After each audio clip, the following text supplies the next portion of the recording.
Welcome, my little couch potatoes, to the comfiest courtroom on the internet. I'm your host, Llama, and it's time for dramatic testimony, overruled objections, and absolutely unqualified opinions. So grab your snuggiest blanket, some delicious snacks, and get ready to watch court with your internet besties. This is Couch Court with Llama. Hello, everyone. Good morning. Happy Thursday. It's been so long. Sorry, I'm a little late. I was having some technical difficulties with my camera, but I fixed it. I was like, not today, camera, not today. We got a show to do. We got a sentencing of a guy who I remember how much I don't like this guy. So today, I've missed you all so much, my little couch potatoes. Hi. Hi, Lady in Gray. Good morning with the birds. Cold. Yeah, I'm over it already. It's been so cold for like the last month and a half. I'm over it. Hello, Pilola's mom. I know we're back to the ads with our handles and I hate it. But I remember who some of you are. Good morning. I hope you're doing great. I imagine you're at work today, so I'm glad I'm here to entertain you. There's Savage. Welcome this guy. So we're here. We're going to be talking about Dustin Duren. And don't worry, you'll remember who this guy is.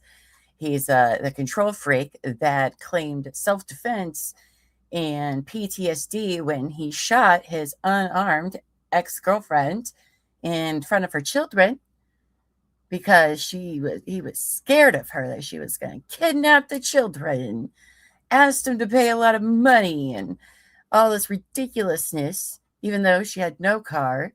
It was snowing. She had no shoes and 2 little babies. There's no way she was going to just kidnap him. So he shot her in the head in front of the daughters and then took the daughters on a 14-hour car run, went on the lam, and then he was caught because somebody had reported, there was an Amber Alert, so they reported him, and then he was arrested. And remember, he took the stand, and he just sucks. Everything about that guy just sucks. And he was weirdly obsessed with the oldest daughter. It was weird. Oh, this guy. Oh, yes, that guy. That guy, indeed. Good morning, Buffy. Good morning. Checking on me to make sure I was up this morning. Barely. Barely. My first sip of coffee right now. Delicious. Delicious. Pilola's mom says, life, life, life, no parole. TP would have been better. Remember how he seemed stunned? They found him guilty. Yeah, he couldn't believe it.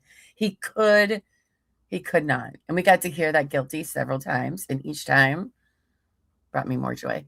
But the jury only deliberated for like 3 hours. And remember, we did a poll, and it's the first time in couch court land where the poll was 100% guilty. Nobody believes this guy's story. We're all like, yeah, you're a liar who lies. So that doesn't even make any sense. Remember, they like lived together in Vegas, full of BS. All right, let me pull up the YouTubes though first, because we have like 5 minutes before it's supposed to start. And I had it pulled up, but then I had to redo my whole freaking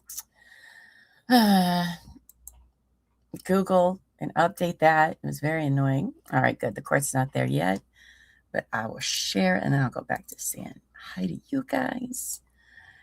There we go. Oh, look at that. I know how to do things. I remember. I know it's been so long, friends. I've missed you so much. I love when hubris is the cause of the fall, stupid. Me too. Me too. I love this for this guy. Let me tell you what. I feel extremely horrible for their daughters. So young. Now, no parents. And they deserve better than that. But this guy, I think he's getting exactly what he deserves. So that's just my opinion, though. Hi, Lainey. Good morning. Hope you're doing great. Long time no see. Good morning, Pam. In disguise. I love that. Dave, good morning. Good morning. Oh, I got the courtroom cam on, but nobody's in there yet. So we got plenty of time. Dustin's not even sitting in there. So that's interesting. Okay. That's fine. We get to hang out some. Oh, look at you guys with your little token bromance, finding each other once again. Hi, Stringer Bell. I've missed all of you as well. All of you as well. Don't worry. We are going to be back in full come January, covering trials that aren't streamed, some deep dives. We got a full lineup for you guys coming for 2026. Next week, I think next Friday, we're going to talk about some 2026 trials that we plan on following and hopefully covering. If they do make it to trial, you know how trials be. Feast or famine trying to chase those. But don't worry, we're coming up with plenty of things, plenty of content to keep you entertained for when there's not trials. I know, because we just had a big meeting about it yesterday. And I am very, very excited to be back with you guys in full. I know they miss each other. How cute. They're just so cute. I love it. I hope you all had a great holiday and all of that. It's almost the holiday time again. We will be off Christmas, the week of Christmas, and the week after Christmas, I'm pretty sure. So, oh, you guys are so silly. I've missed all your silly faces. Oh, P. Lola's mom says, wonder if he'll give a statement how everyone is wrong. God, I hope so. I hope so for us. Just, you remember when he was on the stand? Oh, God, that guy. He brought out some rage in me I didn't even know I had. But, I hate them. Oh, your Google updated too? Yeah. StreamYard was like, well, I popped into the room and then it wouldn't let me change my background. And I was like, well, that's weird. So I go out, because sometimes you go at it and then come back in and it's fine. So then I go out and then it's like, nope, sorry. Your browser doesn't allow for virtual backgrounds. And I'm like, well, that's weird, because I literally used it yesterday and days before that. And they're like, well, you need to turn the hardware accelerator on. And I was like, but I usually don't have to. But now I did. And that was annoying. But I solved it. Solved it.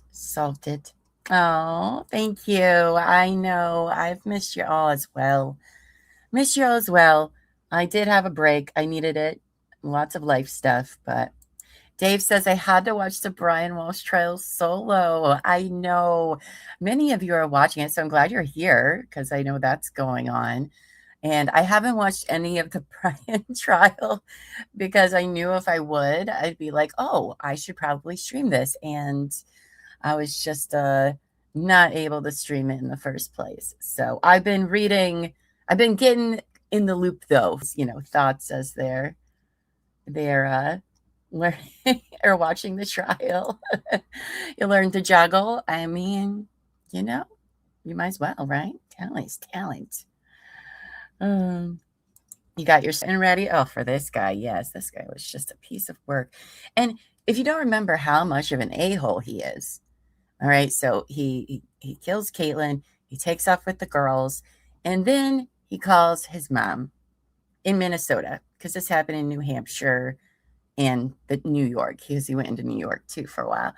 But he calls his mom and he tells her what he did, and he makes them call the police. And his dad is a sheriff in Minnesota. So he doesn't call the police himself. He doesn't go turn himself in. No, he calls his mom and puts the burden on his parents, to turn him in for murder, which is an awful thing to do to your own parents. Oh, this guy sucks. Good morning, Mama Llama. Good morning. He's not testifying. Brian's not testifying. Oh. I mean, I kind of was hoping he would, because I want to see what that idiot has to say. Because, closing tomorrow? No defense? Oh, wow. Oh, I'm very surprised by that. That is crazy. Okay. I mean, it's not surprising. That guy was dead to rights, in my opinion, but, wow. Who knew?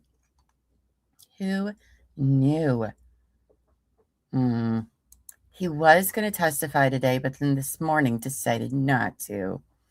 It seems like a very Brian thing to do. So you do not need to go outside. Go lay down. You were literally just out there. Yes, he called his mommy to fix it, which is just, nobody wants to do that to their kid. And the fact, but he's the greatest parent ever. So it's just, I hate this guy. I forgot how much rage I had for this guy until this morning when I saw his stupid face, and I was like, I don't like this guy. But if I remember right, the girls are the parents of both of them, Caitlyn's parents and his parents, I believe, kind of share taking care of the girls, which is wonderful if that is the case, because they do need family. And it's always nice when family can put the actions of him aside and help get the girls what they deserve, which is love and support and care. Now that, and that just pisses me off when people kill the other parent. Like, it's never about the kids when you do that. It is never about the kids, because if, as a parent, I mean, you would never want your kid to not have the other parent, no matter how you feel about them. And that's when you know he's a dirtbag. What a weasel. Sorry, I don't know why that phrase just caught me off guard. What a weasel. He is. Brian is. You call your mommy to fix everything even though she can't. Well, yeah, but I'm pretty sure your mom would be real PO'd if she's like, what do you mean? I got to turn you into the cops? What are you talking about? That it is. I forgot just this guy. Oh my gosh. I don't need to go outside, and I'm going to lay down. Oh, I've missed you guys in our mornings together. Love it. Oh, guys, don't forget to hit the like button. Lets everybody know that we're live. And this is, Savage will now be referred to as Zoe. Speaking of, I'm going to go let her out because she won't stop scratching at the door. She is an old lady dog, so she does got to go to the bathroom more than the other ones. So hold on, I will be right back. Let me put the cord up. At least that'll give you something to look at. Not his stupid face. Don't worry, it's not there yet. God, this guy. Forgot, I don't like this guy. Okay, hold on. I'll be right back, friends.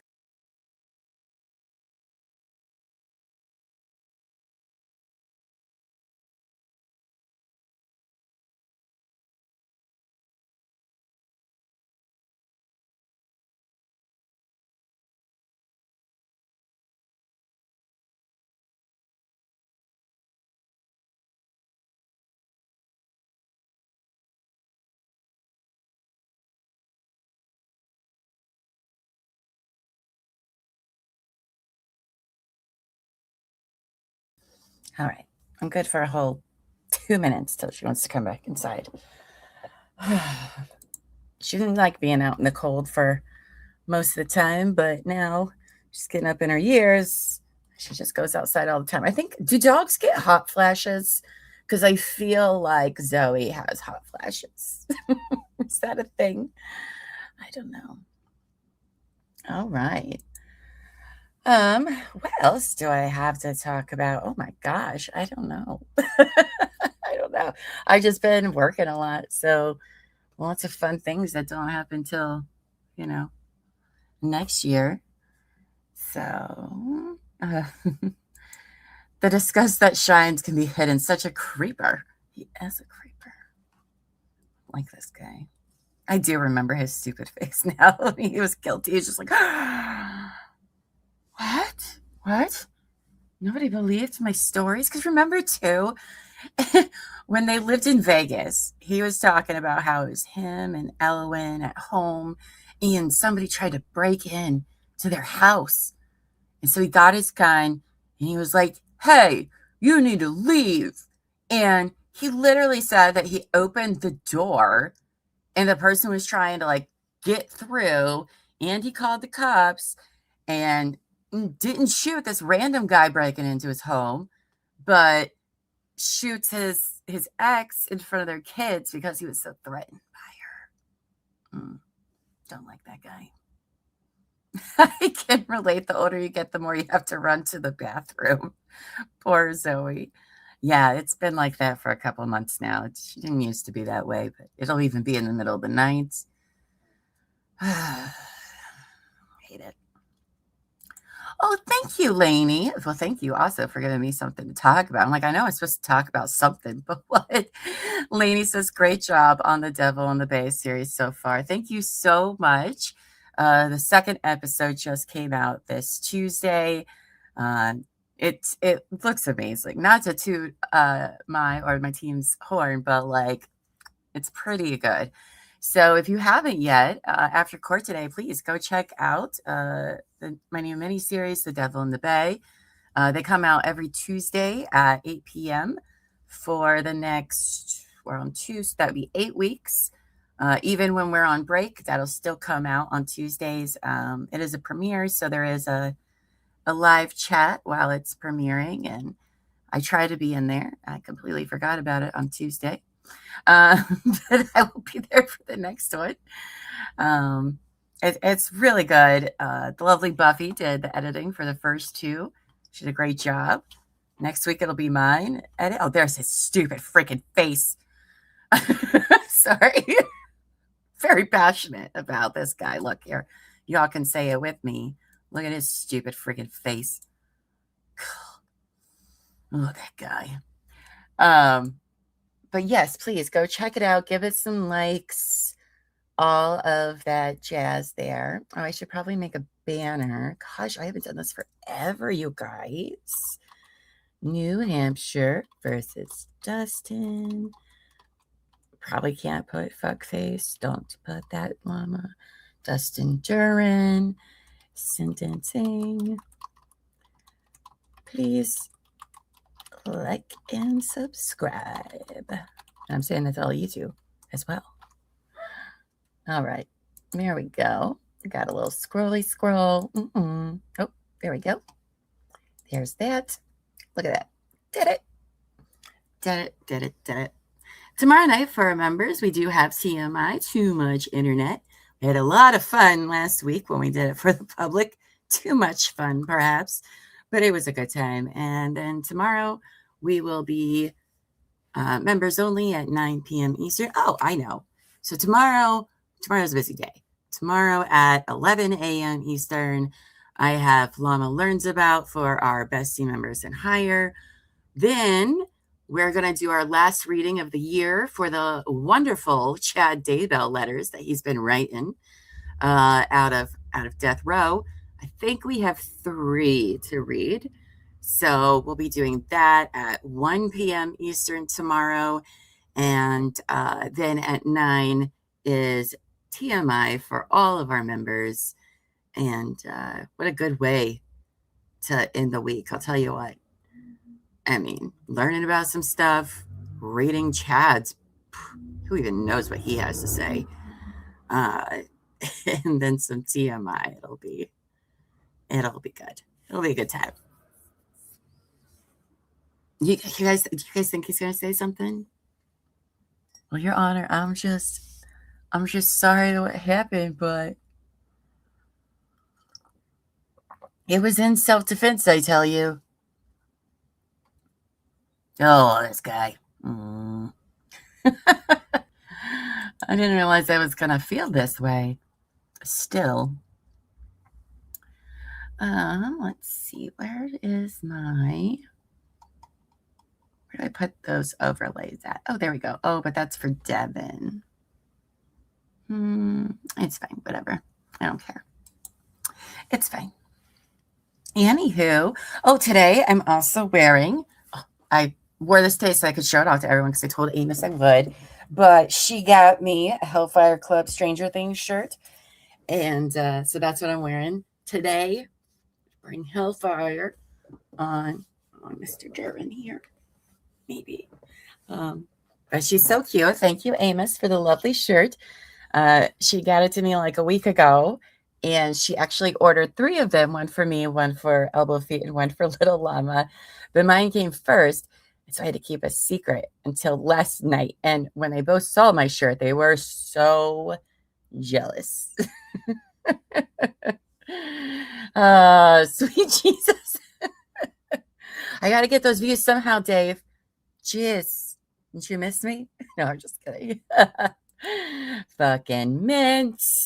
Yeah, it's awesome and so comfortable. Oh, love it.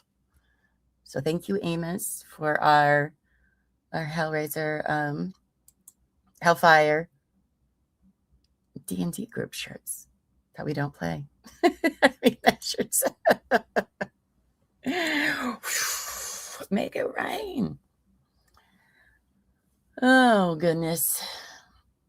I wonder who all is going to give victim impact statements, because since this is happening in New Hampshire, I don't remember if any of Caitlyn's family from Minnesota came, because remember, she went to stay with an aunt when she went. Oh, and I forget her aunt's name, but we were big fans of her.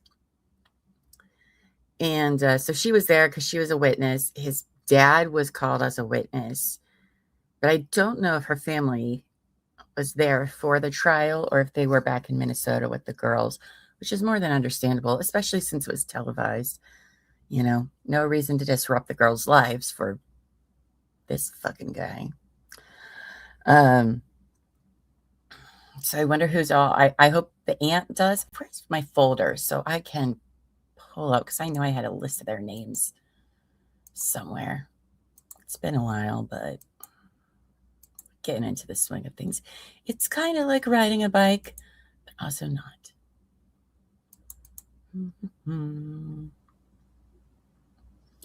All right, this is what, a finish trial? Did I even make one for him? Oh, I did. Okay. Oh, yes. And the witness list. Oh, I love when a trial has a witness list. They had a lot of witnesses, by the way. They called it like everybody.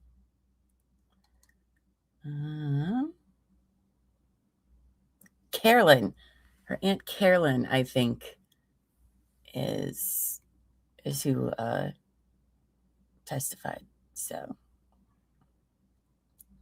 oh wait, oh yeah, okay. The yellows they did not call as many witnesses as they planned, I think, or they did.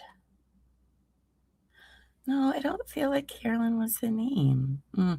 I don't know. Either way. What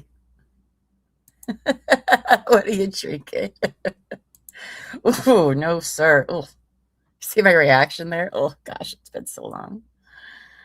Pam says, I hope the aunt or her mom or dad speaks out for her with victim impact statements. Yeah, even if they couldn't make it, excuse me, they might have sent letters to for the victim impact person or the victim advocate to read on their behalf, maybe. So I don't know.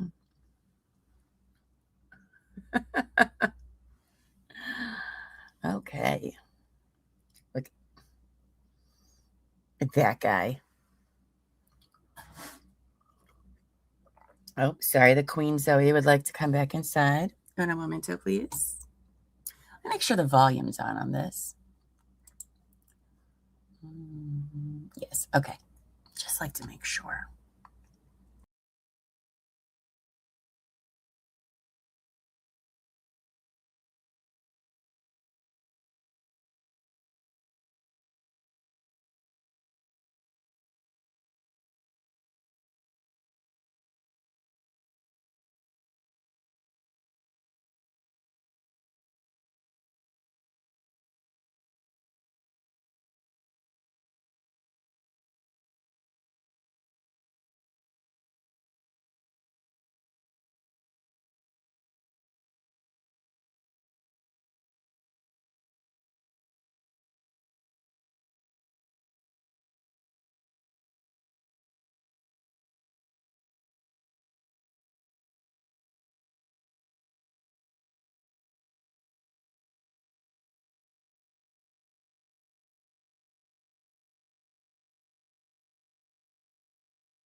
Okay.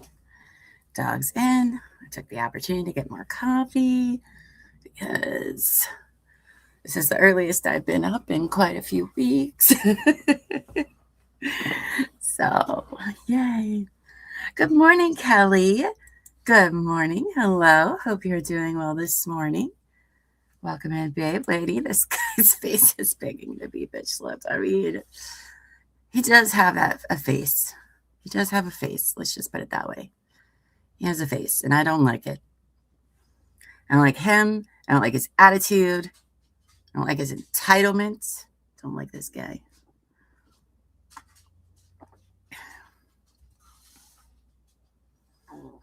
Such a shame.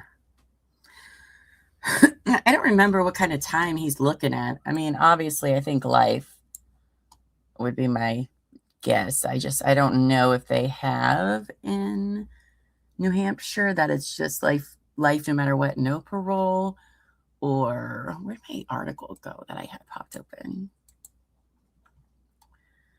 I don't know if they said. I mean, he's definitely going to be getting something to life, or just life, because he got charged for murder, and then he was charged with child endangerment, and what was his other charge that he had? Oh, reckless conduct with a deadly weapon. So, I mean, that's a good at least 25 years to life right there, but I don't know what the Massachusetts or the New Hampshire law is there for that. And back to Brian Walsh, I thought the trial was supposed to be like 4 weeks. And they're like, no, we're done. We're done. We did it. We did it. No, I guess maybe since he pled guilty to some of the other charges, maybe they didn't have as much to present, or didn't need to not waste jurors' time or something like that. So maybe no defense. I'm not surprised. Oh, I like your picture, Buffy. Look at you. Look at all with your cute lipstick and stuff. Love that. Love that.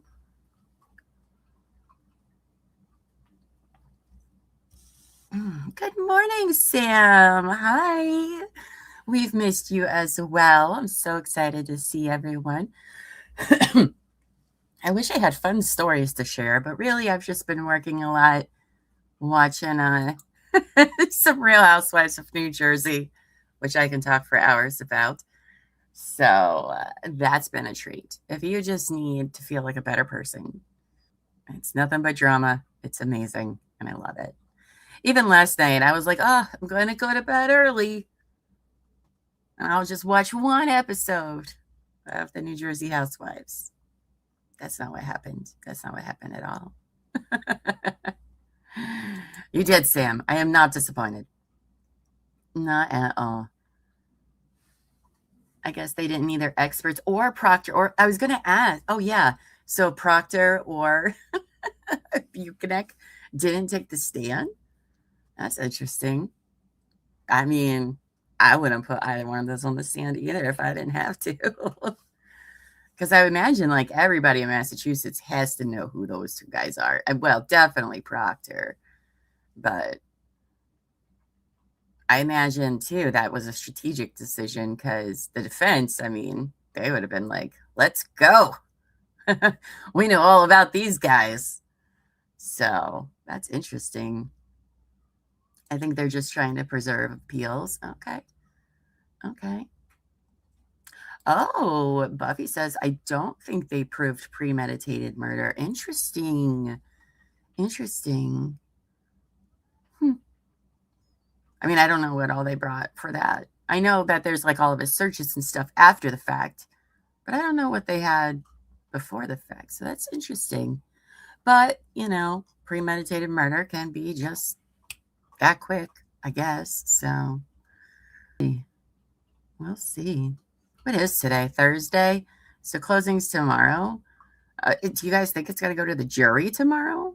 Because if it goes to the jury tomorrow, there's going to be a verdict. It's Friday. Or are they just going to wait till Monday. Because isn't that court, didn't y'all say that they only do like half days on Friday or something? I don't know. Spelling errors. Oh, and wow, that is interesting. Well, I mean, at least we know he pled guilty to the other one. So no matter what, he is going away for a little while. I don't remember how many years that ended up being, though, what, like 10, if I recall. But, oh, a lot of people think the same thing. Oh, gosh. Is there lesser included? Or no? Interesting. I was not expecting these comments. But, okay. All right. I mean, I get it, right? If the state doesn't prove what they need to, then, you know, that's why you got to be careful in your charges. Buffy, well, he had to plead guilty on that. Yeah, he did. Yeah. Oh, okay, we're not sure if there's lesser included. We'll see. I mean, well, didn't they have lesser included too for Karen, if I remember right? Because her lawyers wanted the lesser included, I think. She doesn't like him personally. Who would like Brian personally? I mean, I remember seeing some of his early hearings, and that guy is just, there's something weird about that guy. Oh, no lesser. Oh, interesting. I did learn that in Massachusetts, I learned from Melanie Little that he couldn't plead to the murder anyway, because it was like against Massachusetts law to plead guilty to first-degree murder. Like a trial had to happen. And I was like, oh, that's very interesting. Oh, they're doing the charging conference this afternoon. Okay, so then we'll know more. Amazing. You'll love that. Oh, that guy. And his art fraud case. That guy's a real piece of work. Real piece of work. Zoe, go lay down. You have just been pacing everywhere since I woke up this morning. It's very annoying. All right, Court, listen, it is 10:30. What are we waiting for? I don't know what Dustin is reading over. It can't be that long of a document that just says, by the way, you're going to prison. So why is it all laggy looking? Oh, maybe I need to shut down. Maybe that's my fault. You see how laggy that is? What is that about? Okay. Let's refresh. See if that makes anything better. Refresh. Okay, the guy, I'm pacing it off the guard's finger tapping to see if it's in sync or if it's lagging.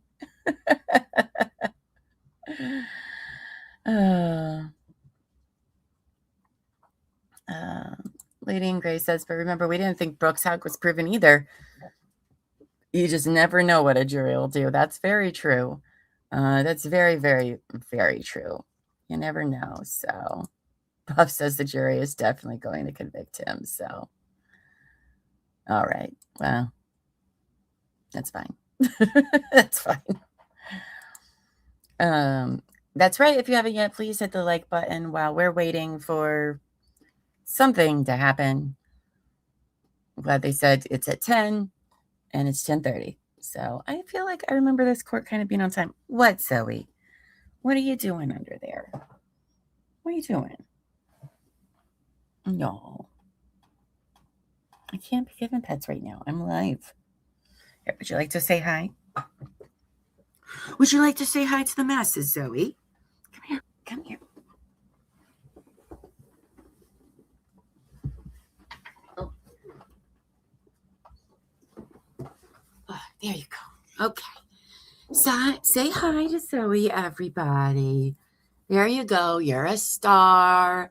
They all see you and they all love you. Look at that. Say, see, mommy, I'm so pretty. And they love me. Oh, you're going to say something in the microphone? Huh? Look at that. See, look at that. You got fans in the chat saying, oh, Zoe. No. Yes. You're being ridiculous this morning. But yes, this is my old girl, Zoe. She's 13, so she's a little old girl. And then my other dog, Kita, she does not like being picked up like this. She'll take all the pets. Only Elbow Feet can pick her up. Because she's a flailer.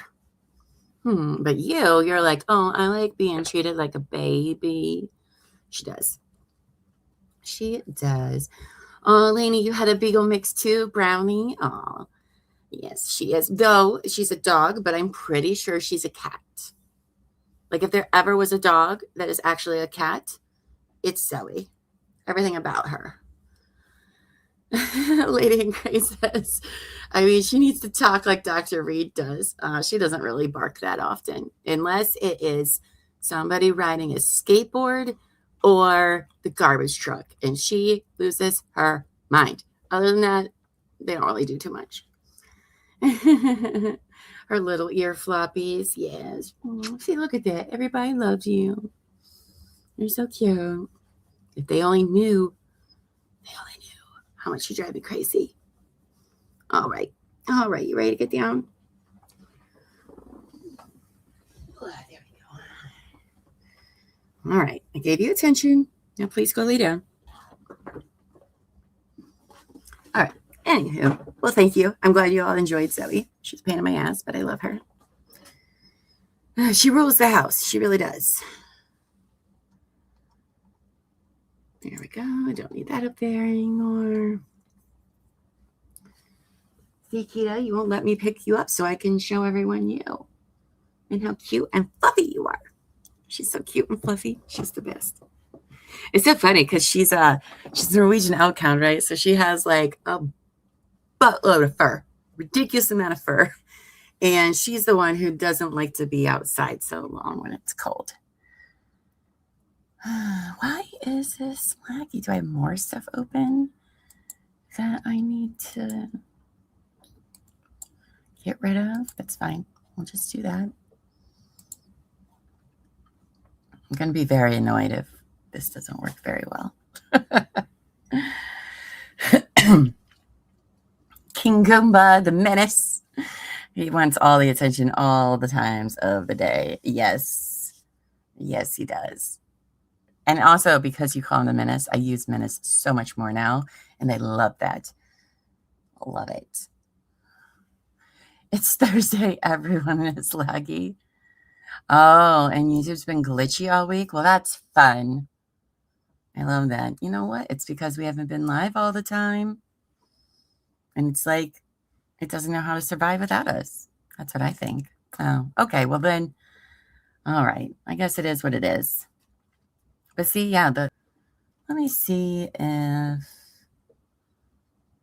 what happens if I change my one setting back to where it was.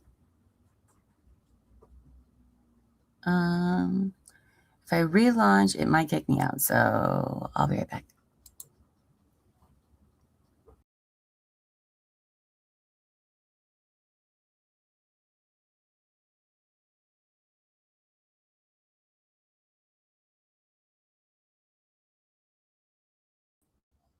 Hopefully, this will do a little refresher here. Maybe that'll make things a little bit better. I don't know. We'll see. We will see. I've closed all of my mini windows and tabs, so I just don't understand why he's still reading.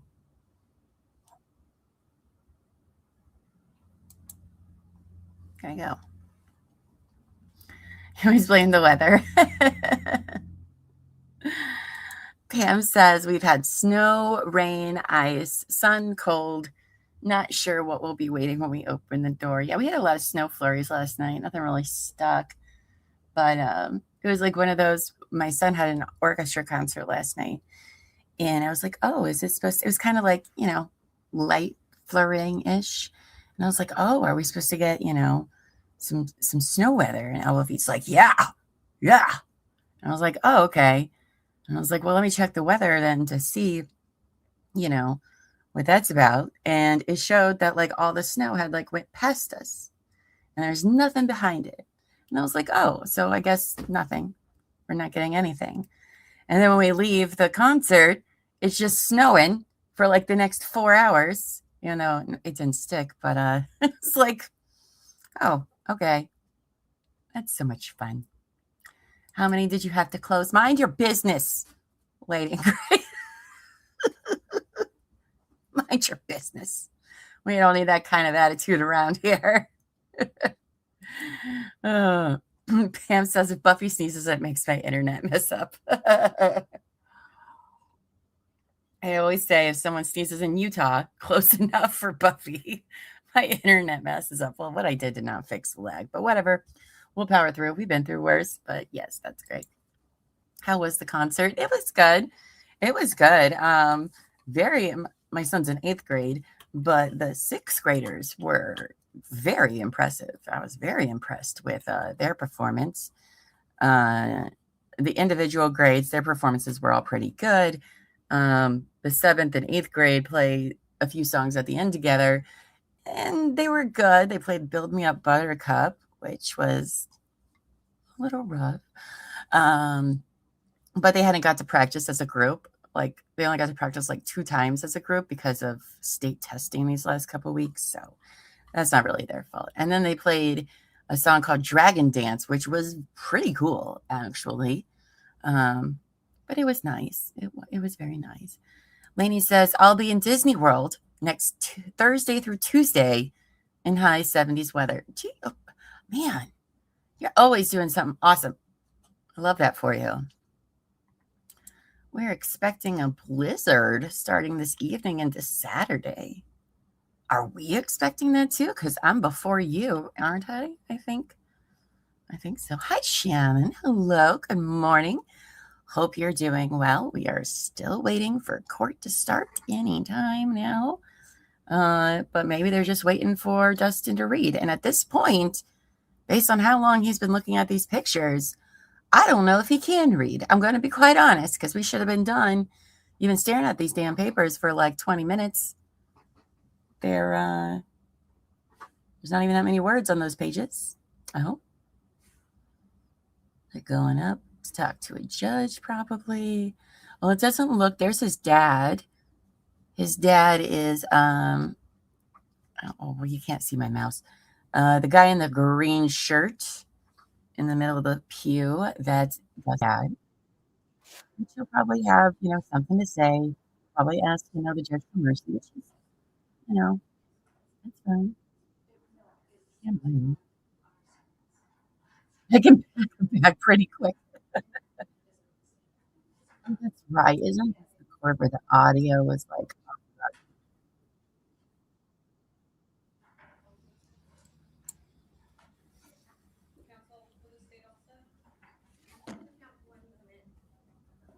okay.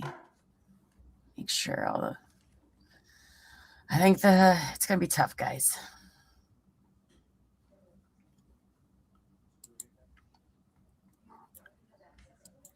Taking me to Disney. What is he reading? Guilty I am. It's a picture book.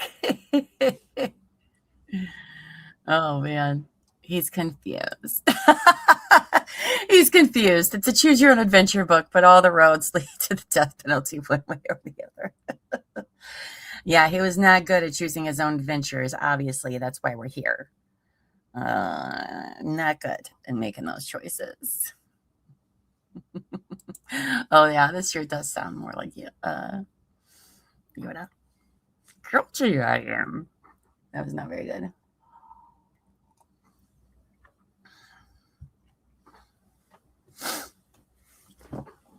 let's get the show on the road, people.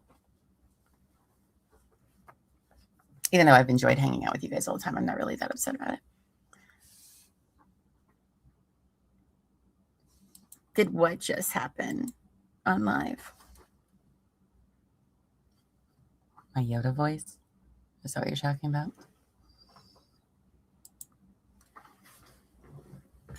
Oh, yeah, I did. Yeah, Buff. That's exactly what happened. That's exactly what just happened.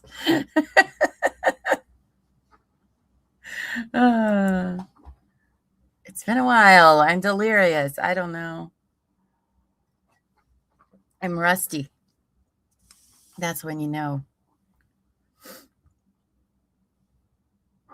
Somebody just call the courthouse and be like, hey, can you guys get started? Because Llama has started doing Yoda impressions live on YouTube, and we're gonna need her to stop. Please and thank you.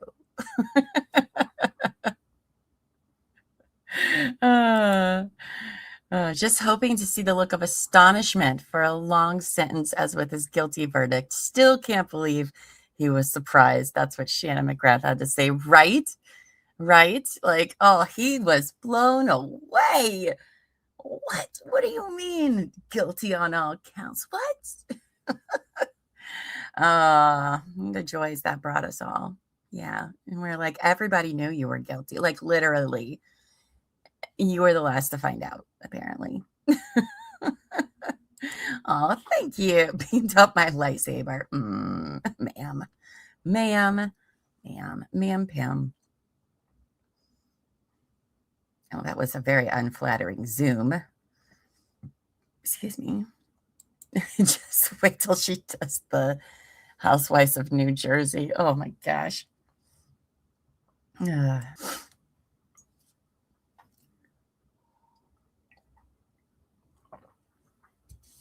He just always looks like so confused all the time.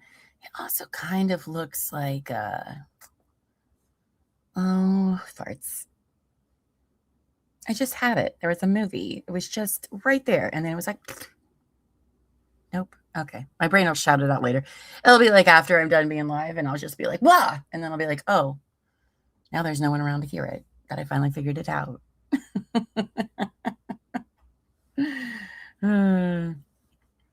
You're being generous. You are so kind, Savage. So kind and thoughtful. Oh, geez. I was like, oh, this sentencing isn't going to be very long.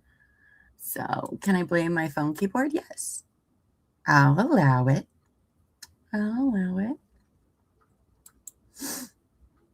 That's true. We do read typo here. Llama will put your comment up if there's a typo. Because I'm mean like that. No, I'm just kidding.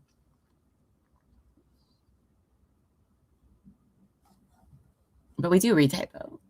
And sometimes the typos are very funny. Okay, what are we waiting on? Let's go. Dustin finally got done reading the whole 2 pages he had. And I'll read it too. I will. But I'll put the correction up too most of the time. That way people know. You know, so.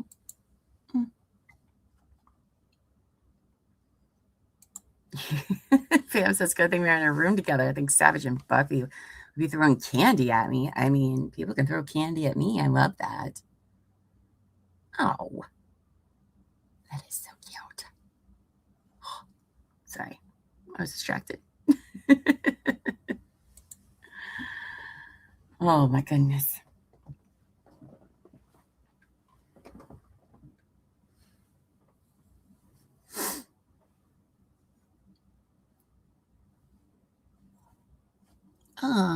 Let's see. Okay, what else can I? No, YouTube's being something, Lainey.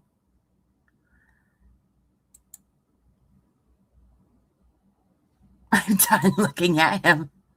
I know, right? Oh, stupid face, that guy. YouTube is YouTubing today, of course. Of course. And it's stuttering again. Ugh. Well, that is unfortunate. Because it actually seems to be going fine on my end for once. Yes, let's move this on court. Pam says, let's move along. Let's go. There's no point in, what's going to happen is inevitable. So let's just going to move on. It's a pal day. Just that guy. You suck. You think the judge forgot to fold back his watch? Maybe so. It's being so weird, the YouTube. Yeah. Sorry, guys. I don't control YouTube yet. I'm not one of the YouTube gods, but someday a girl can dream. A girl can dream. I think maybe the judge is just like watching this. They're like, you know what? I just want to hear more of Llama and how much she hates this guy's face. Maybe it brings the judge joy. I don't know. So, I did say yet. I'm not a YouTube god yet. I got big goals for 2026. I'm just kidding, not that big. Do any of you guys do New Year's resolutions? I do. I maybe completed 5 in my whole life. I'm not good at it ever. But do you guys do them? And if you do, what is on like your New Year's resolution list? What do you guys want to do next year to make things, awesome? It's on the list. It's on the list. Take over YouTube and then the world. Then the world, Pinky. Yes. Slap that gavel. Pam, you need to calm down, okay? It's morning time. Jeez. Let's do the penalty phase ourselves and let the court know we are done with this fool. I know. I can't wait. I do have my gavel here. It's very sparkly. Pam needs a Snickers. I mean, slap that gavel sounds pretty.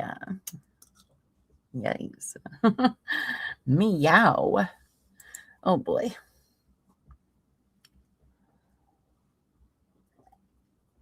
We're all getting antsy or feisty. Yes. I just don't understand what we're even waiting on. Oh my God. No, Zoe. No. Go lay down. See? It's not me being an a-hole. Okay? There she is scratching on the door to go outside. It has been what? 10 minutes? No. Go lay down. Don't think so, little lady.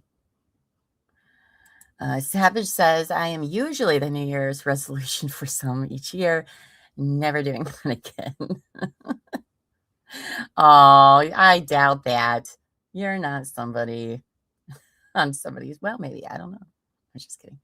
Bro, Llama got up early for this. Exactly. It's my winter break. I hibernate like a bear. I need at least 10 hours of sleep to function in the wintertime. No, you know what I did get, though? That reminds me, I need to actually set this up. Is, I don't know about all of you, but I deal with depression a lot. And especially in the wintertime, it gets pretty bad. It's not great. Normally, it gets worse in like January, February. But this year, it's kind of starting off strong. So I bought one of these because my therapist has been telling me about this for 8 years. And I finally, last week, I was like, all right, fine. I'll give it a try because, this is starting earlier than I expected. And I can't do that because I got shows to do. But I got one of those like sad lips, because that's my favorite acronym for any mental illness is SAD, stands for seasonal affective disorder. They nailed it. They knew what they were doing. Anyway, so I got one of these therapy lights. I haven't started using it yet because I got to charge it. But apparently I just like let it sit over here and it's supposed to like help alleviate that. I don't know. So I'm going to try that. It's not as big as I thought it was. Oh, yay.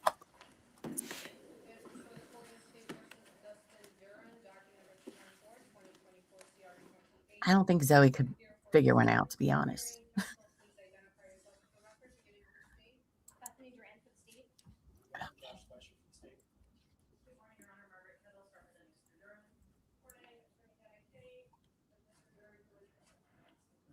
Morning, Council. Morning, Mr. Duren.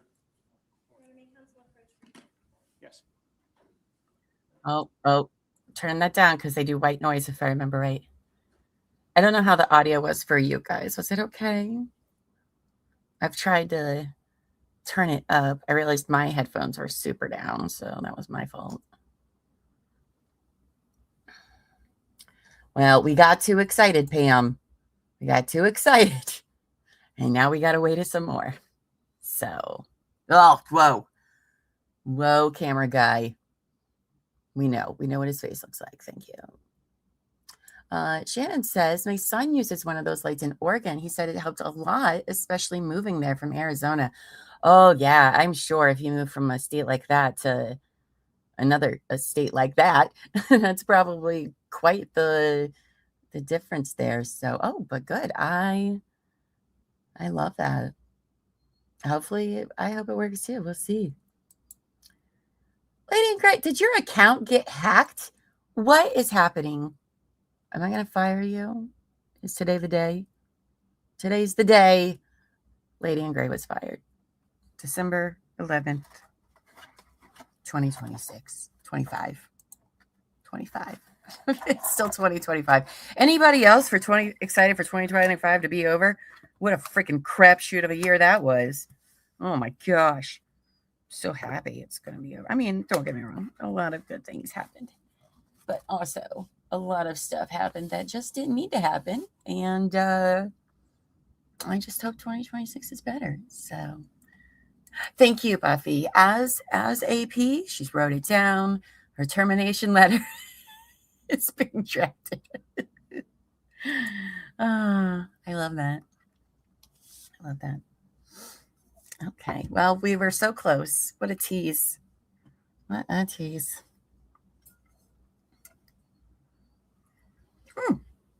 Shit. Sorry.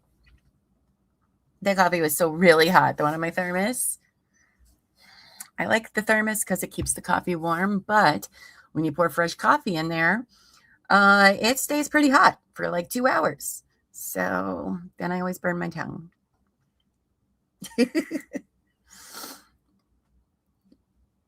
Oh, geez.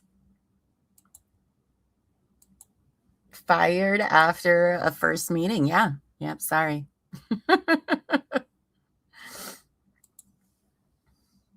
Just kidding. Nobody's fired. I couldn't fire any of you. Well, I could, but I don't want to because I like you all. Angie's fired, though, since she can't be here. No, I'm just kidding. Dave says 2025 was devastating on so many levels. The start of 2026 doesn't look much better. Oh, I'm sorry, babe. A family member has ALS, and honestly, spending time here with y'all helps take my mind off of things. Well, I'm so sorry to hear about what's been going on with your family. And, I wish the best for you guys in a few ways that it could be good, Oh, I'm sorry. Well, I'm so happy you're here and to spend it with us. And I promise you'll have lots of us time. Probably so much. You'll be like, you know what? I'm tired of that. Oh my God. Why? Rude. So rude. Sorry. I was being all sentimental and then it was like, oh my gosh.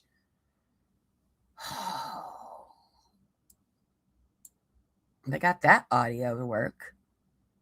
Oh my goodness, guys. So sorry. We're all awake now. Oh my gosh. Oh, we appreciate you too, Dave. Hugs for everybody. Hugs for everybody. Okay, they're headed back. Oh my gosh, that was awful. I'm not a fan of the courts that play white noise. I hate it. Like, just learn how to mute buttons. Other courts have figured it out. The poor people in the courtroom have to hear that too. Yikes. No, thank you. Hearts for you as well. Excuse me, right back at you. I don't know what that's about.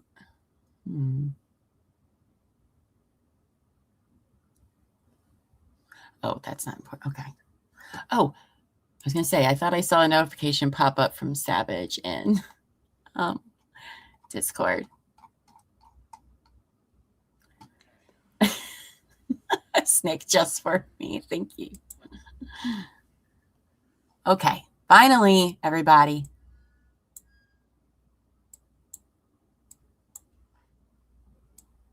I've got the sound boosted.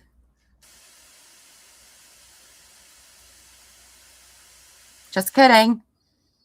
Just kidding. What is happening? Hello. Hello, Val. Welcome. Hope you're doing well. Good morning. We are waiting for the sentencing to start. And we're getting close. But then when we do, they're like, nope, let's play that white noise and annoy everybody. Right? I don't know what the point of it is, Buffy. What is the point of the white noise? There's no jury there. Who cares? Over it. Is this Aunt Bev's court? I don't know, maybe. Oh my goodness. All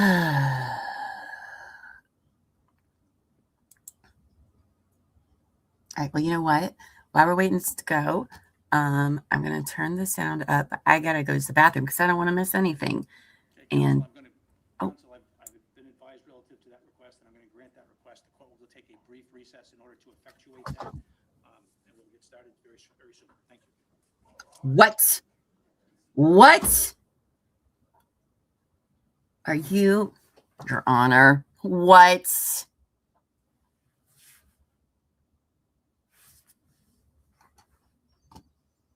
So apparently the court's going to take a brief recess. What have we been doing for the last hour?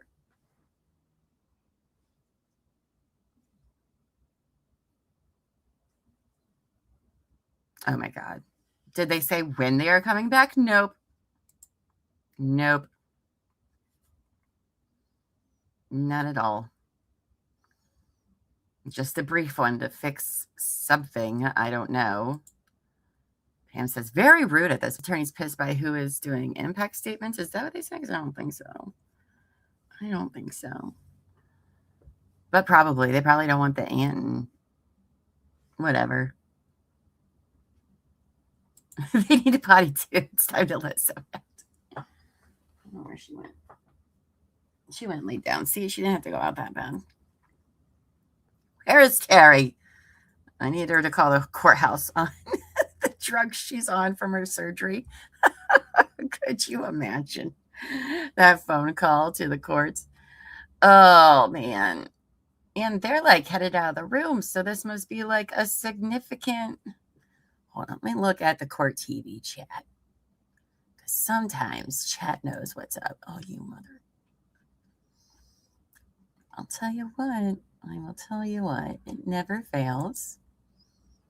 We're like, oh, we want to do something. And it's like, well, we're going to mess that up in all of the ways. Let's see if they say anything in the chat here. Brief recess in order to effect a request from the state. What does that mean? Well, they don't know either. Court TV just says brief recess in order to effect a request from the state. So this is the state's fault? Fine. Fine. Fine.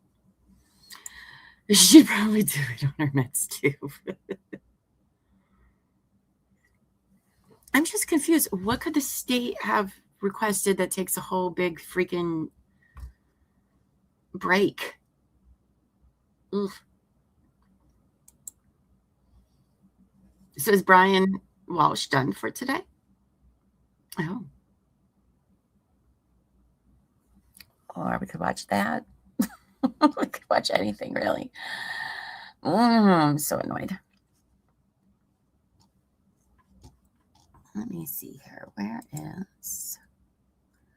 Get that one up. Let's see what else we got. We can snoop on something else while we keep this one up.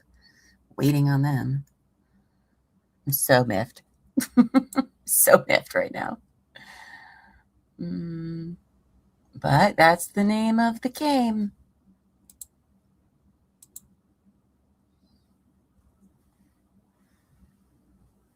So Brian Walsh is live right now. What are they doing? Oh, it's a ceiling fan. They're also on a break. Did some memo go around? Oh, I've been ordered to go pee. So I'm going to go pee. I was trying to find something for you guys, but I got nothing. So I'm just going to put this on the screen. I'm going to take a quick potty break, and I'm going to let Buff go. Or not Buff. Zoe. You guys can just stare at that, I guess. So, would you like some music? Here, I can do music too, remember? There's one that you guys don't really like. I don't remember which one that is, so let's go into space. Oh, that's fun. There you go. All right, I'll be back in just a few minutes.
state.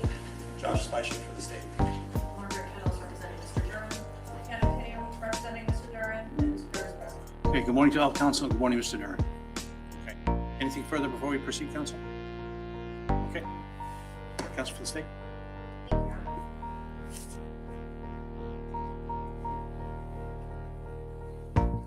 On October the 28th, a jury unanimously found the defendant guilty of second-degree murder, both knowing and reckless, of reckless conduct with a deadly weapon, and of endangering the welfare of a child.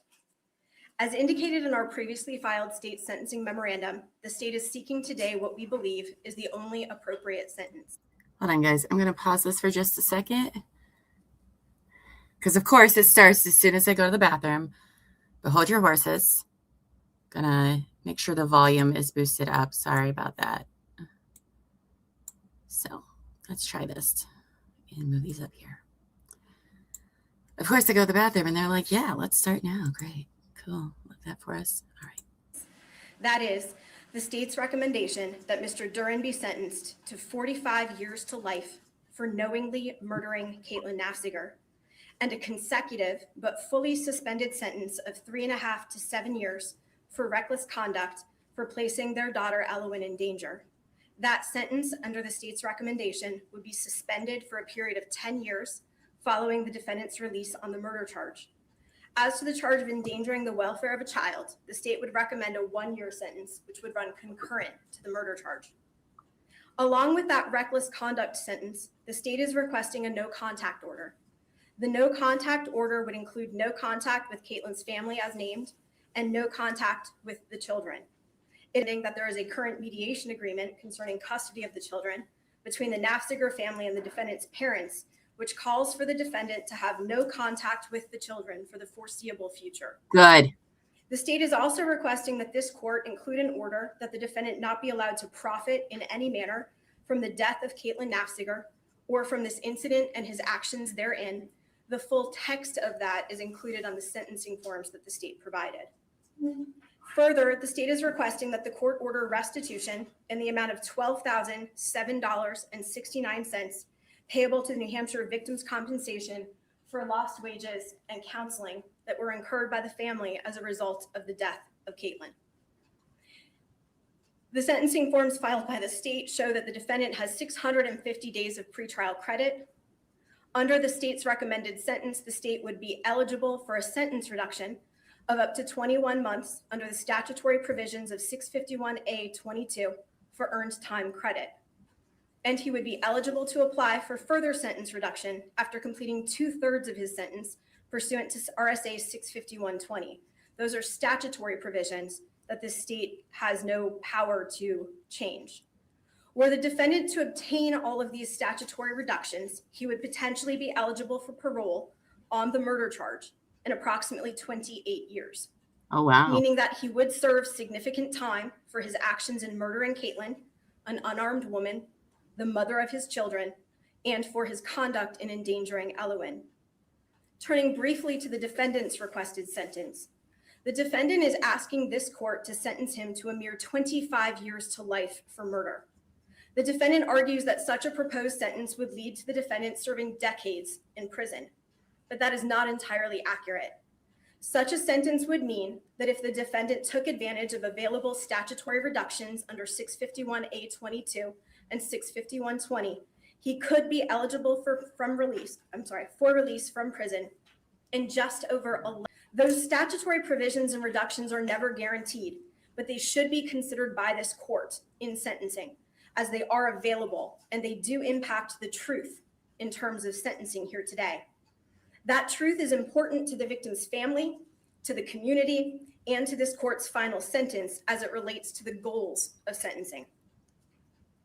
Later this morning, or potentially this afternoon at this point, this court will have an opportunity to hear from Caitlyn's family, to hear about her from people who loved her, instead of how the defendant portrayed her and what he presented about her during the trial. In these victim impact statements, the court will hear about Caitlyn's life and about the impact of Caitlyn's death on the people who loved her. Hear about the impact of the defendant's actions on his and Caitlyn's children. The family will ask this court to give the defendant the maximum possible sentence. One of their concerns is that the sentence given should ensure that both Elowen and Valen, the two minor children, are old enough to make decisions for themselves should the defendant be released from prison, old enough to decide how much involvement in their lives they are willing to allow the defendant to have and what that contact should be. As described in the state sentencing memorandum, the state sentence takes into account mitigating and aggravating factors, and it is in alignment with comparable cases throughout the state. This recommended sentence would instill confidence in the justice system that a domestic violence murder of an unarmed woman seated on a sofa, wrapped in blankets, is the kind of violent, wanton action that will be severely punished.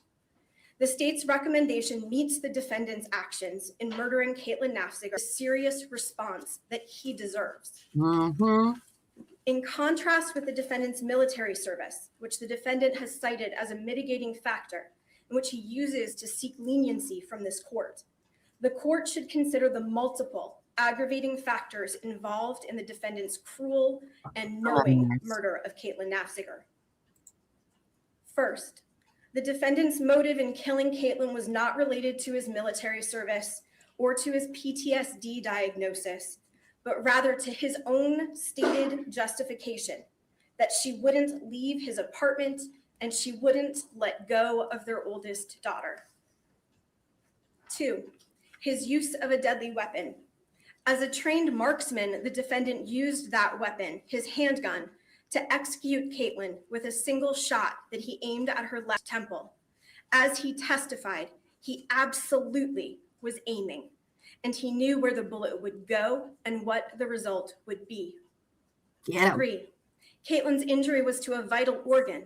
She suffered damage to the head and to her brain.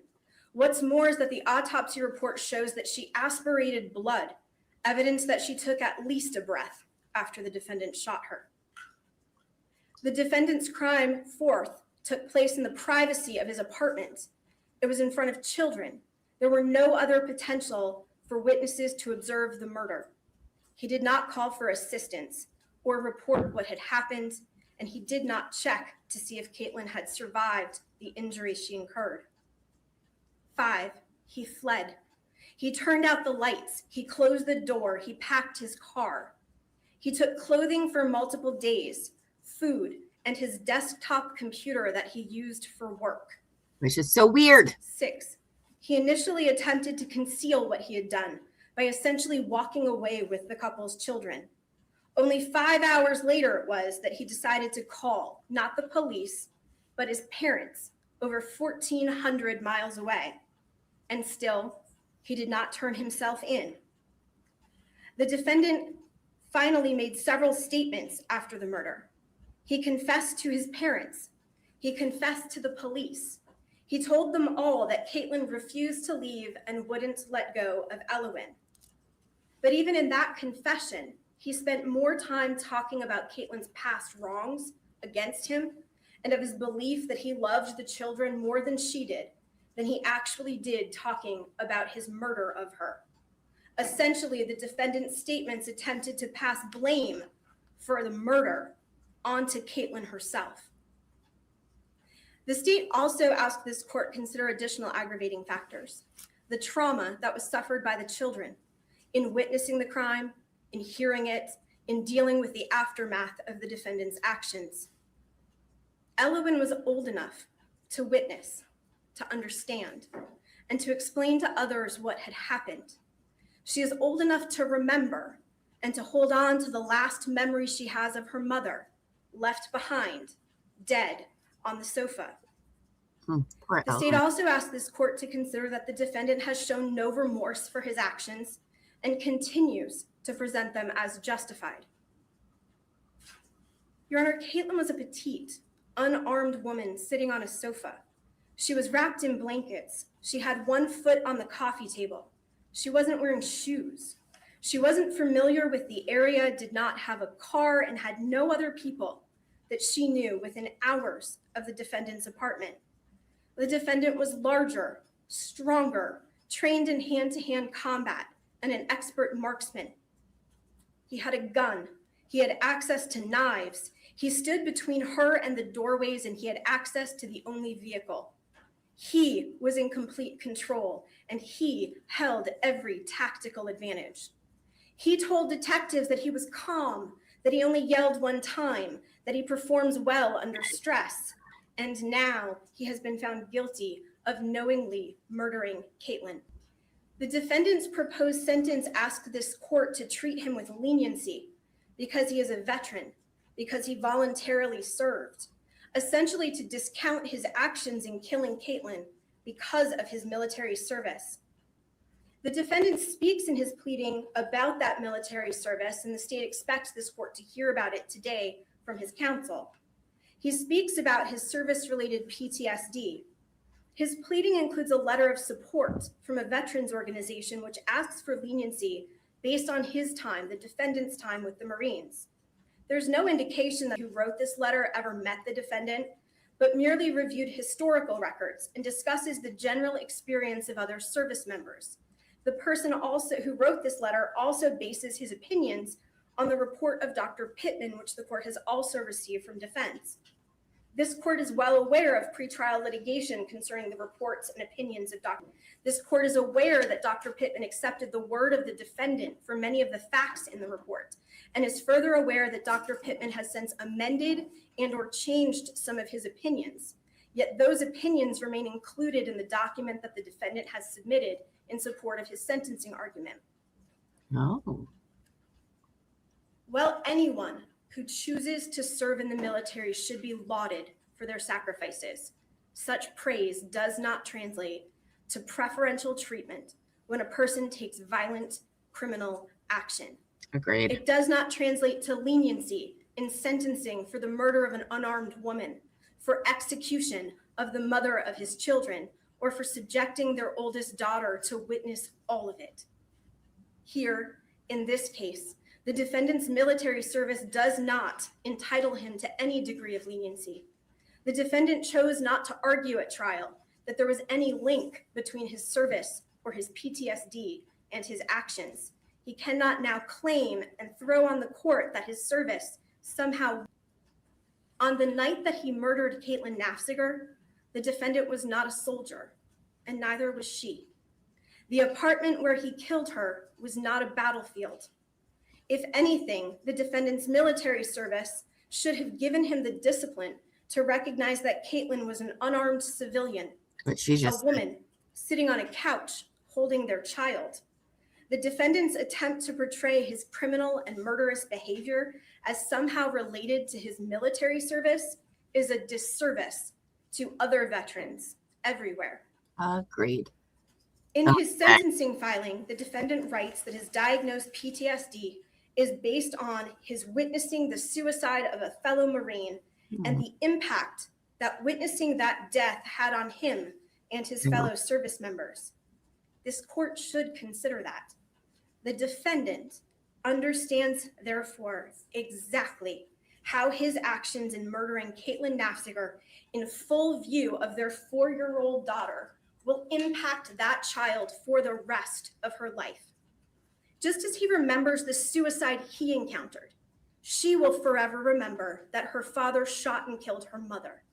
She will forever have a memory of her father with his angry face and his black gun, of her mother dead on the gray couch, and of her mother's blood dripping onto her chest from the gunshot wound in her head. She will forever remember leaving her mother's dead body behind in the apartment as they fled. In his sentencing filing, the defendant speaks about how important his children are to him. The state anticipates that this court will view a slideshow showing him in loving moments with those children. The state doesn't doubt that he loves them, but the defendant is selfish. He is a loving father, does not murder the mother of his children. A loving father does not handle disputes over the custody and future of that child or those children with a gun. No matter how frustrated the defendant was with Caitlyn, nothing gave him the right to settle the dispute with violence. The defendant's actions and his actions alone have irrevocably taken the life of Caitlyn Naffziger and injured both of their children through the murder of Caitlyn. A good father acts in the best interest of his children, even if it means compromising, dealing with frustration, swallowing his pride. A good father puts his children before himself. The defendant is not a good father. He is a murderer who selfishly put his own interests above those of his children. He wanted Caitlyn out of the picture and the children to himself. And when she wouldn't go, wouldn't leave their daughters, he killed her. Actions speak louder than words, and no amount of words from the defendant or from his supporters about how much he loves his kids can conceal the fact that he chose to murder Caitlyn so that he could get what he wanted at the expense of those children. He wanted a world in which he didn't have to deal with Caitlyn, even though that meant his daughters would grow up without their mother. By shooting and killing Caitlyn, by aiming and pulling that trigger, he got what he wanted. The statements that defense counsel has provided, written by the defendant's family, his cousins and uncles and friends, they talk about how much these children love him. They request that this court look to leniency to allow him to be part of those children's lives. There's little doubt that these young children love their father. He's their father. But also, they must be so confused about those feelings, so confused about his actions in killing their mother, and so lost knowing that their mother will never come back and that the defendant is to blame for that. And yet neither the defendant nor his family seem to recognize the damage that he caused, the injury to those children, the loss that they have suffered, and how it will impact their lives forever. The defendant murdered their mom.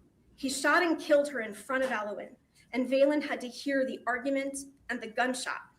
The defendant subjected Allowin to the same kind of trauma that he now seeks to have this court recognize as a reason to treat him with leniency. He and he alone is responsible for the death of Caitlyn and for the trauma of those two little girls.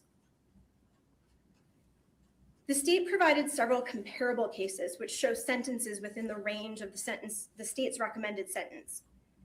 We recognize that no two cases are ever factually the same, but the cases that the state has provided give the court information which shows that the sentence the state is requesting is both reasonable and within the range of sentences given to persons who commit similar crimes.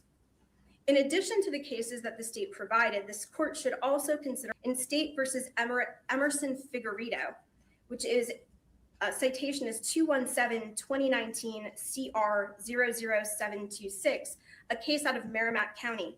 This was a domestic murder where the 43-year-old defendant stabbed and killed his wife during an argument. Their children were present. They witnessed it. In fact, they tried to stop it. He pled guilty to knowing second-degree murder, and he received a sentence of 45 years to life. So too has the defense presented cases that they argue to this court are comparable and which they believe give the court grounds to sentence the defendant to a lesser sentence. Those cases are not, in fact, comparable to this. Moving through them briefly, Your Honor. Dylan Sleeper, not a domestic incident. There was no relationship between the parties. The case involved a single stab wound during an argument. The defendant had scratches on his neck. He was convicted after a trial of only reckless second-degree murder, not of knowing second-degree murder. Tyrese Harris, not a domestic incident. It involved road rage, no relationship between the parties. The defendant argued that he was acting in self-defense and to protect his pregnant girlfriend. The defendant was inside of his own car when the victim approached the driver's side door and was shot. The defendant was crying, and he actually demonstrated remorse when he confessed. Drew Morris, not domestic, no relationship between the parties. They had just met and were drinking. The defendant pled guilty to knowing second-degree murder. He shot and killed the victim, indicating that he, the victim, had reached for the defendant's gun just before the shooting occurred. John Hogarty, a 53-year-old defendant. This was domestic. Mr. Hogarty pled guilty to reckless second-degree murder. There was a child present during that case. That child was sleeping, and he was in a different room. After Mr. Hogarty killed his wife, he remained on scene. He wrote a confession. He called 911. He reported the incident. He even packed a bag for his child and turned that child over to the police, and then made an oral statement confessing his crime.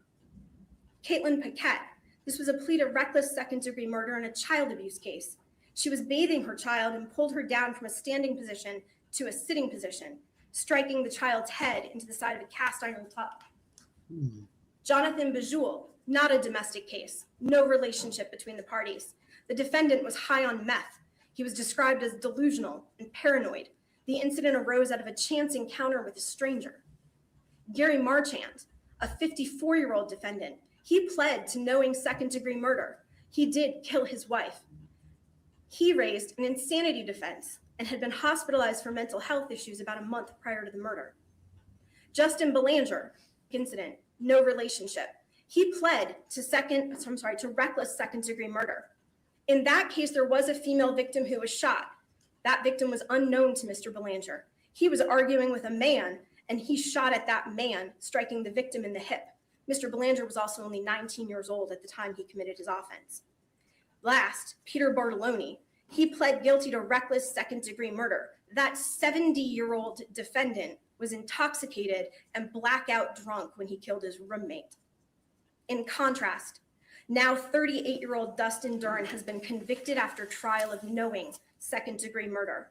The defendant's act of killing is an unwarranted execution of an unarmed woman, someone he once loved. He had shot her in front of one of their children who has described this incident to investigators and to family members. A 4-year-old girl who was the victim of the defendant's reckless conduct and has lost her mother as a result of the defendant's action. There was no involvement of alcohol, no drugs. The defendant did not claim that his PTSD was triggered. He did not claim insanity. Caitlyn never reached for the gun. She only asked him what he was going to do with it. Following the murder, the defendant initially fled. He told no one about what had occurred. He has done nothing to show a shred of remorse or regret for the life that he took. The state's recommended sentences meet the goals of sentencing. For all of the reasons discussed here today, documented in the state's sentencing memorandum and observed by this court at trial, the defendant's murder of Caitlyn Naffziger is justly deserving of severe punishment. With regard to rehabilitation, there is no evidence before the court that links this defendant's acts of murder, knowing murder, to any psychological, intellectual, cognitive, or developmental condition or deficiency. The state's recommendation leaves in place statutory avenues for sentence relief under credit and under the application for 65120 reduction that this defendant can work on his own to attain. In terms of deterrence, any length of imprisonment below the state's recommended sentences would do little to prevent similar violence.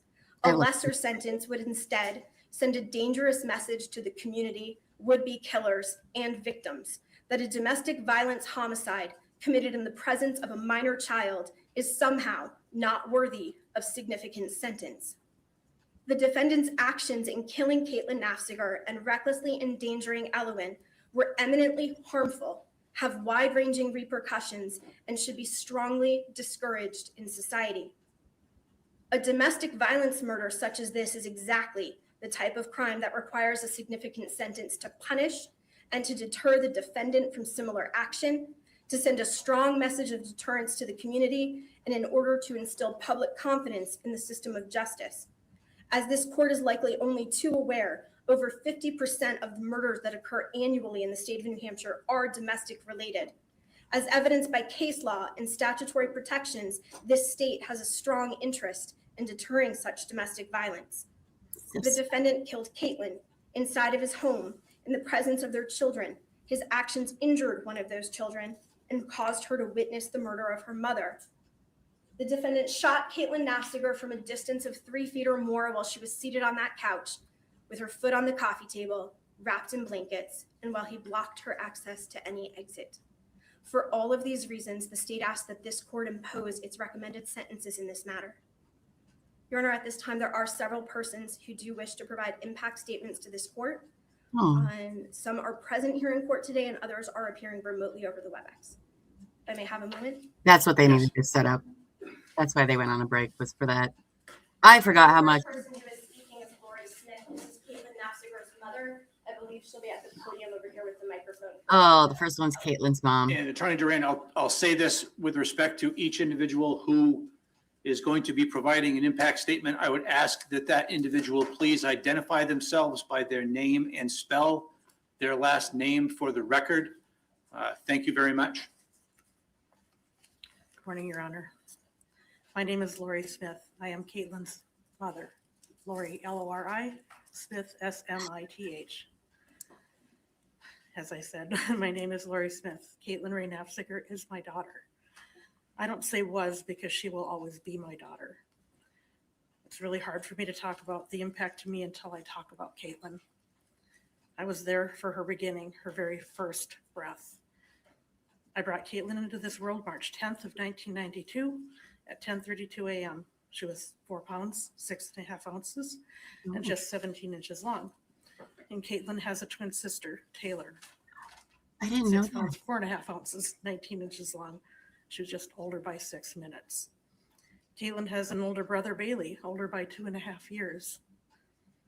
Caitlyn had to stay at the hospital for 2 weeks in NICU. Caitlyn significantly lost weight and then couldn't hold her body temperature outside of the incubator. I was torn apart back then, and I was terrified that she wouldn't make it. I cried before I left her behind for the very first time ever. I had to go home with Taylor and Bailey and leave Caitlyn behind. We made daily trips to feed Caitlyn and to deliver breast milk to the NICU. Grandma Barb and Aunt Corky took turns running breast milk to the hospital and staying for her evening feedings. Her loving family helped her to turn the corner fast, and the nurses said it was key. Once Caitlyn came home, those beautiful girls were reunited. They cuddled up together in the bassinet right by my bed. At first, I woke Caitlyn every 2 hours to feed her, but she quickly got in sync with Taylor, and Bailey was the best big brother. Other older half-siblings, Taria and TJ, were also part of her life at that time, and that was Caitlyn's beginning. Caitlyn's smile was lightning. Her laugh was so fun, it earned her the nickname Goose and others. Aww. Life and years went by, everyone growing up, and there are others who are going to fill in with their stories, and my kids like to hear stories. Caitlyn was quiet, and she could make herself heard. She would talk to you if she trusted you. She wouldn't if she didn't. I know, but trust me, I'm like, Caitlyn loved music. She learned to play piano. She messed around with the guitar. She loved books and movies in that order. Caitlyn was an excellent student. She earned her Associate of Arts degree. She loved languages, Spanish, American Sign Language, Portuguese. Caitlyn dreamed of traveling. She loved food. She loved to cook. She was hardworking, efficient, a valued employee in many different capacities: food service, cleaning, nannying, caregiver to multiple homes, a household manager, and a right hand to many others. Caitlyn has 2 beautiful girls, Elowen, who just turned 6, Valen, who will soon be 3. Bailey is married to Heather. Heather and Bailey have 2 sons, Emmett, 4, and Grayson, 1. Taylor has her son Calvin, who's now 5. Caitlyn has older half-siblings, Taria and TJ. Caitlyn has step-parents, Rob and Sandy, and my husband, Tim.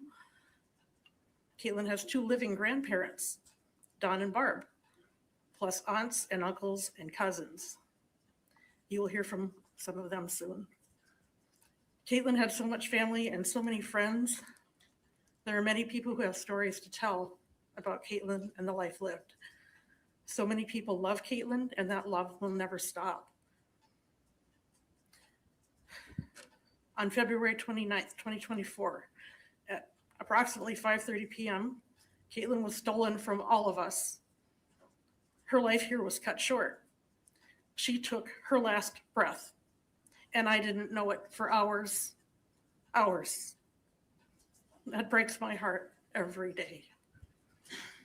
But Dustin knew, and that monster told his parents, and I still didn't know. They knew for hours. They didn't care about Caitlyn or anyone who did care about Caitlyn. His parents said nothing to us for hours, and that makes me so angry, justifiably angry. so they At do not. 3:18 a.m. Central Standard Time, On March 1st of 2024, my phone alerted and it woke me up. I took a frantic phone call from my sister-in-law, Brenda. There was an Amber Alert in New Hampshire. Elwyn and Valen were missing, along with Dustin Duren, considered armed and dangerous, and he was running with them in his white Subaru with veteran plates. Photos of the girls and the car were included with the veteran plate number V69023, which is embedded in Carolyn Campbell's memory. I can't imagine the horror. Life changed over the coming minutes and hours. Brenda had tried to reach Caitlyn with no answer, then had spoken with the Berlin Police Department, and they wouldn't tell her anything. Brenda said I needed to call them. So I called the Berlin Police Department after trying to reach Caitlyn with no answer. They asked me questions, but they wouldn't answer mine. Can I talk to her? I hope that Caitlyn was with the police and that they had her phone. Is she with you? I asked. Is she hurt? I worried she was hurt and couldn't talk right now. I had the visual of her in a hospital bed, hurt.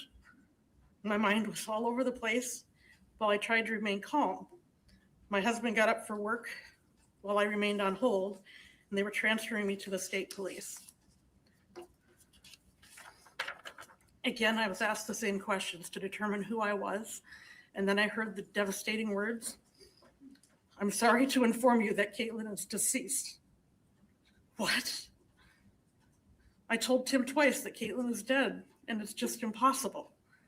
I'm pretty sure I said to the trooper, Sergeant Mallory Littman, listen, we're a law enforcement family, and I understand there are steps you need to take.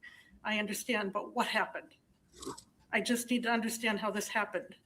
He killed her, didn't he? And Tim took the phone for more words from new people.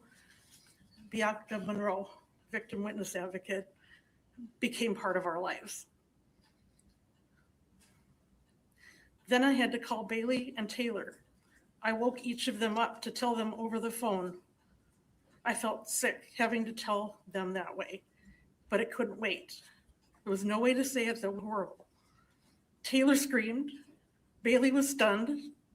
We didn't know how, when, or why, or anything yet. And we began the absolute worst day of our lives. Tim called out of work immediately, and the law enforcement family had his back. We called out to our family members, and the shockwaves grew. I called my cousin. I can't come today. I had been working as a PCA for my aunt and uncle. Of course, they knew where I needed to be, and the shockwaves grew further. We were all in shock. There's a vacuum, a gaping hole. Everyone was coming to be together, waiting, terrified for the girls, fearing the worst for hours, and we were all struggling with it, all of us. Just after 10 Eastern, the girls are recovered safely. Thanks to the Amber Alert and Carolyn and Keene PD Officer Velez, Dustin is apprehended. The girls are with EMS and the hospital and DCYF. Now, Mark Duren calls my husband on my husband's cell phone. And it's not that they didn't have our phone numbers all along, both of our phones. I got word from Bianca about the girls' condition, their status, and what needed to happen to keep them together and with family. I wanted to fly out right then to be with them. Bianca told me that I needed to wait because they needed to be able to reach me as the next of kin to the girls and to Caitlyn. I asked Brenda, Mark, and Shannon if they would take the steps to be with the girls until I can be there. We're coming soon. And they said yes. Oh, Brenda, that was the instinct. Brenda and Shannon went to the hospital, and Mark went shopping for everything else. They prepared for all of us to take over their lives in space. They did it for the girls. And we're coming as soon as possible. The girls needed family. They held Elwyn and Valen and did their best. They sent us pictures when they were allowed so we could see the girls, still at the hospital, but with family waiting. And more hours go by before the girls could leave the hospital. We hear the manner of death. A single gunshot wound to the head. The manner is homicide. Caitlyn died in seconds. Be prepared. The girls were present. Duren under arrest. The charges: second-degree murder, reckless behavior with a firearm, endangerment of a child. And we were all horrified. But now we're able to make our arrangements to leave. Taylor, my Grammy, flew from Minnesota to New Hampshire, to the girls, to Caitlyn, early March 2nd. We functioned in shock for days. We held Elwyn and Valen and did our best. And there was no time to grieve. It was impossible to describe the emotions, the high level of relief for the girls and concern for the girls, but we just did what we needed to do. I was told I would need to attend a hearing to be appointed as a temporary guardian for the girls, file online, submit it immediately, and that we should be able to take the girls home by the end of the week. We booked our flights for Saturday to go home. Taylor and I went to the funeral home after the medical examiner released Caitlyn. Taylor and I made choices together about what Caitlyn would have wanted. As her mom, I had to see Caitlyn to accept that she was really gone. It couldn't be real. Taylor couldn't, but she waited close by for me. I wasn't allowed to touch Caitlyn. I stood near her, looked at her face, crying and shaking, and I told her goodbye, my girl. My heart was breaking again, and I could barely breathe. Then I left her behind. This time she wasn't coming home.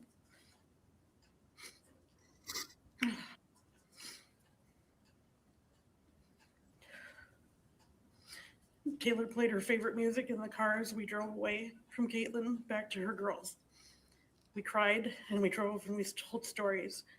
Then we collected ourselves before we went to be with the girls. We held Elwyn and Valen and did our best for them for days. With no time to heal, no time to grieve, just working to go home to family. March 7th, 2024, the hearing for temporary guardianship, where we should be able to go home. Some jerk attorney showed up to intervene on his parents' behalf. They weren't even there. Oh. Because of your parents and you, Dustin, did you even know? I was not going to leave the girls behind. I stayed.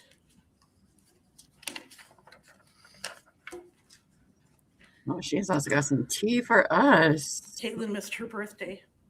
She would have been 32. Caitlyn would have celebrated with Taylor. No time to heal. No time to grieve. We had birthday cupcakes, and Elwyn and Valen blew mommy's candles out for her. I was blessed with my attorney, who is now a friend, and we continued to fight to bring the girls home. Your parents calculated and lied to make themselves look more significant in the life of the girls while they stayed in Minnesota until they were allowed to clear out the crime scene.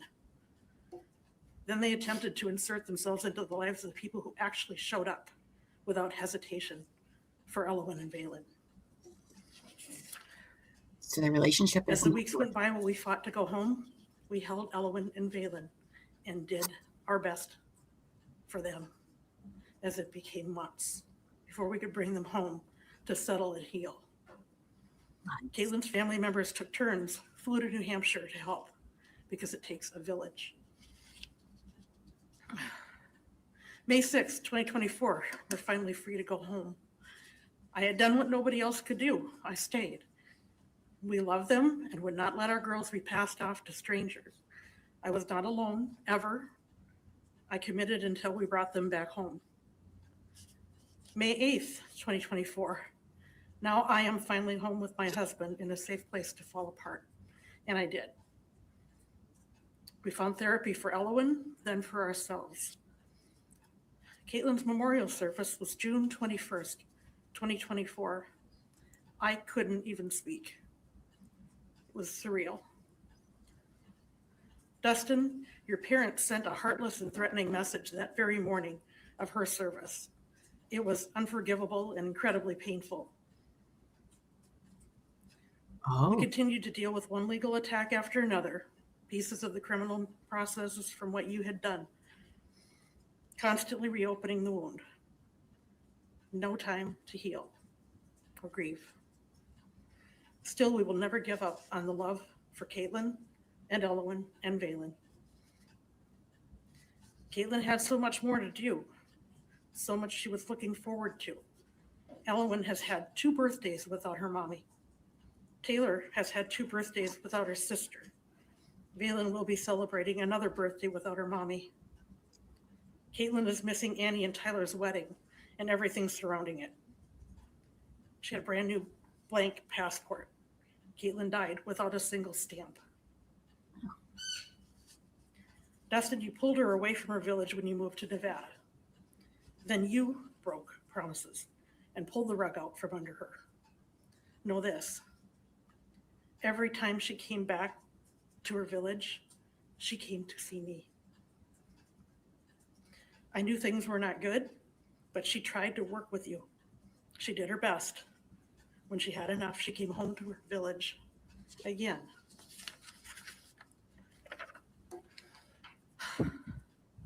Now we'll talk about me personally. I received the shock of being notified about Caitlyn's death. I felt it and I held myself together.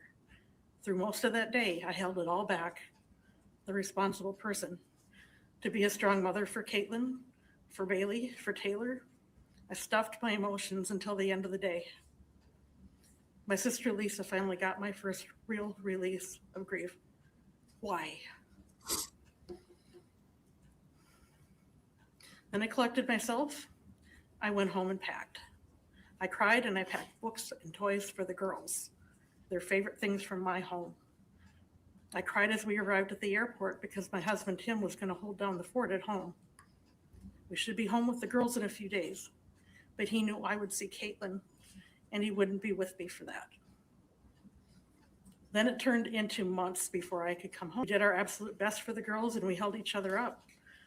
We were strong women supporting those girls.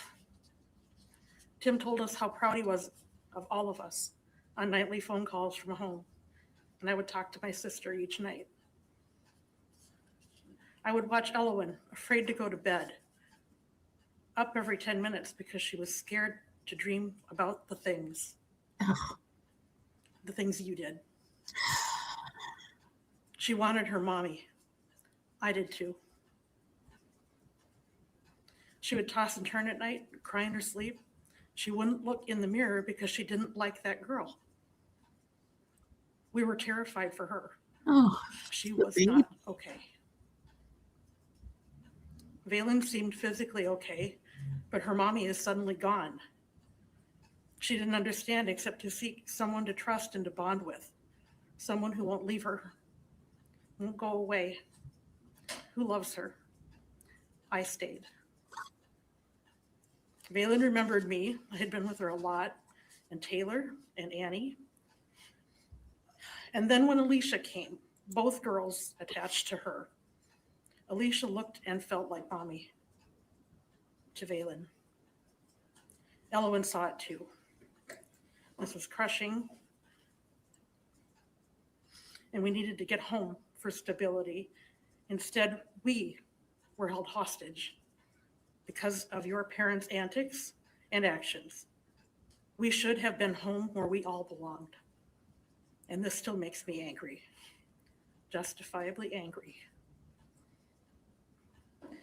Delaying grief took a toll on me. Staying in fight or flight mode caused my inability to sleep, and trauma caused nightmares when I did sleep. I kept seeing what I imagined happened. Caitlyn told me what happened. She visits me. Elowen told me what happened. I believed her. I still do. I always will. I have a therapist. Eventually, we reached the point that I needed to get medication to sleep, something to manage my anxiety and real complex PTSD, something to minimize my nightmares, then my blood pressure. I have never been on medication like I am now. I still struggle to go to sleep. Those images, my nightmares, it turns out I wasn't far off.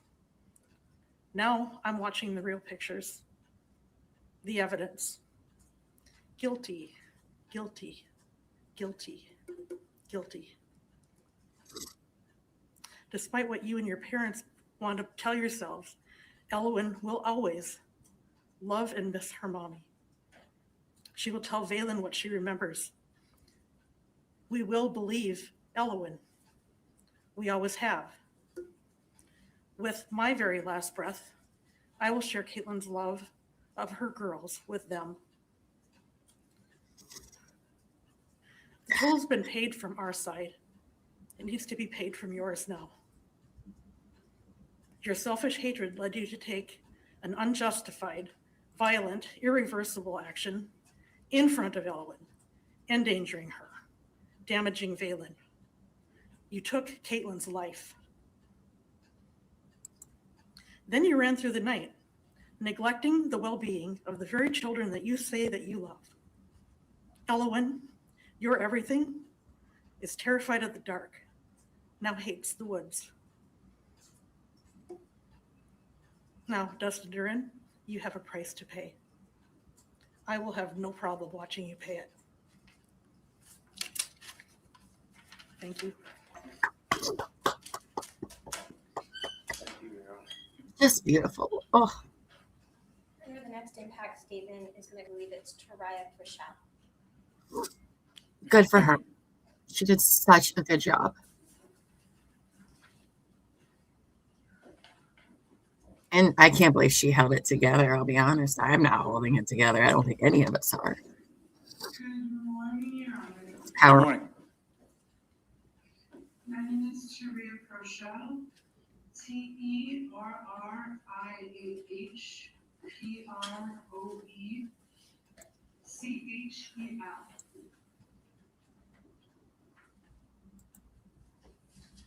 Can you hear me?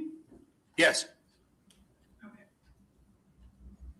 See if I can make this louder for you guys.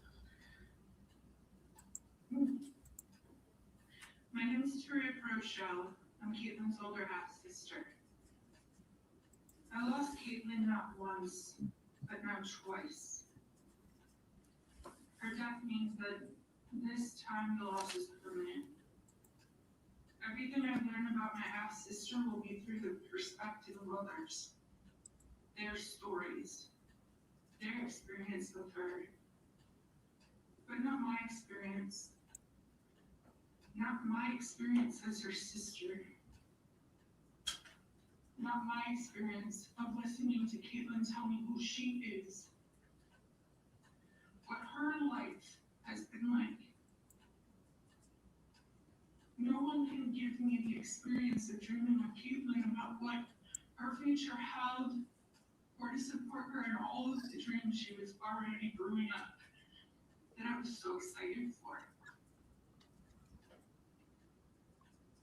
Caitlyn was taken from me twice.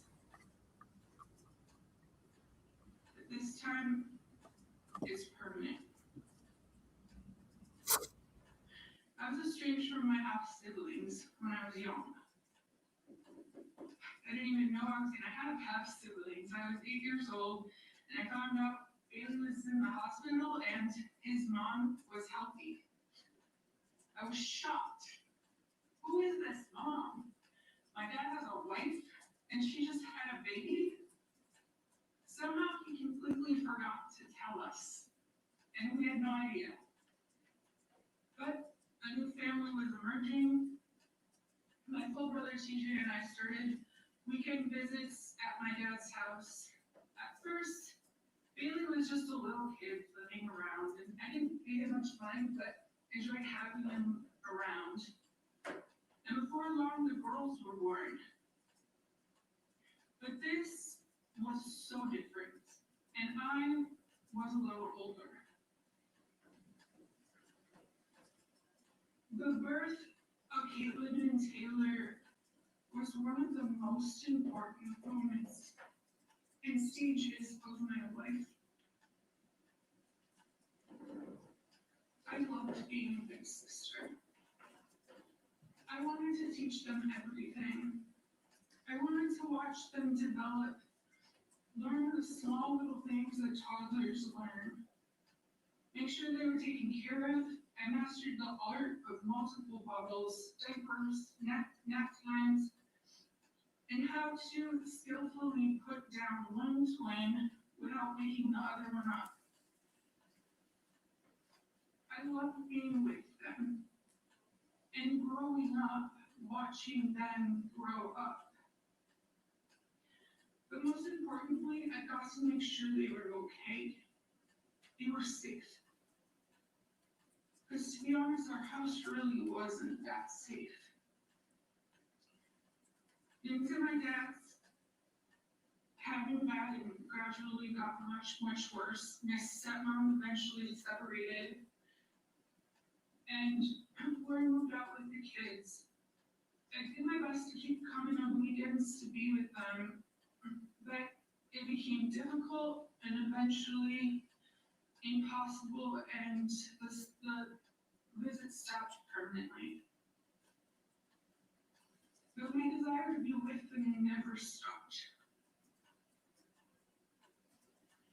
And for about 25 years, I thought about them all the time and missed them.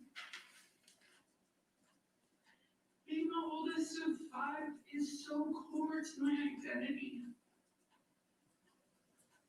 The experience as a young kid of taking care of these small infants is core to my identity. And it was taken from me.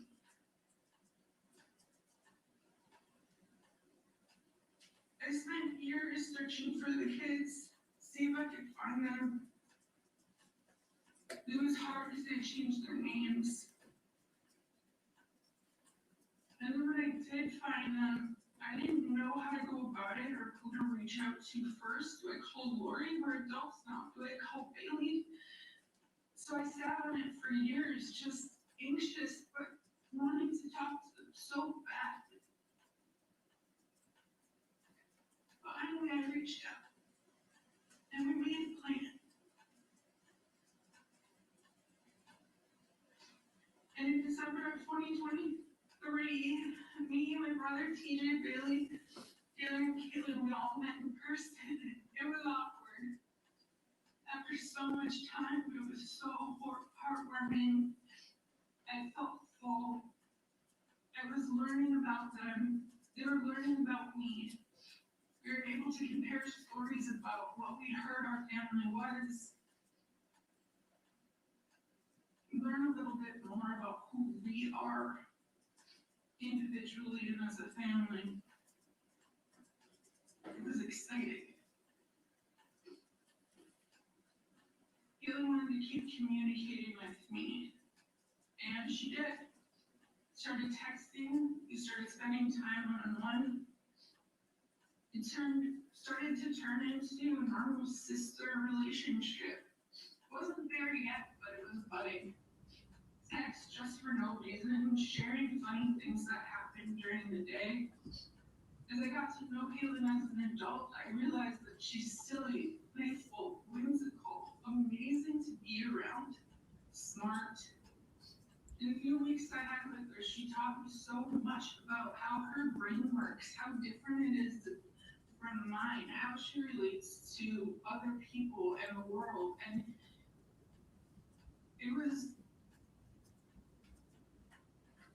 amazing to have someone sitting right in front of me that was related to me, but fundamentally so different and so smart in so many different ways than I am. That's what I was getting from Caitlyn, the opportunity to know her, a chance to play, to support each other, to share.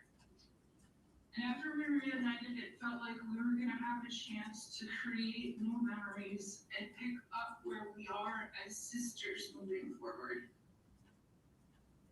But instead of building that relationship that was just starting to bud, within weeks, Caitlyn was dead.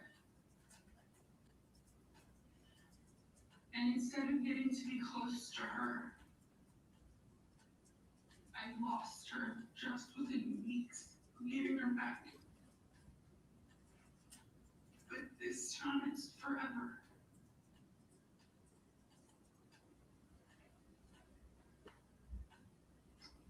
This family needs the opportunity to heal from this horrific trauma.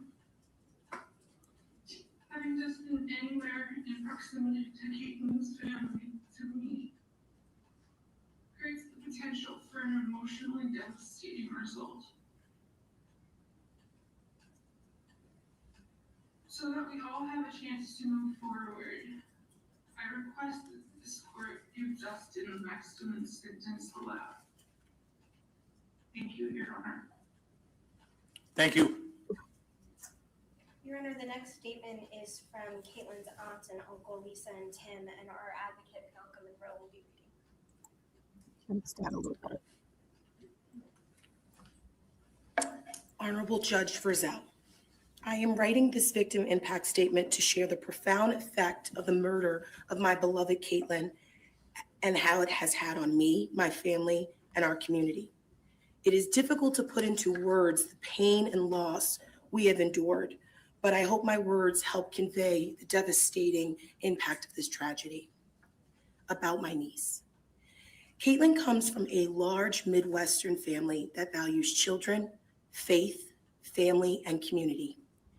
Caitlyn was vibrant, compassionate, and a loving young woman and mother to her daughters. She brought joy and laughter into our lives every day. Her kindness touched everyone she met, and her sense of humor could lighten any room. She had dreams and aspirations, and she worked hard to achieve them. Her absence has left a void that can never be filled. There is no consoling thought in the way Caitlyn died.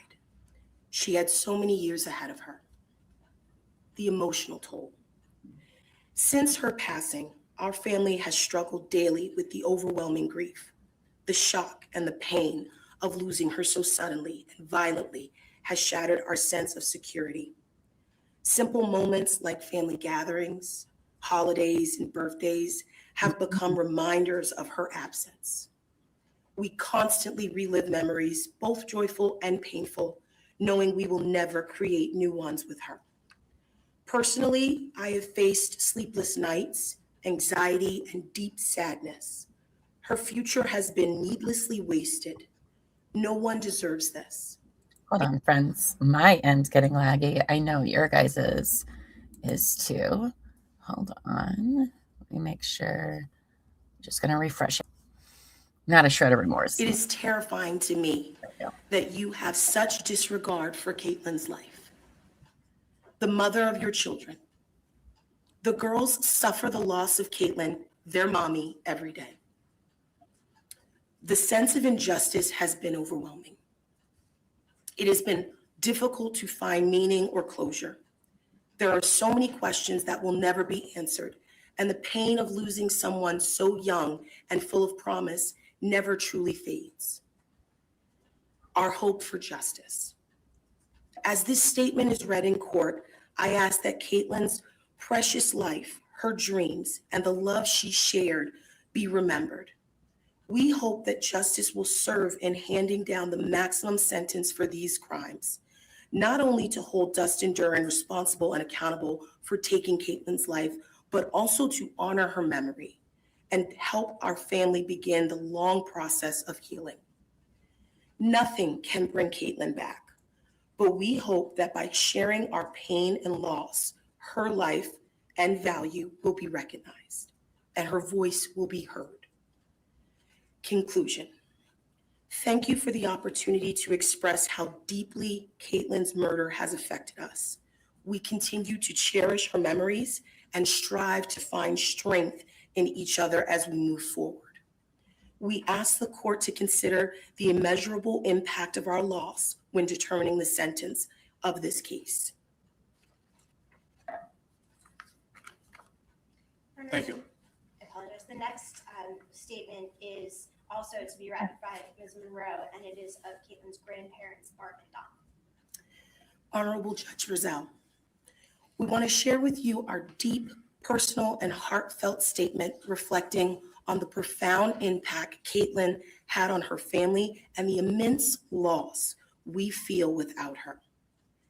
Caitlyn grew up in a family who cared for and depended on her. I am Barb Daly, her maternal grandmother, and I often needed Caitlyn's help to do things I couldn't manage on my own.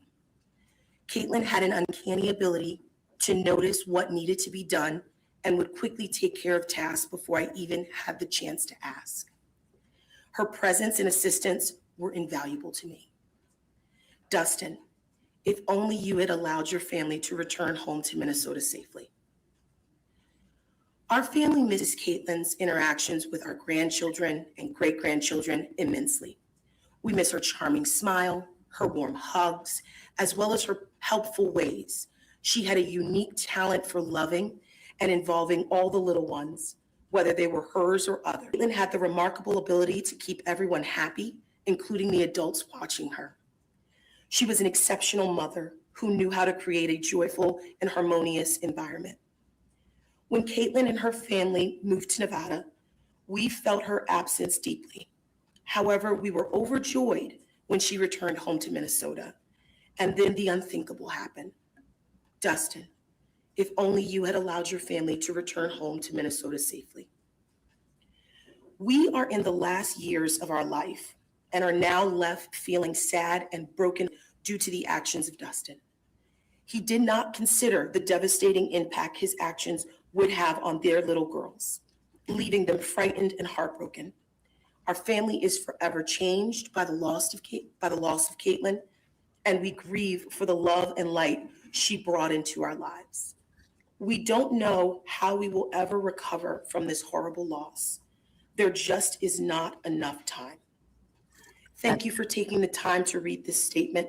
It is a small window into the profound sorrow and loss our family is experiencing. Respectfully. Thank you. What do you think he's writing? Your Honor, the next impact statement will be on the WebEx. This is Caitlyn's cousin, Annie Naffziger. Right.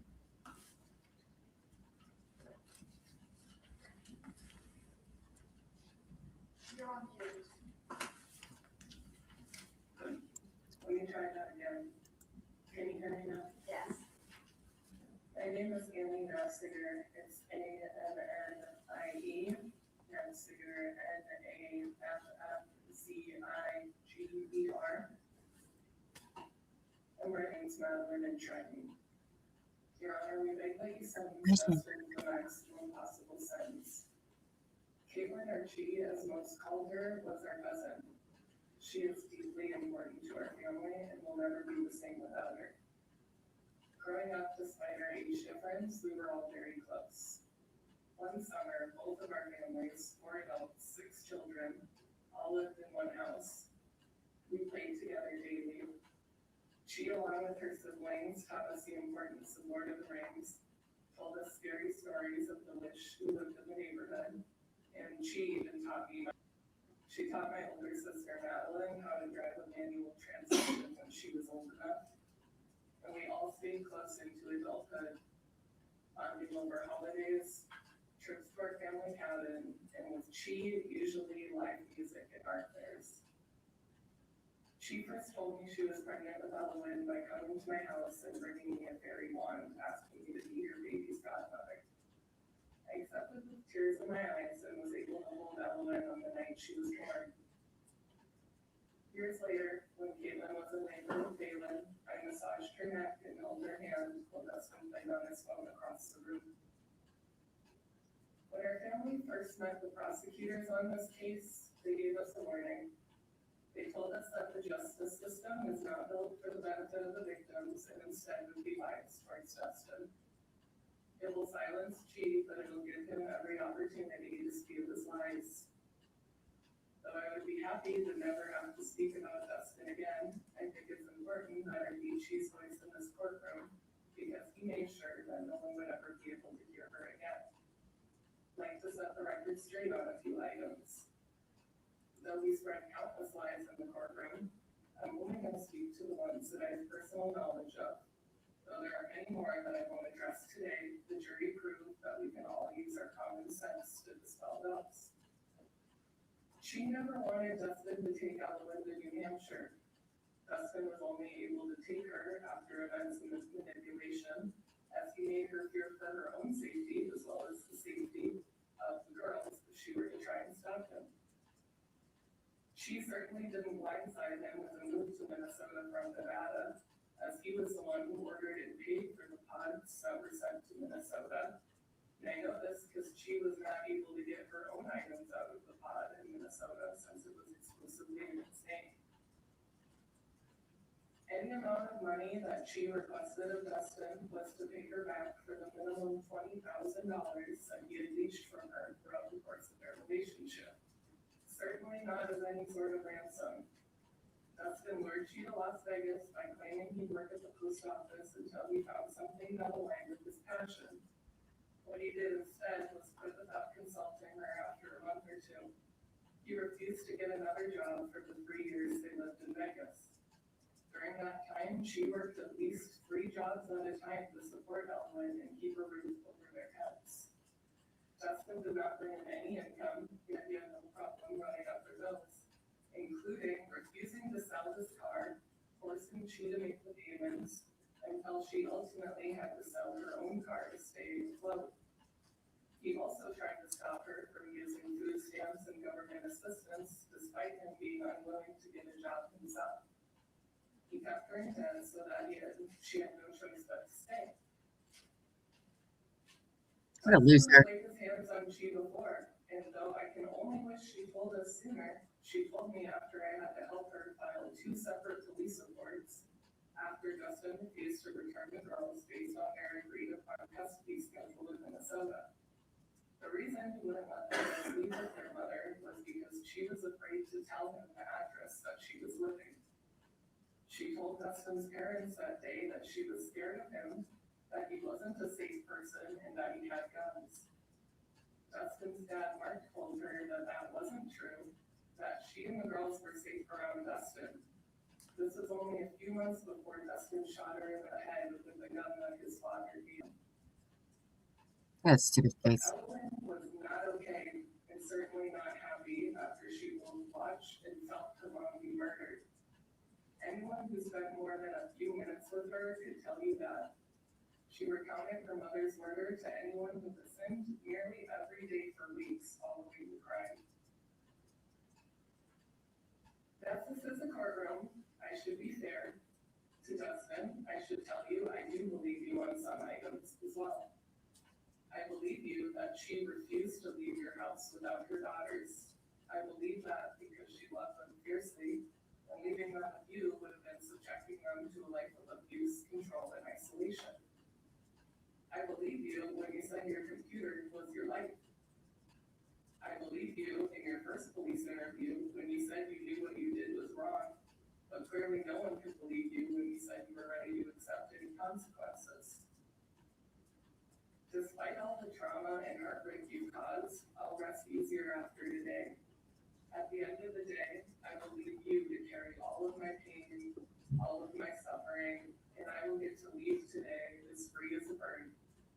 I'll go and wrap my arms around my goddaughters Ellyn and Daylin and find solace knowing that neither they nor any other woman will ever be harmed by you again. Your Honor, thank you for the opportunity to offer a victim impact statement. The murder of our cousin continues to haunt us more all the time. We feel the loss of her at each passing holiday, where her small hands were always preparing our family's traditional meals, tidying up after an eventful game night, or joining in telling stories around the fire. With her humble demeanor and go-with-the-flow vibes, she always put others ahead of herself and would try to facilitate everybody else's good time. Our family portraits will always have an unfillable void where a small but mighty woman once stood. Chi's children will continue to grow older without her direct love, care, or guidance of the wonderful mother who made them.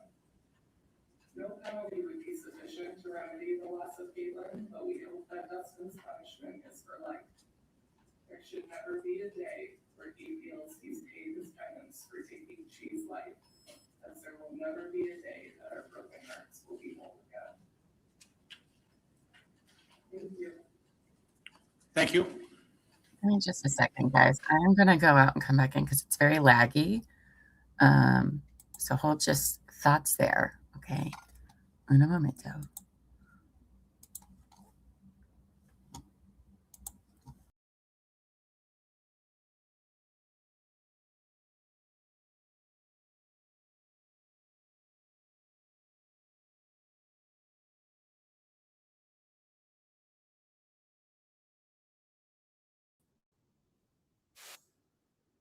That didn't really help too much, but that's okay. Hold on just a second, friends. I can't do anything about this. So let me go back to this lady starting. There we go. Easier after today. At the end of the day, I will leave you to carry all of my pain, all of my suffering, and I will get to leave today as free as a bird. All right. I'll go and wrap my arms around my goddaughters Ella and Caitlyn and find solace knowing that neither they I think the next person up's her aunt. Go. There we go. Your Honor, thank you for the opportunity to offer a victim impact statement. The murder of our cousin continues to haunt us more all the time. We feel the loss of her in each passing holiday, where her Sorry, small I'm hands going were to this. always preparing our family's traditional meals, tidying up herself for Sorry. Plamondon, Plamondon. Honorable Judge, thank you so much for allowing me to make a statement about how Caitlyn's murder has impacted me emotionally, physically, and financially. I'm Brenda Plamondon. I'm Caitlyn's aunt. Throughout the years, we have spent an unknowable amount of time together, including our whole family sharing a roof one summer. Caitlyn coming to live with my family for a period of time after high school, holidays and vacations, and mostly a family trip to Hampton Beach to celebrate a holiday of my creation, Thanksmas. Because of what Dustin Duren did, I will never make a new memory with my niece. Shannon and I were the last non-incarcerated adults to see her alive. Emotionally, I want nothing more than to just go back to being normal again. And I have to live with this the rest of my life. That Shannon and I drove Caitlyn and dropped her off to meet that monster. And I left her there, alone, with a bag of wet clothes, because my dryer had stopped working because of the flood. I have to question my judgment, and I wonder if my family secretly blames me. Oh, sweetie. But I am thankful that Shannon and I are alive. I have no doubt. Had we entered that restaurant with Caitlyn, we would all be dead. Shannon and I picked up the girls from the hospital after they witnessed Dustin murdering their mother. Within minutes of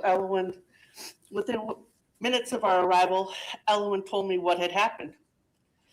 Elwyn said to me, "My daddy had his pew-pew, and he pewed my mom, and there was blood.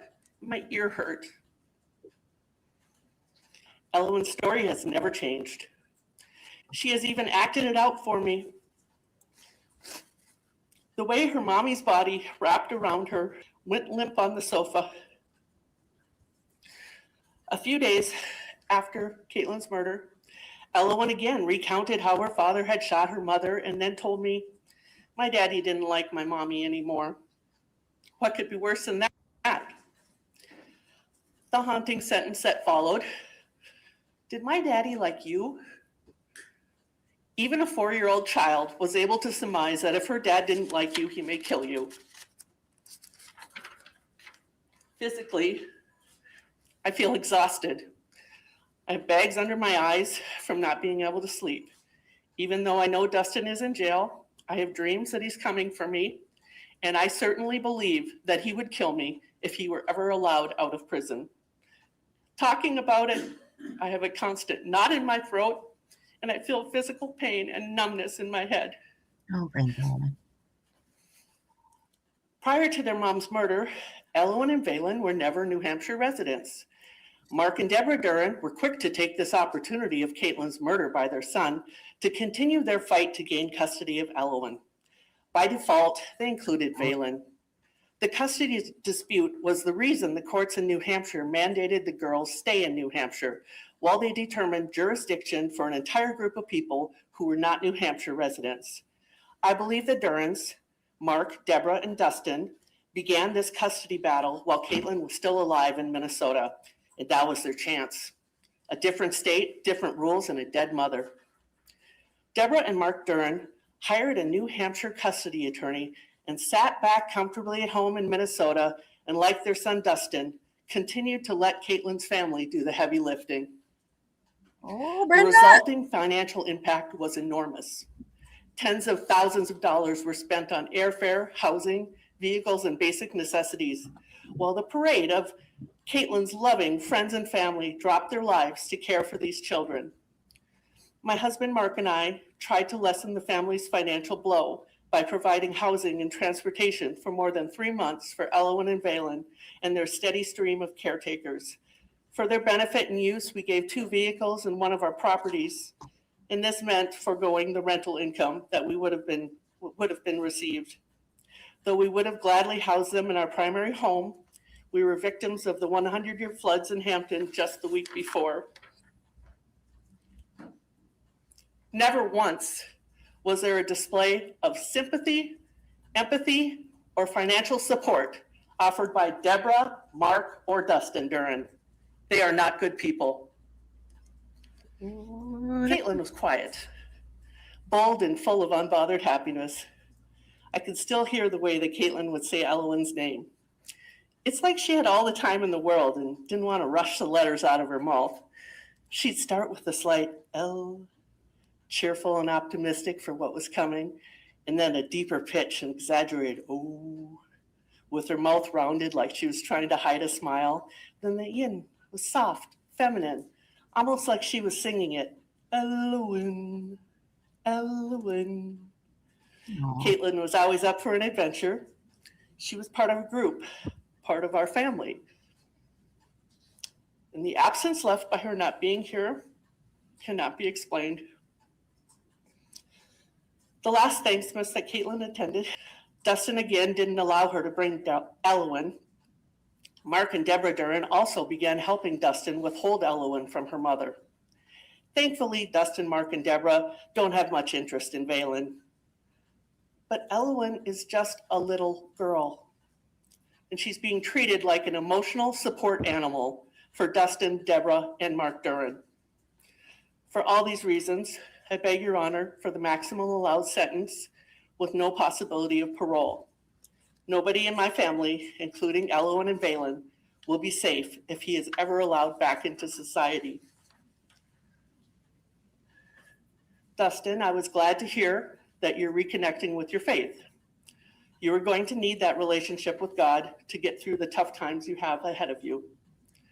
The first step in your spiritual journey is to stop lying. I have a couple of Bible verses for you.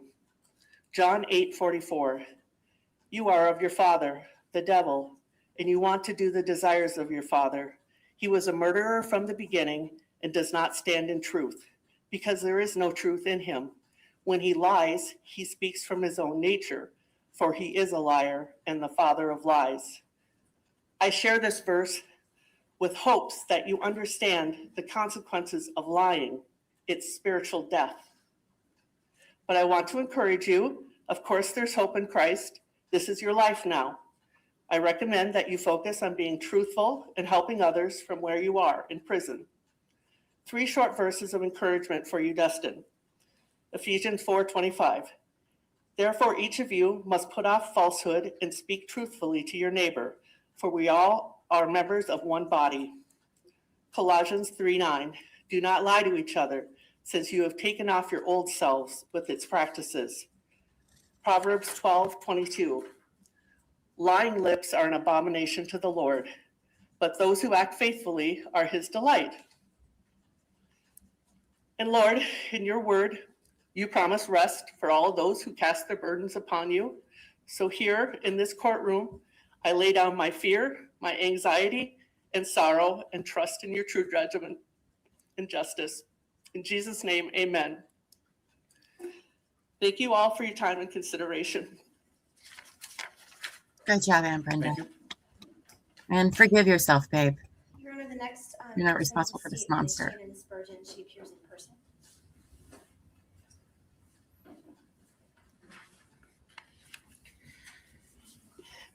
Your Honor, thank you for allowing me to speak today. My name is Shannon Spurgeon, Spurgeon, and I was one of the last people to see Caitlyn alive before she was murdered. Nothing can prepare you for the heartbreak of losing someone like Caitlyn. Losing her in such a violent and senseless way shattered everyone who loves her. In the days that followed, I faced moments that will stay with me forever. Walking into the hospital with Brenda to pick up Caitlyn's little girls was one of the heaviest moments of my life. Elowen had witnessed the murder. She told Brenda. She told me. She told everyone. She saw it. She felt it. And she will carry those images for the rest of her life. No child should ever have to live with that level of terror or confusion. I changed Valen's diapers. I held her when she cried. I tried to create moments of calm when nothing about their lives made sense. What haunts me the most is the time leading up to Caitlyn's murder. The day before and the drive up to bring her to meet him. Had moments of laughter, but none of it felt carefree. All of us had been through domestic violence in our own lives. We understood the danger. We feared for her. We told her to leave any mind. We created a safe word. When she stepped out of that car, she looked so small, yet so determined. Brenda and I cried as we drove away. We will never emotionally recover from that moment. I even made a thoughtless comment that everything felt so wrong and chaotic that we might end up on the news. I also truly believe that if Brenda and I had walked into the restaurant with her that day, we would be dead too. I fear for my safety and for hers even now. That fear stays with me every single day. My life and the lives of everyone around her changed drastically the day she was murdered. Caitlyn wasn't just my friend. She was a part of my family.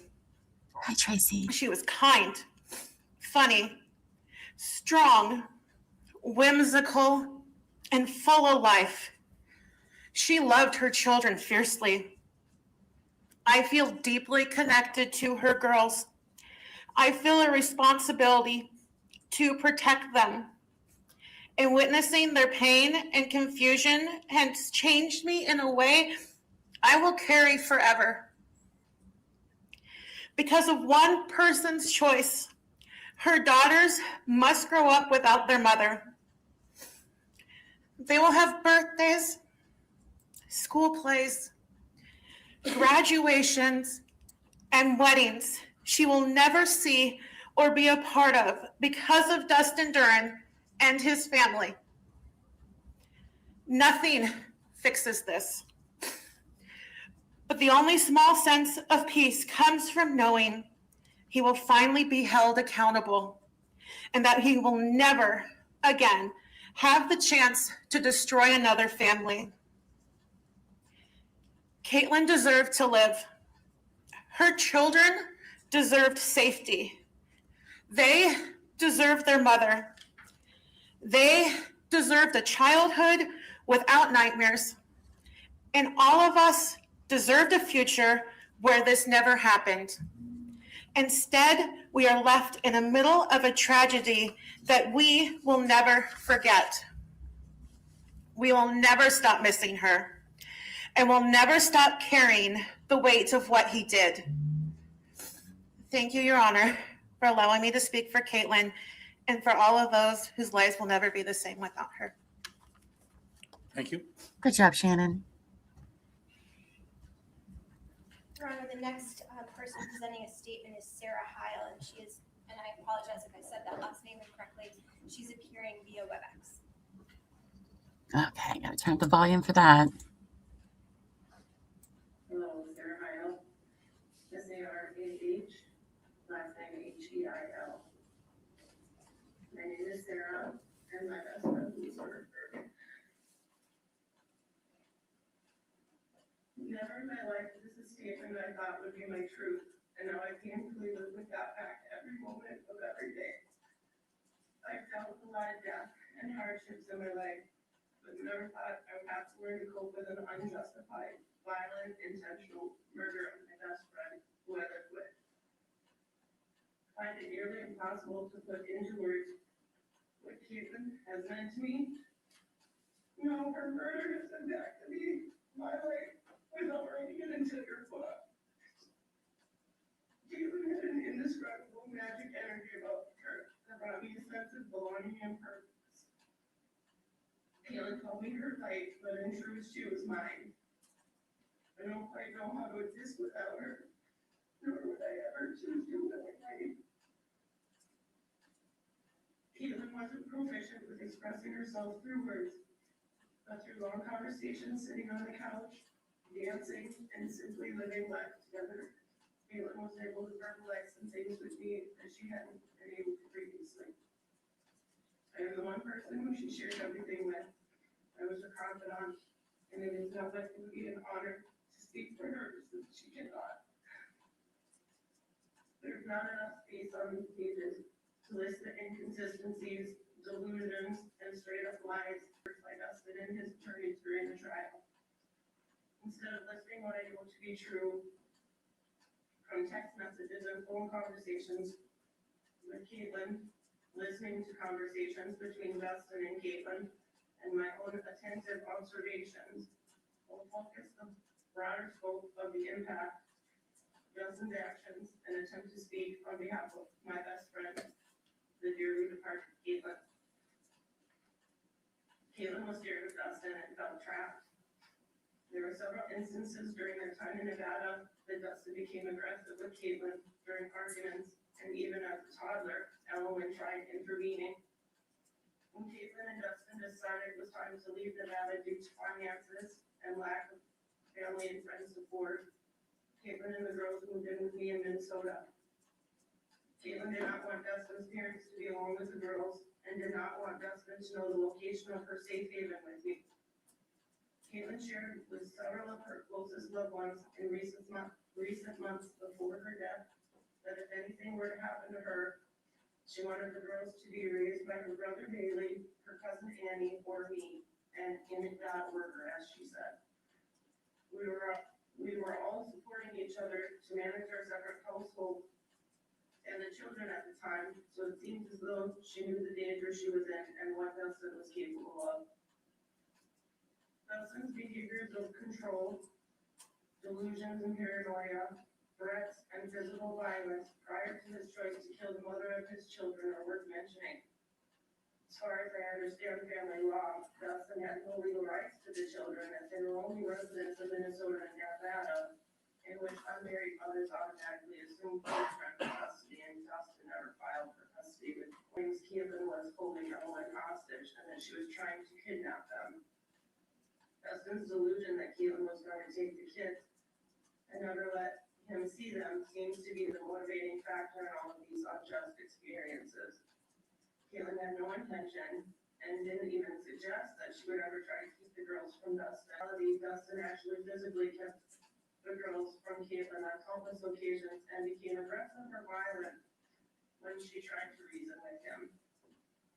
Caitlyn reported one of these moments to local Minnesota police where Dustin was staying with his parents and the police did nothing. Dustin also bruised Caitlyn's back with a physical assault in front of his father when she asked Dustin for financial support. Yet defense of Dustin's actions continue. During confrontations in Nevada, Ellen would stand between Dustin and Caitlyn and scream at her dad. Ellen has since shared with me that she wasn't strong enough to protect her mom. Ellen's own thoughts and observations of why her dad killed her mom is that he wanted the girls all to himself and he wanted mom gone. Dustin ruined his children's lives and Caitlyn died protected. During the defense trial, Dustin showed no signs of remorse, regret, or compassion for killing the mother of his children, or how Caitlyn's loved ones, including his own children, have been affected by it. His long-winded defense proves that he still believes he was justified in committing murder. Unfortunately, my best friend's life ended as a perfect example of the importance of the support needed for mothers and women living with domestic violence. Sadly, I now believe that the murder of my best friend was an inevitable fate. Dustin was determined to control the situation, even if that meant she had to die. Dustin has not and will not learn to be a lawful human. He was determined to have the children to himself for God bless them, things like moral decency or the law. He should never be allowed to live in a civilized society or have any rights to be active in his children's lives after the terror he has placed on all of us. It is impossible to state what the murder of my best friend has impacted my life because it has taken control of everything and continues to take control at any given moment. None of Caitlyn's adult loved ones have even had a chance to focus on ourselves and deal with our own loss and grief or how it has impacted us fully, because we all have been focusing on the effect it's had on the girls and trying to ensure they are safe and cared for. The aggressive nature of non-compassionate actions and words, even after an entire jury found Dustin guilty on all charges, continues to impact all of our lives. For me personally, there was the initial and immediate trauma effects of finding out what happened, trying to figure out what to do with myself and how to continue to resist. Everyone I lived with was suddenly gone and never coming back. I could not return to my home for weeks after the murder. My entire daily life was instantly changed, and I'm reminded of this every day with the silence and ghosts in my home. I immediately started attending weekly trauma-focused therapy sessions. About 6 months after speaking with investigators and the initial trauma started wearing off, I began experiencing frequent ocular migraines that caused me to have temporary blindness. I've gone to the emergency room at least 4 times for panic attacks since the murder. And now I'm forced to diligently work on managing the post-traumatic effects of the event. I took honored responsibility for Caitlyn's and the girls' belongings after she was killed because they lived in my home. Due to the girls not being able to return to Minnesota for months after Caitlyn was killed, I focused on sorting, packing, and distributing her treasured belongings. During these months, I spent long hours seeking information for the criminal case that only I might have. This is all I could do. As soon as the girls returned to Minnesota, I realized the new reality that my life was forced into. I could be there for them and start to help them have some familiarity, comfort, and a sense of their mom after the horrific events that they were forced to experience. Dustin's previous and continued actions have given me a new sense of fear and rage that didn't exist prior to the murder. I now have to live with and manage daily, regardless of the results of this sentencing. And this countless days of work due to the trauma of the murder, the mental, emotional, and physical impact Caitlyn's murder has had on myself has also affected all of my other relationships, my work, and every aspect of my life. Dustin's actions have absolutely impacted me financially as well, but money is the least important in the wave of his destruction. When Dustin chose to end Caitlyn's life, he became not only a murderer, but also a thief. He stole dreams, futures, hope, joy and love from everyone who loved Caitlyn. Caitlyn and I had a dream of a future shared home and life that I now have to live without. Dustin stole loving attachment and healthy development from his children. He replaced trust and love with terror and despair. Dustin not only ended Caitlyn's life, he ended my life, his children's lives, and Caitlyn's friends and family's lives.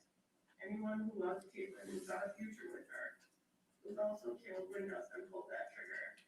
We are now forced to live lives and plan for futures that we did not choose. Our free will was murdered along with our dearly loved Caitlyn. There's no justice in any of this. Regardless of the sentencing, we all have to live a life we didn't choose. Instead, Dustin chose it for us.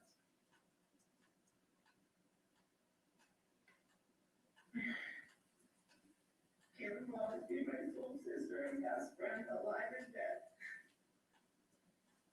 Caitlyn and I decided that we would be each other's platonic life partners, and now I have to live without that. I ask that the court sentence Dustin the maximum all possible for each individual charge. Even this maximum sentence will not accurately punish Dustin for his unlawful, whether charged or not charged, actions. Nor will it give us our lives and beloved Caitlyn back. It may help us to find a new sense of hope for moral and just humanity in the future we are not forced to live. Thank you. Thank you. Oh, so loud. Your Honor, the next impact statement is also remote and is from Heather Naffziger on behalf of herself, Caitlyn's sister-in-law, and her brother. Hello, Heather, H-E-A-T-H-E-R, Naffziger, N-A-F-F-Z-I-G-E-R.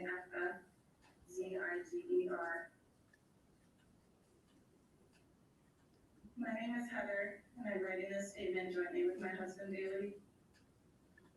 Caitlyn Naffziger was our sister and sister-in-law. We, along with many others, called her Goose. Goose was our light. Goose. She became the sister I never had and I'd always wanted. We enjoyed cooking together, and Goose would often come over to our house with the kids or by herself. Our home was her home. When she lived in Las Vegas, we would FaceTime with her and the kids often. She's been a part of her and her girls' lives. I was there for the birth of Elowen and would help her often when she wasn't living out of state. Her dream was to live on a commune or within a co-housing system with her closest family and friends. She had so much love to give. All she wanted was for everyone to be together. They say with death that time can lessen the pain, or at least the initial shock.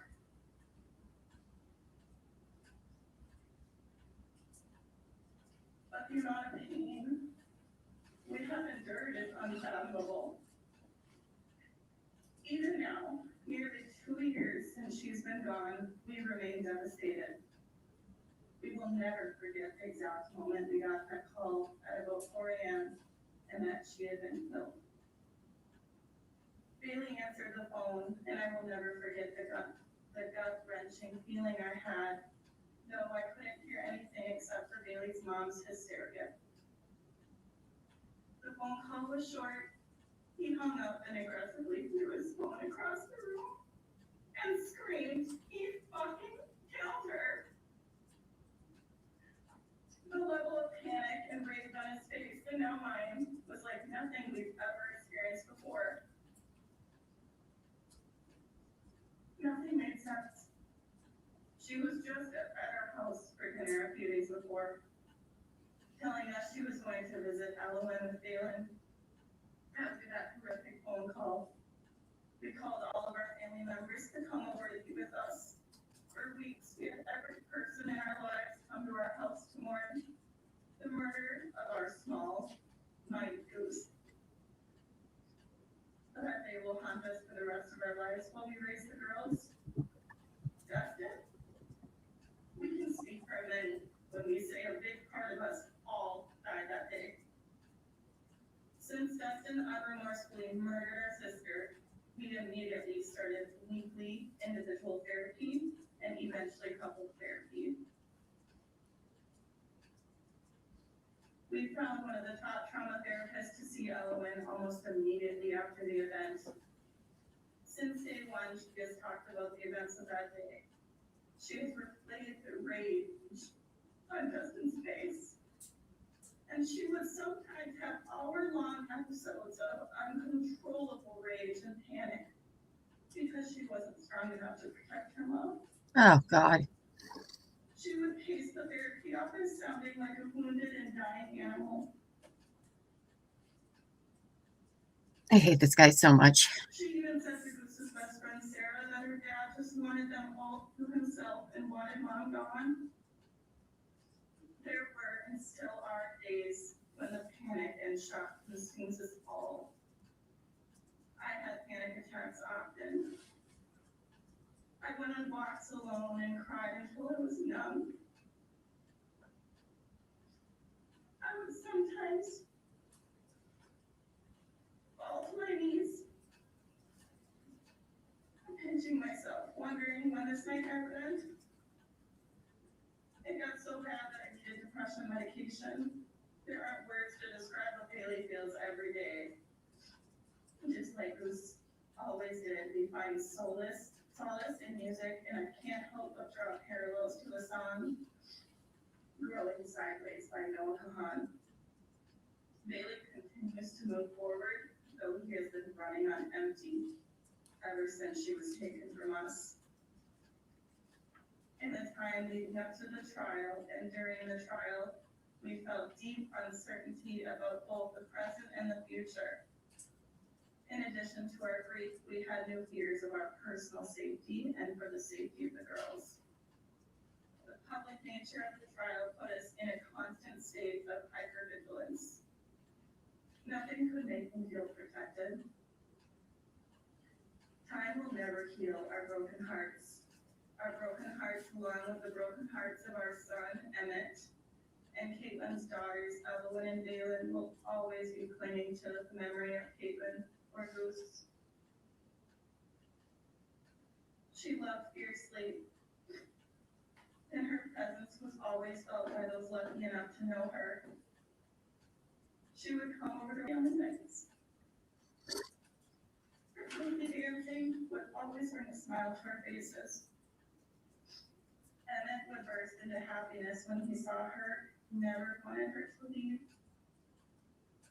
Not even 2 weeks after she was murdered, we found out we were pregnant with our second child. Oh. In fact, we found out when we flew to New Hampshire to be with the girls. Though our son Grayson has never met Goose, he will always know of his aunt, and he will see her in the girls as they all grow up together. Our family members always said Bailey was Goose's favorite and her hero. We did everything because we could to support her. At times, she would ask for money as she was working at least 3 jobs and barely scraping by to provide for the girls, all the while Dustin was not working. She had said that if anything were to happen to us, she would want Bailey and me to care for her 2 girls. It was mentioned on several occasions to her closest loved ones that should anything happen to her, she would want 3 people to raise her girls in this order. Her brother Bailey, her cousin Annie, her best friend Sarah. Those of us she shared this with immediately took action after Dustin decided to take her life and started discussing options for the girls to honor Caitlyn's wishes. Being her first choice, Bailey and I have honored his sister's wishes, and we are raising the girls on her behalf. Oh, okay. So Bailey. We will cherish and take care of her girls as they were our own.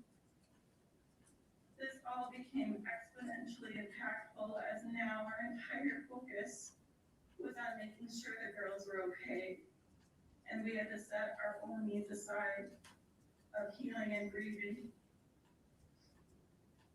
A big part of us died with Caitlyn that day, but that has only strengthened our commitment to grant her wish for us to raise her girls.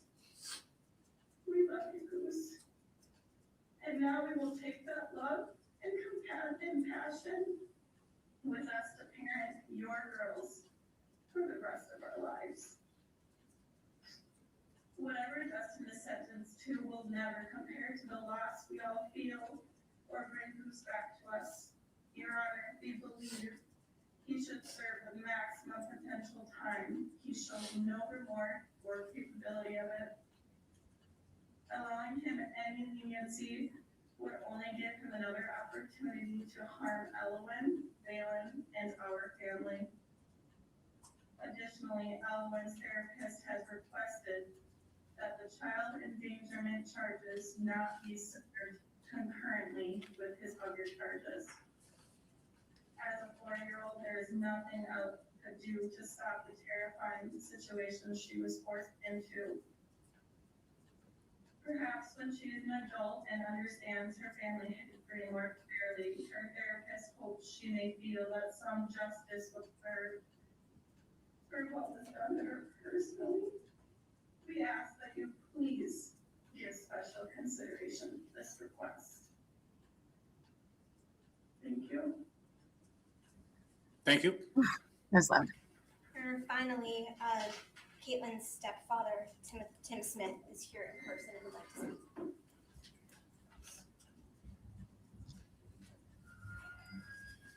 There's so much to talk about. Honorable Judge Jonathan Frizzell. My name is Tim Smith, Timsmith. Judge Frizzell, Caitlyn is my stepdaughter. She was taken from us, her family, by the defendant, Dustin Duren, on February 29th, 2024, Leap Day. I echo all the sentiments already voiced by family and friends, and thank you in advance for your consideration in this matter.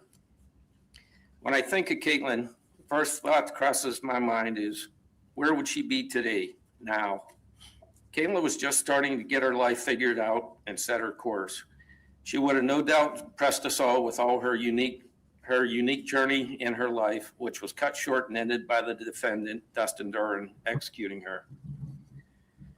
I'm going to be respectful of your time, Judge. Skip right to the matter at hand. The sentencing of Dustin Duren, who has been found guilty by a jury of his peers of the crime of murder and other aggravating, despicable crimes. Due to the heinous nature of the crime of murder that Dustin Duren has been convicted of committing, I implore you, sir, to impose the maximum possible sentence and that you make an upward departure in this sentence due to the following factors. Dustin has shown no remorse and lacks any sense of empathy for anybody impacted by his actions other than himself, including his children, which speaks to his narcissism.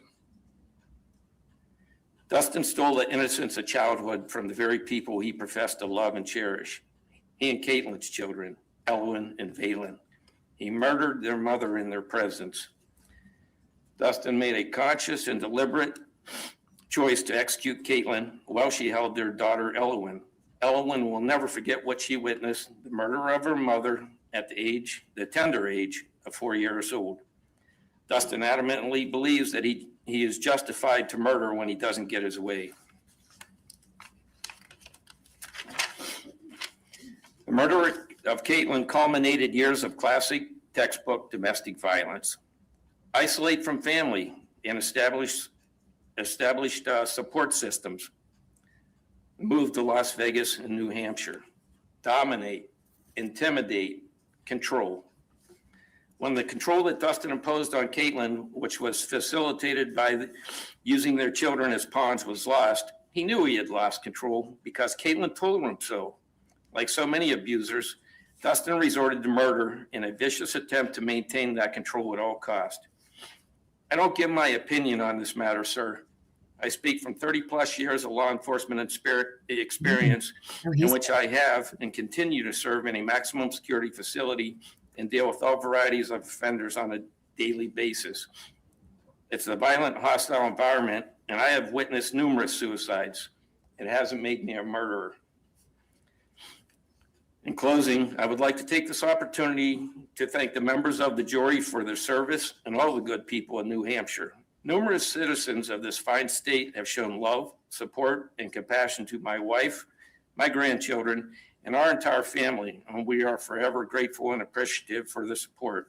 And may God bless them all, including you, Your Honor, and all the law enforcement personnel that did their jobs. Dustin, there are laws, spiritual laws. I had to do the hardest thing in my life. When I found out that you had executed my stepdaughter, Caitlyn, I immediately forgave you, had to. Hardest thing I ever did for selfish reasons, because the Lord says, if you don't forgive, you will not be forgiven. But I do, sir, truly forgive you. Criminal law, you committed murder. You must pay a severe penalty. One law does not negate the other. And in doing so, I hope you do that with honor. Serve your sentence, whatever is handed down today. Do it with honor, because it's shown through, any of your therapists can tell you, if a parent would commit suicide, their children are apt to do the same. Don't put that on your children. Restore your honor, serve your sentence, help others. May justice be served, and I will thank you in advance, Judge Frizzell, for ensuring that justice is, in fact, served. Thank you, sir, and thank the people of New Hampshire. May God bless you. Oh, Thank you.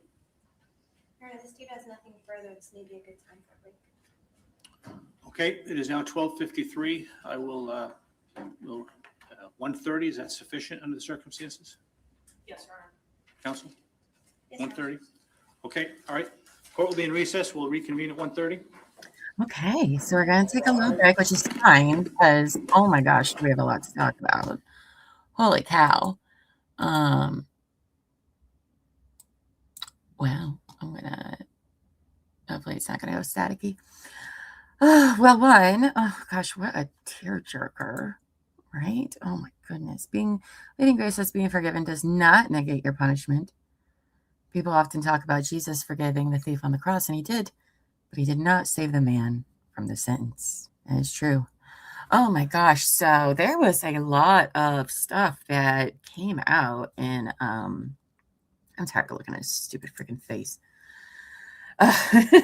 Need a break from looking at that. I don't like that loser. He's a loser.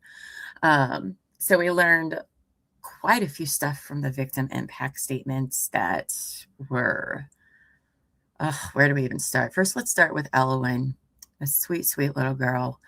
One, I'm so glad to hear that the family has the girls in therapy, trauma therapy, because they're going to need it. And, you know, they talked about how Elowen told everybody what happened because she saw it. Away with his face. Yes. Away. I don't even see it. You know, Elowen was there on her lap, being held by him as well when it happened. And so for them to put her in therapy and make sure she's okay, like that's amazing of them to do.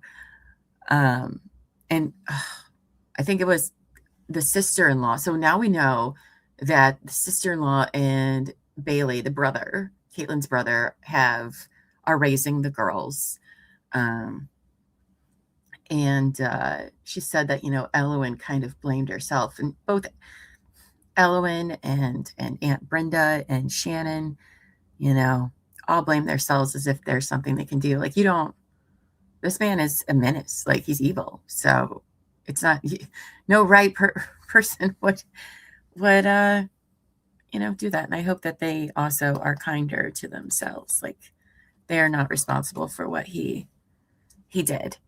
And that's just, okay. So let's talk about the Durens, though, because there was a whole lot of tea dropped about the Durens, his parents, both Dustin's parents, I forget what their names were, Deborah, and I don't remember what his dad's name is. So apparently, you know, remember that Dustin called his parents, I want to say it was like around like 10 at night when he called them to tell them what he did. It does sound like they're all getting therapy. So that's amazing to hear for all of them, and trying to work towards this process. So yes, learning about his family was very interesting. So we know that Dustin called his parents. Again, I want to say it was around 10 o'clock, but I don't entirely remember. It was some hours later, though, after he killed Caitlyn, and which is a very asshole thing to do. Like, I'm not going to call the cops. I'm going to call my parents and tell them to call the cops. All right, to which they did. But Caitlyn's mom said that they didn't bother. His parents knew what happened, didn't even get a hold of her. As a matter of fact, Caitlyn's family didn't even know until the Amber Alert went out, and they were like, holy shit, what is happening? Where is Caitlyn? And then they found out at 4 a.m. what had happened. So 6 hours going by, or longer, because again, I don't remember the exact time, or longer, was when they found out. And clearly they are very pissed off that the Durens did not inform them what had happened. And I can't say I blame them, though also, in a devil's advocate way, I don't know if finding out that your kid just murdered the mother of your grandchildren, I don't know if they were even in the right frame of mind themselves. Like, I'm not making excuses or anything like that, but I mean, I imagine it'd be difficult to feel that it was real since they're several states away. So, all right, I'll give them a little buffer when you're there, but still, to not say something knowing damn well that she's dead, not great. Because they had no problem calling the New Hampshire police, so that's mark one against them. Lady and Grace says, I can't believe all of that about his parents. I felt sorry for his dad when he testified. The hiring the custody attorney is my real sticking point. Well, also her friend and the WebEx friends and family of Caitlyn. Sorry, we all had a really hard time hearing you, so I didn't catch a lot of people's names.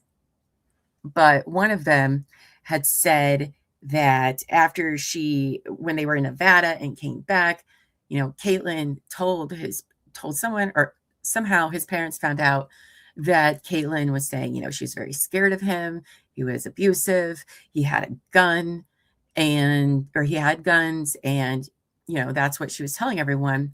And that when his parents were asked about this, they said, no, he's not like that. And he doesn't have any guns. Well, we know damn well he had his dad's former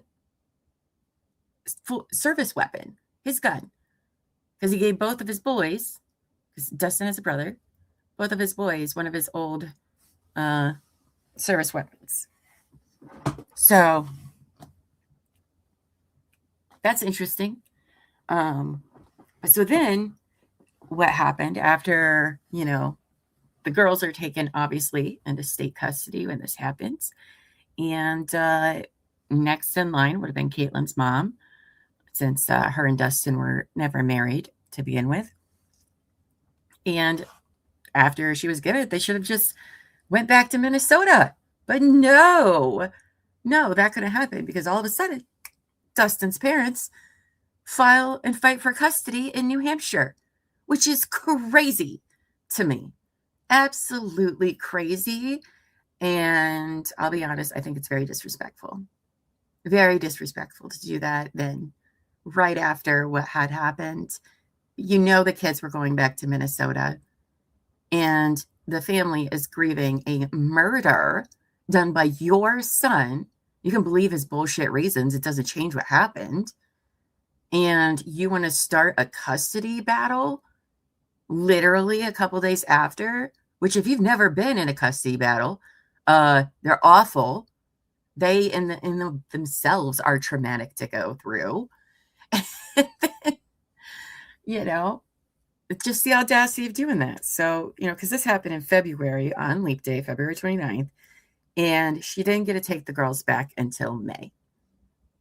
Just awful. Why would you do that to another family? I don't understand. I don't understand the reason for doing it. And his parents never even went to Massachusetts. They just hired a lawyer for their own behalf. Like, who does that? You know, now I see, we all thought that the grandparents were, you know, sharing the kids. No, that is what we learned today. It is not like that at all. At all. And that's wild to me. Just wild. There was a lot of shade thrown the Duren's way, and it kind of sounds well deserved, because how are you gonna mend? You know, I don't think his family should be held responsible for what he did. You know, he's a grown-ass man. Those are his choices.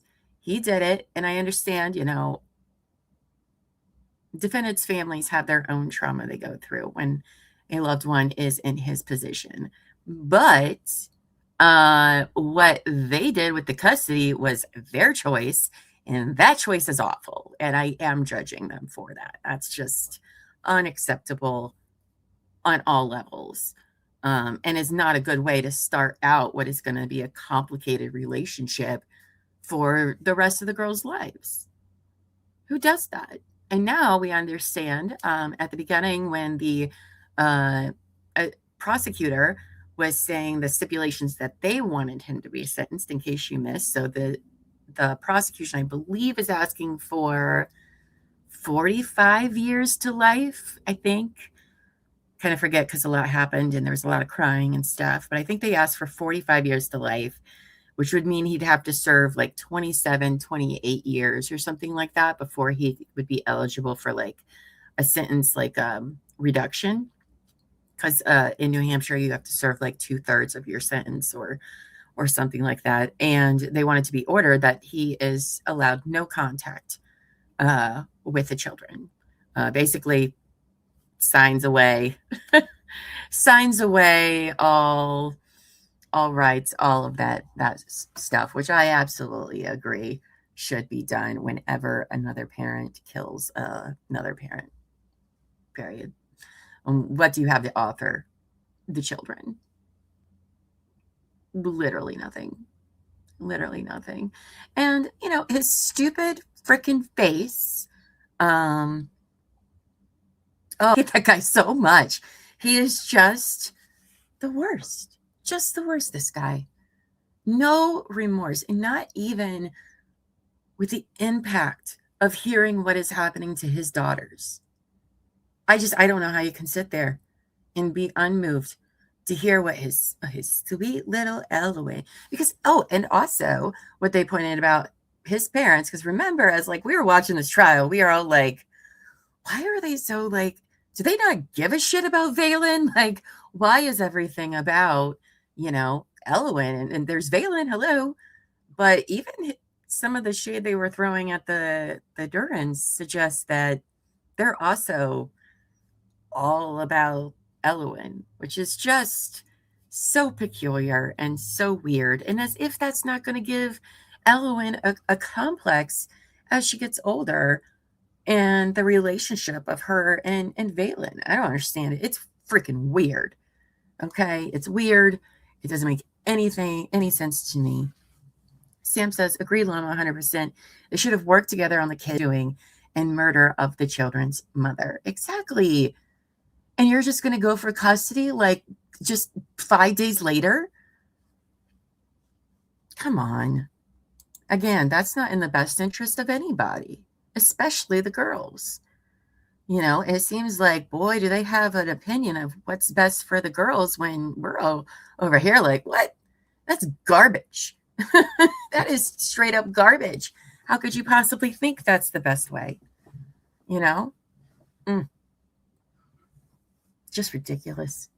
Just ridiculous. Lady in Gray says, I think the judge should have said nope when his parents couldn't be bothered to be there in person. That says a lot about them, in my opinion. Yeah, I mean, I agree. I agree. The more you know, right? The more you know about what was really going on behind the scenes there. Just crazy. Just crazy.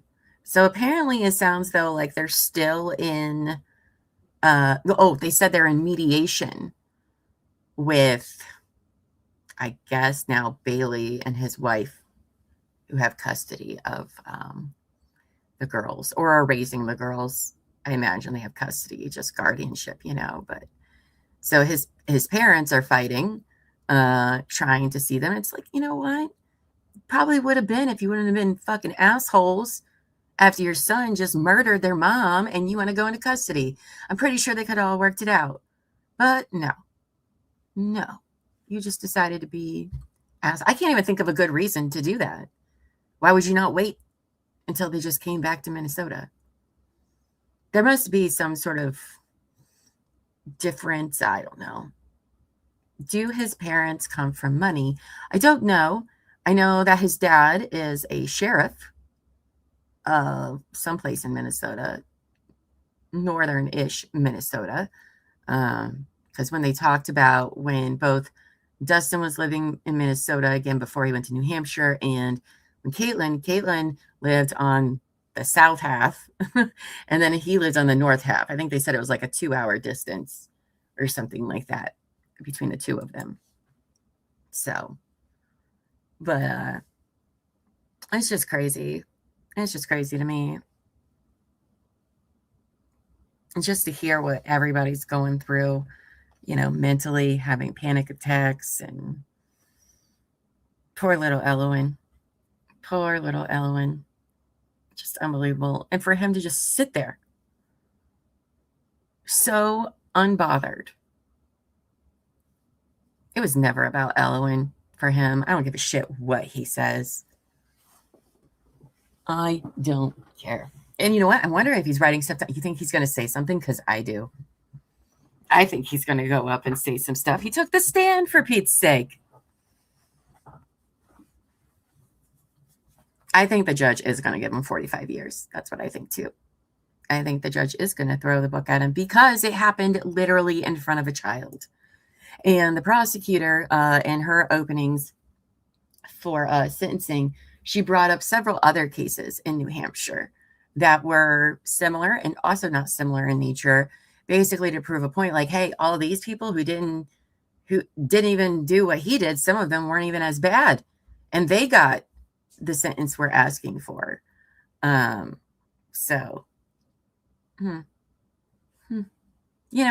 also him showing like no fucking remorse for what has happened to his daughters in this, and yet this asshole wants to blame what happened on PTSD. After that's literally what you just gave your daughter. But sure, let's feel Dustin. And it turns out that when they lived in Nevada, I think we knew this, but I don't remember because the trial's been a while. But he went there. They moved to Nevada because he told Caitlyn that he would get like a police job or something like that. This was from something somebody said on WebEx, so it was a little kind of hard to hear them. But they had moved there. He said, "Oh, I'm gonna work for the police or something," right? Then he gets this consulting job for a whole 2 months, just a few months, and quits it. And then the entire 3 years they're in Nevada, he doesn't get a job. Instead, Caitlyn works 3 jobs to take care of the family. Had to sell her car because he couldn't pay his car payments. He is a loser. He's a loser. And it just goes to show just how full of shit this guy is. I hate this guy. Sam says his parents seem to be a bit controlling and narcissistic. I mean, they haven't spoken yet. We also have to remember that, some of these feelings or perspectives are coming from, people who are obviously very, very hurt. I'm not saying any of them are liars, but, sometimes you can perceive someone's actions. It's different. I doubt it because we all agree that Dustin fucking sucks. So we're all on board there, but, Sam said they seem to understand the court system, financial abuse, or have an expensive lawyer who knows the custody game. Yeah, my guess is, they're well to do. If his dad's a sheriff and has been for like a couple decades, they make fairly good money. So you got to take baby Buff to the dentist. Aw, I hope baby Buff has a good visit. look, it's a awake elbow feeds. Hi, babes. Stringer Bell says, seem to be a narcissist. I've not been able to watch the entire trial, but these are the vibes. Girl, let me tell you what. I don't know if has been a defendant that just pisses me off by his stupid face. Like, this guy, when we were covering it, man, did this guy get me just riled up.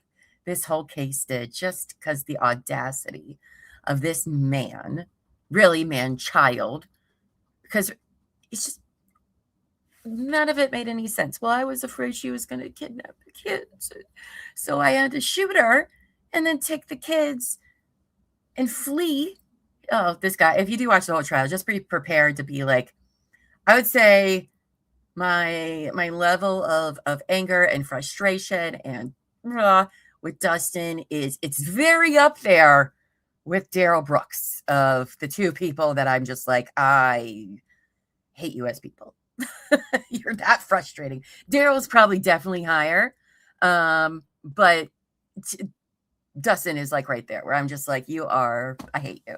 You anger me so much as a human being. So yeah, it's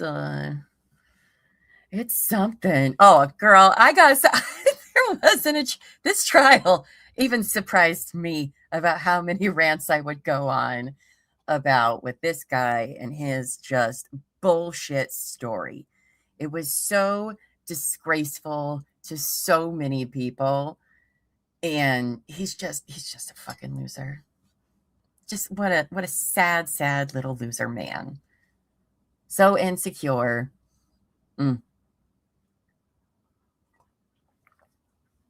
then trying to be like, well, I'm a military vet, so I should get special consideration.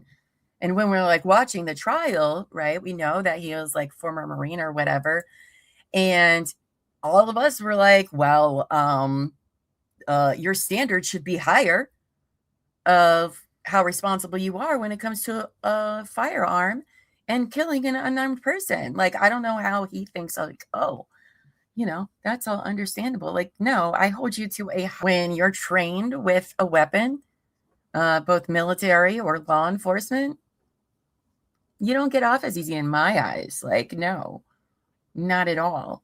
And I'm sorry, but like, he had the gun already out. He did this on purpose. He knew exactly what he was doing. And he's a coward and a horrible father and person. Stringer was that for wine in order to wind down. You guys are great. That is true. I got so wound up with that guy. He was just, she gets fired up. He just makes so many excuses about things. It's just, And then they're like, well, we've learned that you become a religious man in there. Honestly, I don't believe he is for a second. He's there to hide behind that as an excuse of a bad person because I have God and Christ in my life, just like he's tried to hide behind his military background and experience, just like he tried to hide behind having PTSD. It's an illusion. I will never believe anything this man says ever. It's an illusion to dupe people because he's manipulative and he is an abuser. So he takes special care in making sure that he goes after vulnerable people. Now, I'm not a religious person, so that's just me, but I believe it is not in good faith that he is taken up on being a faithful man, but just saying. And also, you should know that you do get special treatment in prison. You get special goodies for all the religious groups. They'll come in, which is fine. But they'll bring outside food and drinks, and you get to go to their little meetings. So in prison, though, those are considered pretty special privileges. So a lot of people will claim to be religious in there just to get all those things. Source, I know people that are in prison, and they complain about it all the time, especially the chomos. They love going to those meetings. Mm-mm-mm. Don't believe it. Don't believe it. He is definitely going to get what he deserves. Don't like him at all. Sam says, I haven't been able to chat my thoughts due to crying or feeling angry that he is breathing and so unbothered. Yeah. Yeah, me too. I'll tell you what, one beautiful thing about everyone that spoke today is I feel like we know Caitlyn so much more. You know, in trials, sometimes they're not really able to tell you very much about the victim. I know nobody likes it, but for good reasons. You know, you do want a fair trial happening. So sometimes you just don't get to know the victim very well. And I thought everyone that gave a victim impact statement let you know a part of Caitlyn that we hadn't heard before and how amazing she was and the kind of things, she was into and wanted to do. And it was so beautiful how much more, because I can't imagine giving a victim impact statement like this. I could not imagine writing one. But, I love that they all wanted to tell who Caitlyn was more than focusing all their anger onto Dustin. I mean, they did both, but Caitlyn, you could tell, Caitlyn was first and foremost their purpose for being there. And I thought everything everybody said about her was just so beautiful. And I'm so happy to hear that the family is raising these girls, like the whole family is raising these girls together and going to try to give them the best life that they possibly could. And I didn't know she had a twin. Ugh, I don't know if it's an identical twin or not, but that's tough. Ugh, I couldn't imagine that. But yes, go back if you didn't watch this trial with us. It was not a very long one. It was like 5 days or something. It was not very long at all. He does please go watch this guy take the stand. Oh my God, will you just be yelling? Watch his interrogation and then him take the stand. And you're just like, what a douche canoe that guy is. I mean, what? There is no reason for any of this. And the sad part is that this shit happens every single day. Every single day.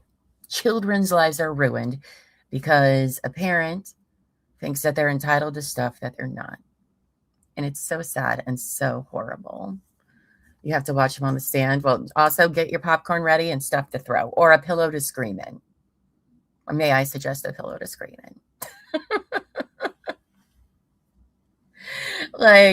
This is, I think you might have missed a stringer at the beginning. I'm not sure when you joined in, but when we were watching that trial, we took a poll, while we were waiting. It was 100% guilty, which we have never had a poll that was 100% guilty. Everyone was like, this guy is so guilty and full of shit. Or wine. You'll need that too. You will need that too. Just makes your blood boil. I don't understand how he sits there and isn't fazed by anything anybody's saying. Because he still feels like it was all justified. And of course he's going to believe that. He doesn't want to believe that he's a monster. In my opinion, he is a monster. What he did was absolutely evil. And his bullshit lies. Oh, I thought she was going to kidnap me. She wasn't wearing shoes. She didn't have a car. And it was a lot of snow outside, not Canton, Massachusetts snow.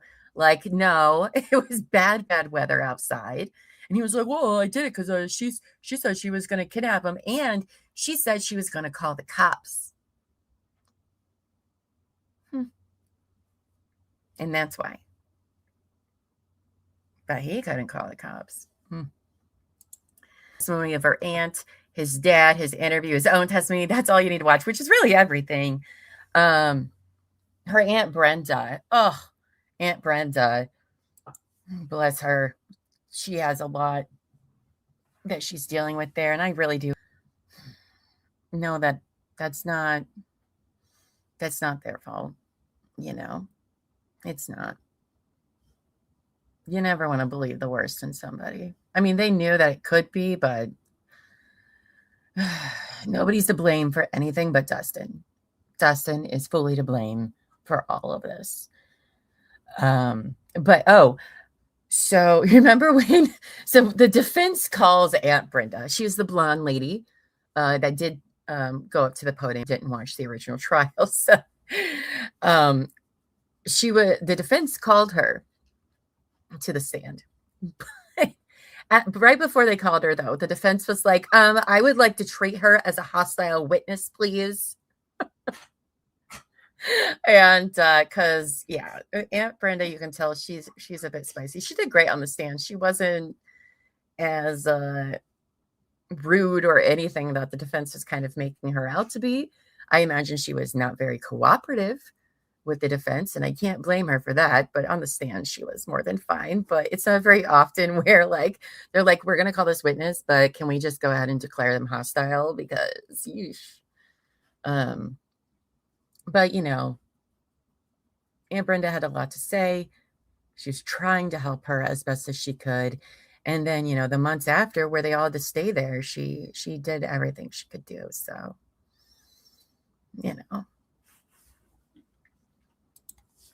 Oh, wait, that was already I already highlighted that comment. Just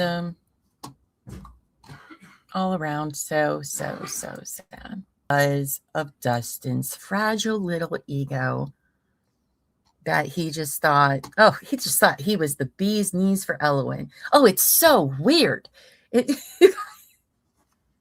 have so many rants from we're watching this trial. Oh, it's so weird how everything is about her. And don't get me wrong, everything should be about those two beautiful little girls, but it was weird. It was weird. And then remember when they did mention again that he packed up the car. He, got him clothes, not diapers, because remember, little baby Valen was found with a very full, dirty diaper when the police arrested him. She was in the back seat, and the girls weren't strapped in. Freaking father of the year over here. But oh, farts. I forget where I was going with that train of thought. What did they? Oh, and then he packed up his desktop computer. His whole ass desktop computer he packed up to take with him, which was very weird. And he said, oh, it was because of work. And then we saw what his work was on his financial affidavit for a public defender, and it was YouTube. What a guy. What a guy. He's 78. Hate this guy. When we do our year-end recap, I guess maybe I'll have to go find some of my rants from this one where I'm just like, fuck this guy. I don't even care if we get demonetized. I hate this guy. But, honestly, I hope the girls never watch this trial. But if they do,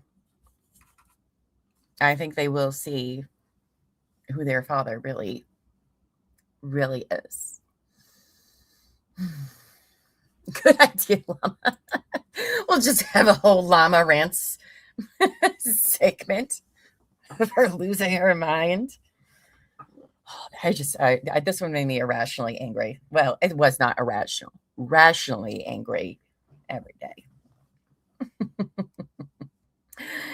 Lady Gray has to head out to work now. Boo. Thank you, everyone, for being here today. We'll see you soon. Yeah, y'all, I didn't know this was going to be a whole day event. I was expecting to be on for an hour and a half. That's what I put on my schedule, the time I blocked out. And no, but I'm not upset about it. not upset about it at all. Court started like an hour late, but and so many people wanted to speak on Caitlyn's behalf, which is just beautiful. Just beautiful. And we'll see. I think Dustin's going to speak on his behalf. I don't know. Oh, we got heads in court. Should be in a few minutes. What was in chat? Did you guys have any favorite trials from 2025? We watched some wild ones.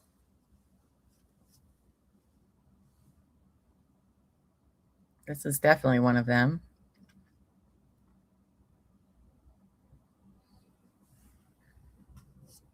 Crazy how many we've done together, isn't it? I love it. All right. Well, you guys, I am going to go take a quick potty, coffee break. While we're waiting, they should be back in just a few minutes, but I don't want to miss it, especially if Fuckface gets up and talks for himself. That's his new name. I don't care. So I'll be right back, but this is, make sure I didn't mute it. No, I didn't. Okay. I'll be back in just a few minutes, friends.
back, friends. Hope I didn't scare you.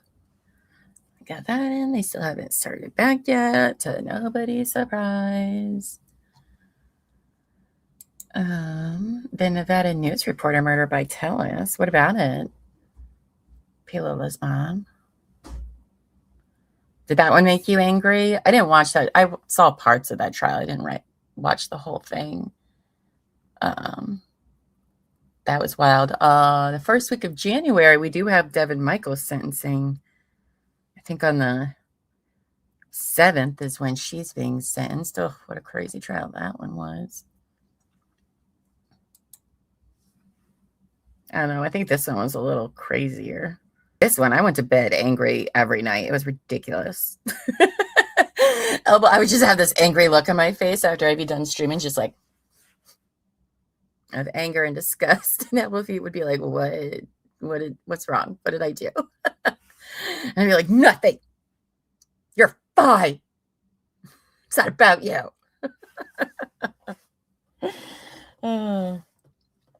Oh, you know what else they said during the victim impact statements? I believe her mother said that when on the day they laid Caitlyn to rest, they received a message from his parents that apparently was not kind. Not kind at all. And I don't know about you all, but I'm nosy and I want to know what it said. I want to know what it said. Because also, what? Why would you do that? Unbelievable. So they threw all sorts of shade and tea over the Duren's way. So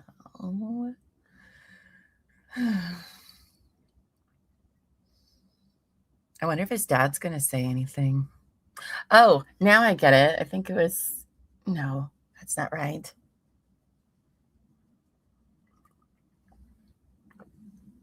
Now, don't forget, guys, tomorrow we get to laugh and make fun of Chad Daybell, which I love doing. We have, I think it's 3 letters from him.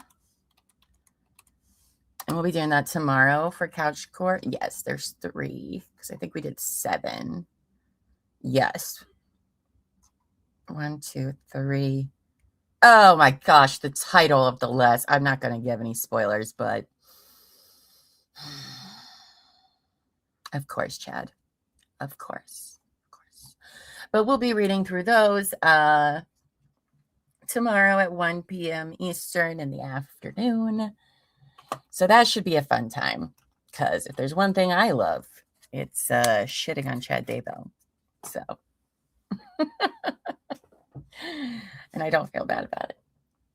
I don't feel bad about it.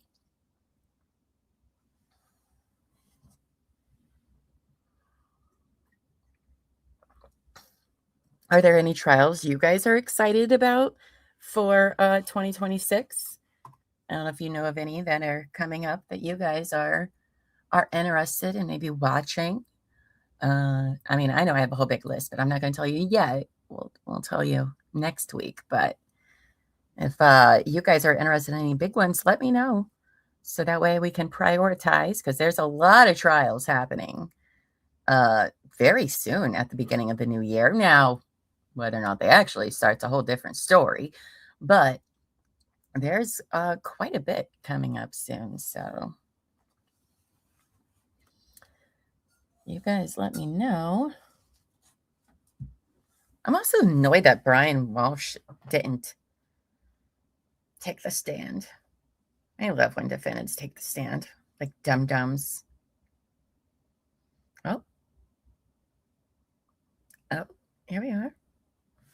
County Superior Court is now in session. The Honorable Jonathan S. Brazil presiding. Good afternoon. Thank you. Please be seated. State versus Dustin Duren, docket number 214, 2024 CR 28 for resumption of the sentencing hearing. Thank you, Clerk Kovalenko. Before lunch, the state had concluded its remarks. Attorney Duren, am I correct? That is correct, Your Honor. Okay.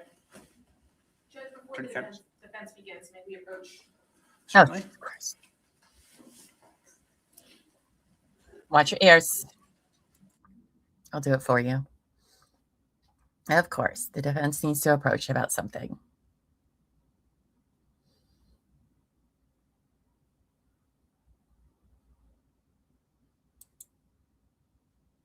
There we go. Okay.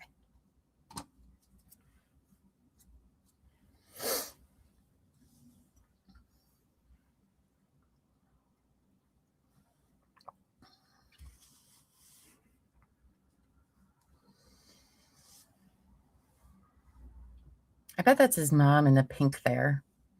I know that's his dad with the glasses.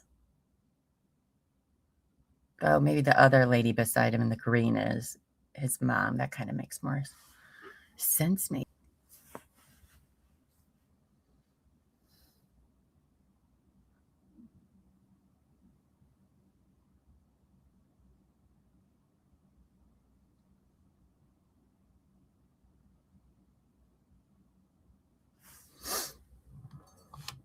Oh, goodness. Let's see. Do I have anything going on over here? Tell you guys about? No, I don't. Okay. Oop. My calendar.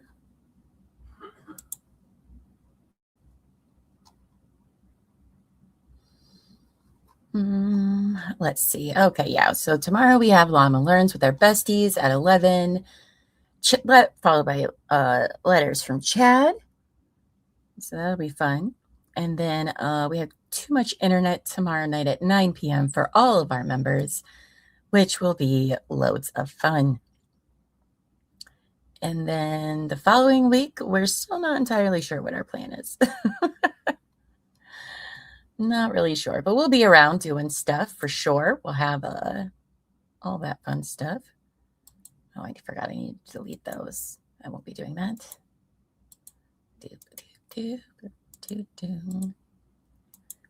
I have a pretty chill holiday this year for Christmas. I only have plans like Christmas Day in the afternoon, which is nice. Very nice. And I think we might have snow for Christmas. Oh, yeah. So December 21st at 8 p.m. will be Terry True Crime, the lovely Terry True Crime, who is recovering from a surgery right now. She will be back on December 21st with a sneak peek into her new series that'll be starting fully in January, called Dinner, Wine, and Dateline with Terry True Crime, where she will be live reacting to Dateline episodes. I think that's going to be a lot of fun. I'm excited for her to do that. Can't wait to see what her reactions are for some of those. I forget. I think the first episode is the woman with the red shoes or the lady with the red shoes. Something with red shoes. But that'll be Sunday at 8 p.m. on the 21st. And then in January, she'll start doing it every Sunday. So, something light and fun to go to bed before you start your week, which is always a treat. What else do we have?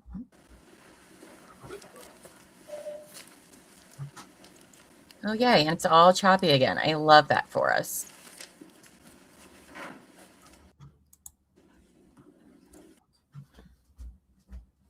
His daughters.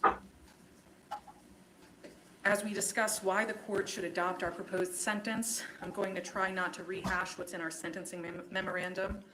We'll start by first talking about the aims of sentencing. We'll then talk a little bit about Mr. Duren as a person. I'll address some of the points made in the state's sentencing memo and in his argument today. Several of Mr. Duren's friends and family will address the court, and Attorney Kinney will read statements from some friends and family who are not here. We'll conclude by talking a little bit about the United States Supreme Court case, Porter versus McCollum. Starting first with the aims of sentencing. The defense's proposal balances the aims of sentencing: punishment, deterrence, and rehabilitation. 25 years in prison is punishment. It is decades of incarceration, decades without freedom or autonomy. It is a serious punishment for a serious crime. If the court imposes Mr. Duren's requested sentence, he will first be eligible for parole right around his 62nd birthday. He will miss his daughter's entire childhoods. Oh, well. He will miss their high school graduations, their college graduations, and their first jobs. He will not be present for many of the major milestones of their lives. He will not have the opportunity to spend time with his parents in their retirement, and he will miss the childhoods of his nieces and nephews. 25 years in prison for the crime for which he has been convicted, and it will forever change his life, but it will allow for a possibility of redemption, for a possibility of parole. If the court imposed the state's recommended sentence, Mr. Duren would not be eligible for parole until he was about 82 years old. This is a de facto life sentence. The Social Security Administration publishes actuarial life tables, which provide statistical analysis of the average remaining number of years expected prior to death for a person. According to the Social Security's actuarial life tables, if the state's recommended sentence is imposed, we should expect that Mr. Duren will die in prison. The state's proposal is a de facto life sentence. And if the legislature was of the opinion that all murder cases should result in life imprisonment, it would dictate mandatory life sentences for second-degree murder like it has for first-degree murder. The legislature has not imposed such a sentencing structure for second-degree murder cases, and there is no requirement that this court impose a sentence that functions as a life sentence, and this court should not impose a sentence that functions as a life sentence.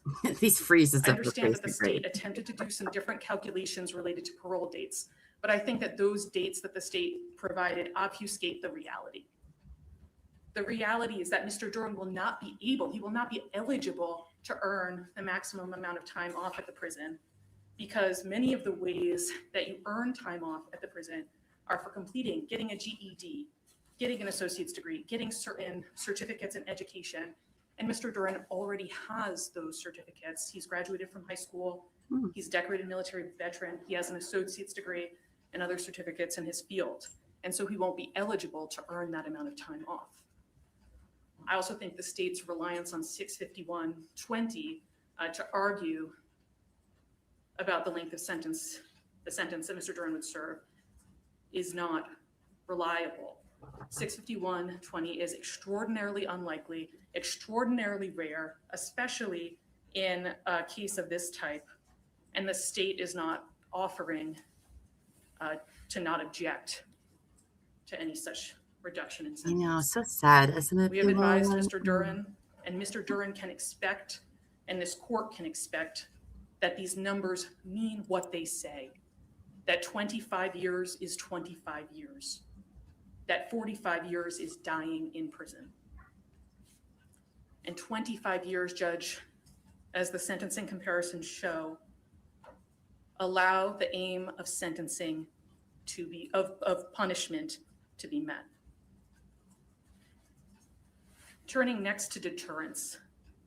By ensuring that Mr. Duren has an additional suspended prison sentence hanging over his head, and that if he is paroled, he will be on parole for the rest of his life, this sentence will deter Mr. Duren from committing crimes in the future. He will know that if he commits a crime, he will be in prison longer or go back to prison. And this sentence will also act as a general deterrent for society at large. The message that Mr. Duren's proposed sentence sends is that if you are convicted of murder, you will spend decades in prison. That's general deterrence. In terms of rehabilitation, as I've said, the state sentence calls for Mr. Duren to die in prison. That is not a sentence that allows for or supports rehabilitation. It is not a sentence that allows Mr. Duren to engage meaningfully with the rehabilitative programming that the prison has to offer with the aim of rehabilitating himself for his release. In contrast, the defense's proposed sentence furthers the goals of rehabilitation in two major ways. First, it allows him to earn some small amount of time off of his sentence by engaging in programming at the prison and by working to rehabilitate himself at the prison. And second, it furthers the aims of rehabilitation by allowing him hope. Hope that he will have some period of his life outside of the prison. Hope that he will be able to be reunited with his family outside the prison walls. Hope that if he works hard to rehabilitate himself, that hard work and that rehabilitation will pay off, and that he ought to take the time at the prison seriously because there's a chance for him to experience life afterwards. The defense's proposed sentence meets the aims of sentencing in this particular case.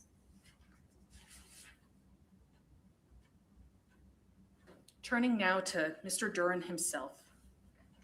The court heard from Mr. Duren at trial and had the opportunity to review our sentencing memo and its attachments, including statements from some of Mr. Duren's loved ones. And what I hope those materials make clear is that Mr. Duren loves his children more than anything. His friends and family all reference, and I think both his initial statements to police and his testimony at trial both demonstrate that he is an incredibly loving father, that his children mean everything to him, and that his life forever changed and he gained purpose when he became a father. I'm going to play for the court a piece of music that Mr. Duren composed that reflects his unyielding love for his children. Shut up. Mr. Duren is a musician, a composer, and an audio engineer. Most of his life, Mr. Duren has felt that words have failed him, and he's preferred to express himself through music. Okay. He feels that music is the language of the soul. And he wrote a piece of orchestral music in 2021 about his feelings during Miss Naffziger's pregnancy, the birth of their first child, and the first year of Elwyn's life. Oh my God. This piece of music, which is entitled First Morning, is a tribute to the love that he feels for his family. It's Exhibit A in case lines, Judge. Excuse me, Attorney Kettles, before you begin, my understanding is that with respect to Defense Exhibit A and B, to the extent that those exhibits, which I will consider as part of sentencing, but to the extent that those exhibits contain photographs or images of others besides Mr. Duren, my understanding is that the state would object to that. And my understanding is that there will be no streaming of those pictorial representations. Yes. Am I correct? Yes, Judge. I believe that the concern of the state is that they not be streamed, and we share that concern. And it's my understanding that the clerk of court has instructed the media not to provide coverage of these images. They're only going to be on the screens in front of the court, the monitor, and then at council table. Oh, it's probably a picture of the girls. And thank you. And part of the reason for my saying that was to make sure that there's an understanding as to what's about to happen for those who aren't privy to what the court has ordered. And on case lines, are you presenting, Attorney Kettles? Hopefully shortly, Your Honor. Okay. Can the court see my screen? I haven't pressed play yet. I'm reloading to. Oh, I can't wait to hear this shit song. This is a first. Have you guys ever seen this in a sentencing? Oh my gosh. Start presentation. I'm pressing play. I'm going to pause that for a moment to confirm. Your name has populated on my screen, and I am now clicking on it so that I can follow your presentation.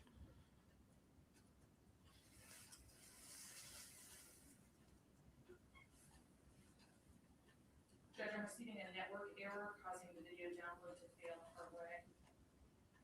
Oh no. Sure, I need to check my network connection or try again. Terry, is this happening because of the meds I'm on? It's been an interesting sentencing hearing, Terry. It's been interesting. Wasn't expecting to still be here today, but here we are. and we get a song. And if it assists council, I can initiate it on my end if I'm not following you, but I'll do it however you request. It looks like it's now started. I pressed pause immediately. Will the court be able to hear the audio on its? Oh my gosh, did I make like a slideshow to go along with the music? I bet. Let's try. I have my computer muted so that we don't have multiple. Right. Yeah. Can the court see the image? I have an image. I'll press play message. Okay.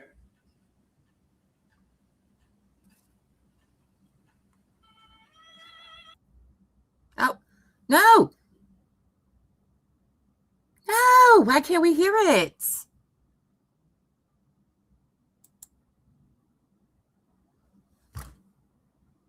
Is Court TV just not playing it because they're like, we don't want this bastard to copyright us or something? Ah, so lame. Lame.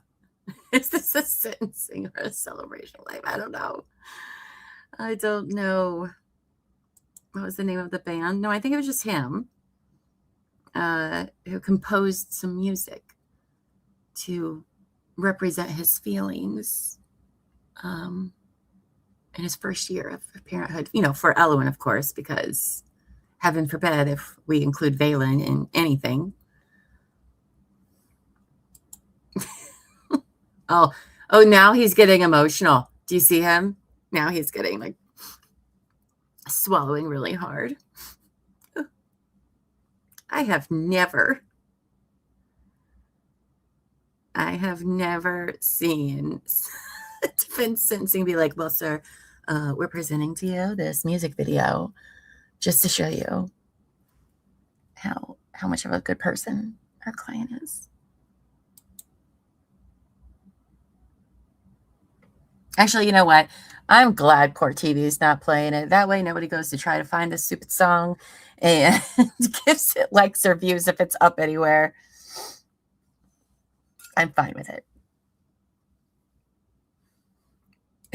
He needs it. Girl, he hasn't cried at all. But, you know what, Terry? The family during their victim impact statements, oh, there was a lot of tea spilled about him and his parents, by the way. It was quite interesting. Also, you'll cry a bunch. Just to let you know, they were beautiful and amazing. That's Daryl Brooks did have a music video. I forgot about that. Oh God, how could I forget about that? Forgot. Savage says, and the judge is allowing this? Sometimes no is the only answer. Yeah. Oh, you think it's on his YouTube channel? Well, that could be why Court TV is definitely not playing it then. Which is fine. I mean, I'm disappointed. To reflect, I'm still following Attorney Kettles, and Exhibit B is now up on my screen.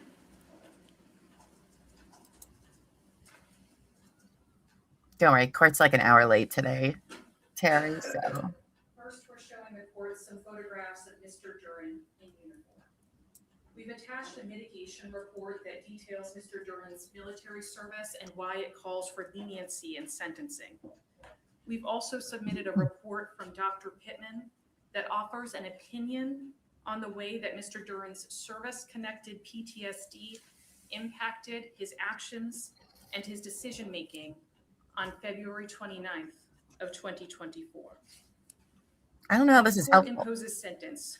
We ask the court to keep in mind that Mr. Duren, at a very young age, stood up and volunteered to serve his country, that he served his country with honor and distinction, including service in Iraq, and that he will forever bear the psychological scars that his military service caused. The Veterans Administration has found that Mr. Duren has an 80% disability rating, meaning that he was 80% disabled as a result of his military service, and 70% total of which is from his service-connected PTSD. And I won't go into too much more detail about his military service because it is covered in the military mitigation report that we submitted.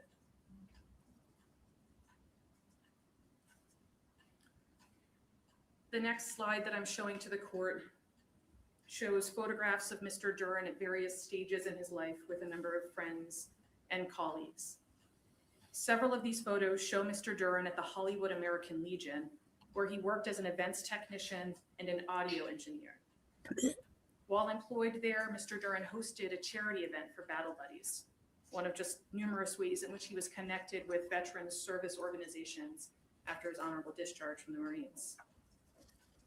Other photos on this slide show Mr. Duren performing, and the group photo at the bottom left is from Merging Vets and Players, a nonprofit veteran support organization with which Mr. Duren was extensively involved.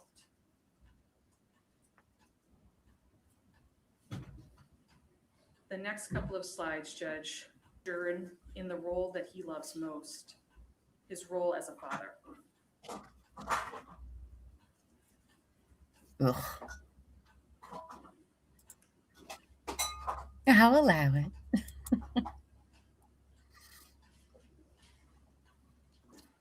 It can be, but this is not one of those. Mm-mm-mm. Oh, you're bringing me coffee? Thanks, babe. Mm-hmm.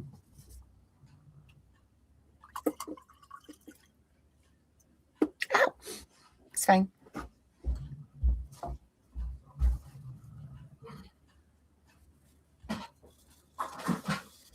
Oh, I forgot about the clock. Mr. Duren. We are all more than the worst thing that we have ever done. We are all more than one day and one action.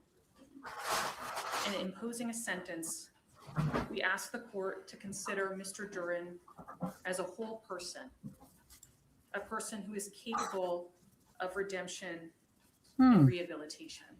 You know, it's kind of a shitbag before, so. Turning to the state's sentencing memorandum and sentencing comparisons. The state attempted to characterize the events in this case in a certain way in its sentencing memorandum, to insist that Mr. Duren acted out of anger or control. We don't agree with the state's interpretation of why this happened. The court heard Mr. Duren's testimony. Oh, we did.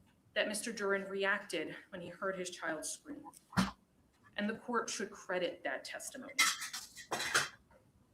We acknowledge that the jury found that Mr. Duren's actions were not justified under the law, but that does not mean that the state's assertions about Mr. Duren's motives or mental state are true. They are not. Right. We ask that the court consider the context of this case, the context that led to the court instructing the jury on defense of others when imposing sentence. We also ask that the court consider the connection between Mr. Duren's PTSD and the events of this case. He didn't have a doctor testify. The state said in its memo that there is no connection between Mr. Duren's PTSD and this case. And I think they said in their argument that he didn't rely on PTSD at trial, and so the court can't rely on it now. But that statement is incorrect and it's wrong. And I think, again, it doesn't cover the reality of why and how we ended up presenting the evidence that we did at trial. There was extensive pretrial litigation that the state initiated focused on the admissibility of Dr. Pittman's testimony at trial. And the rulings that the court made have an impact on how someone chooses to go forward. I think the state's argument that because we didn't rely on or explain the connection between PTSD and the events of this case at trial is legally incorrect. It's burden shifting. It's punishing Mr. Duren for exercising his constitutional rights. Yeah, but in self-defense, and the state though, fought hard to prevent us from presenting Dr. Pittman's testimony. And so it cannot and should not use the fact that we were unable to present Dr. Pittman's full testimony against Mr. Duren now. The court can and should consider Dr. Pittman's testimony, I apologize, his expert report when determining what sentence to impose. That report has been submitted with our sentencing memorandum. There's an opinion from an expert, a highly trained and qualified doctor, himself a veteran, who works at Harvard Medical Center and Mass General, that outlines the links between Mr. Duren's PTSD and this case. And the court can and should consider this as extensive mitigation information when imposing sentence.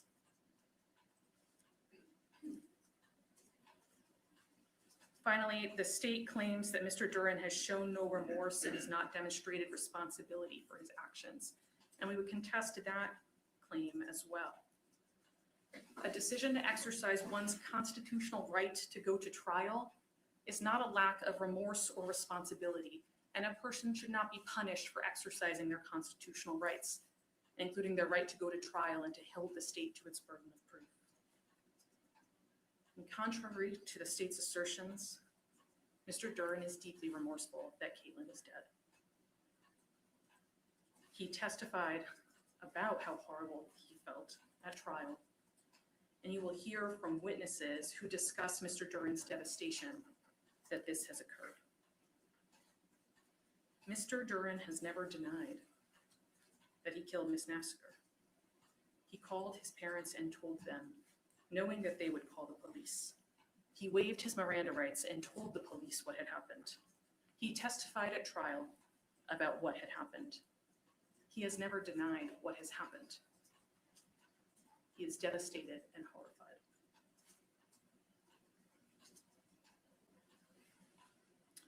Turning to sentence comparisons, as both sides have acknowledged, every case is different.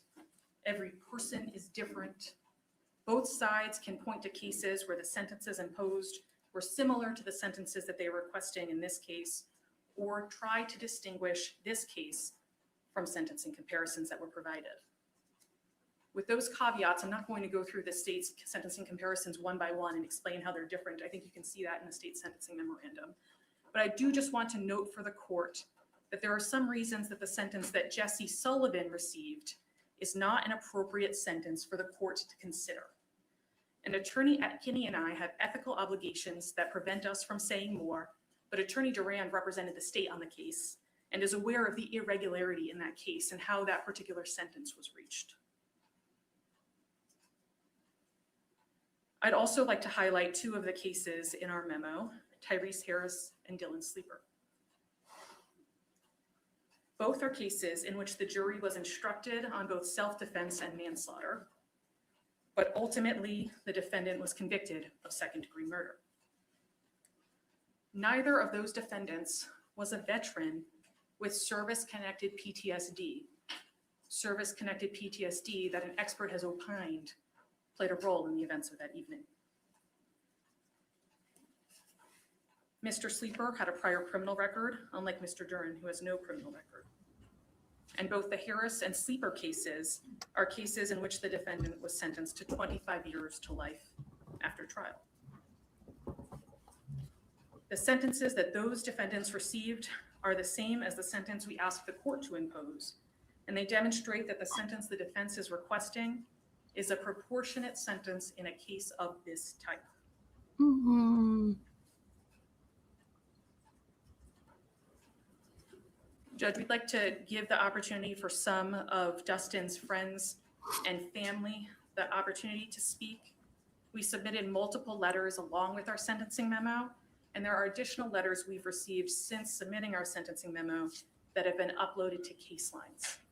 Attorney Kinney will read those letters, but I'd also ask that the court accept as exhibits all of the documents and materials that have been filed in case lines for this hearing, just for the purposes of making sure we have a complete and accurate record. Certainly. Oh, a whole bunch of, nope. Oh, thank you, camera guy. Thank you, camera audio guy. Wow, so a bunch of people wrote letters for this guy? Oh, thanks. I mean, to each their own, but I don't know about you, but their argument of, oh, he's a veteran PTSD, I just don't get how they think this is a strong argument. Because if this is what set him off to do this, oof. And it's not like he was like getting treatment for it or anything. You know, I'm a very big mental health proponent. Like, I am quite the advocate. I have my own. And I'm sorry, but you, sir, are responsible for keeping it under wraps. And and that's the thing too, is like, especially if this was something stemming from his PTSD, you would think you would be remorseful and sorry that it even happened. If that's what it was from, like you had no control because of this thing that you have in your brain based on your experiences. Normally, people who do have a mental health condition that commit murder are devastated that they did such a thing when their brain was sick. But this gentleman here is like, well, I have it and I don't feel bad about it at all, and how it affects everybody else, including my daughters. That, sir, is why none of us believe you. You don't like him. Aw, Dave just got a delivery of Christmas cookies from a client. I love that. I love that. You're the reason they have therapists? Who? The girls? Or you just mean in general? Or this guy? Yes.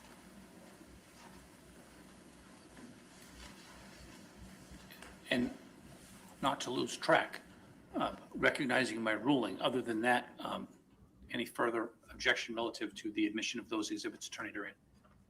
Your Honor, the state would just indicate for the record that the state just received those about 15 minutes before the hearing started and actually hasn't had a chance to review them. But other than that, we won't object. Okay, all right. So the court will, the Attorney Kettles' request I relative hate to how the exhibits. he's that are like being my proffered relative to PTSD, but gives sentencing zero before shit about his shall daughter's admit the exhibits. PTSD. Attorney Thank you, Kennedy? Judge. Yep. My name is Susan Chin, and I am Dustin Duren's cousin. I have known Dustin my entire life, that being 37 years. I would consider Dustin to be one of my closest cousins.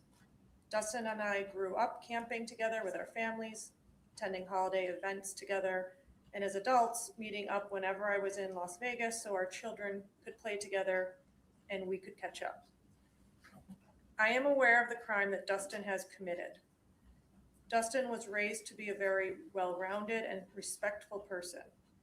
Dustin is extremely intelligent, a very kind and loving person, a hard worker who followed his dreams, and over everything is an amazing, loving, and caring father. Dustin followed his dreams out to Las Vegas. Once Dustin became a father, being a father was absolutely everything he wanted and needed in his life. Dustin was someone you could call whenever you needed advice, to be picked up, cheered up, or just a little motivation. Dustin did everything in his life to provide the absolute best life for his daughters. Dustin's sentencing would greatly impact his relationship with his daughters and also our family dynamic. We cannot fathom living the rest of our lives not being able to see him be the amazing father that he has been to those girls. It would also devastate our family to not be able to spend holidays with him or vacations with him ever again. It would be detrimental to our family if he was sentenced harshly. We pray that you can sympathize with Dustin and his family during this extremely difficult time. We are asking for leniency, so someday Dustin and his beautiful daughters will be reunited, and he will be granted another chance to be their everything. To be able to give Dustin the opportunity to see his girls graduate high school, go to prom, graduate college, get married, and hopefully one day be a grandfather to their babies would be the ultimate blessing for not only Dustin, but our entire family. We all want nothing more than to see that happen. I appreciate your time reading this, and I am willing to give you more information about my relationship with Dustin or his character. Please feel free to reach out to me at any time with any questions. Thank you so much. Thank you.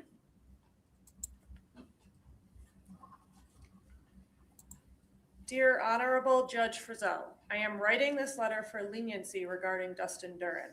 My name is Devin Gomez, and I served with Dustin in the United States Marine Corps from 2005 to 2009.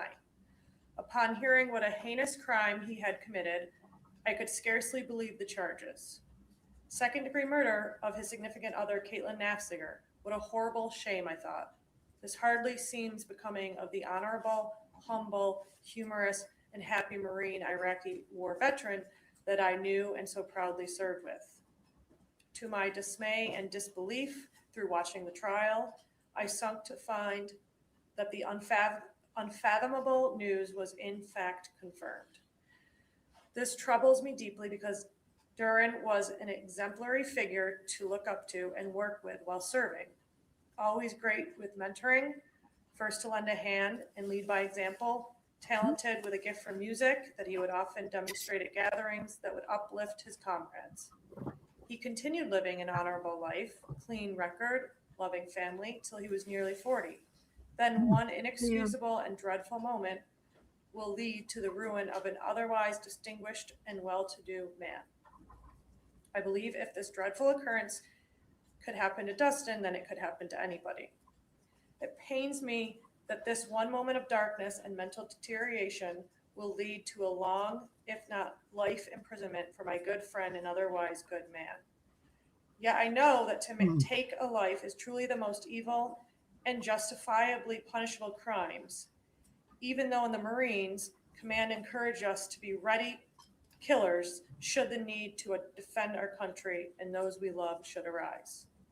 Punishment should be handed to anyone who recklessly takes the life of another.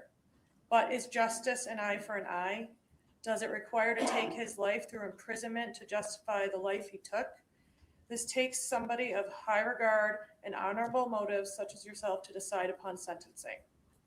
I personally believe that to rot in prison is a far worse punishment than death. I also believe that given the chance and hope that there will be time to reconcile after punishment, Dustin would be able to spend much remaining time helping and inspiring those around him as he did in his first 38 years of life. I hope that there is a small chance of a lighter sentence for Dustin Duren.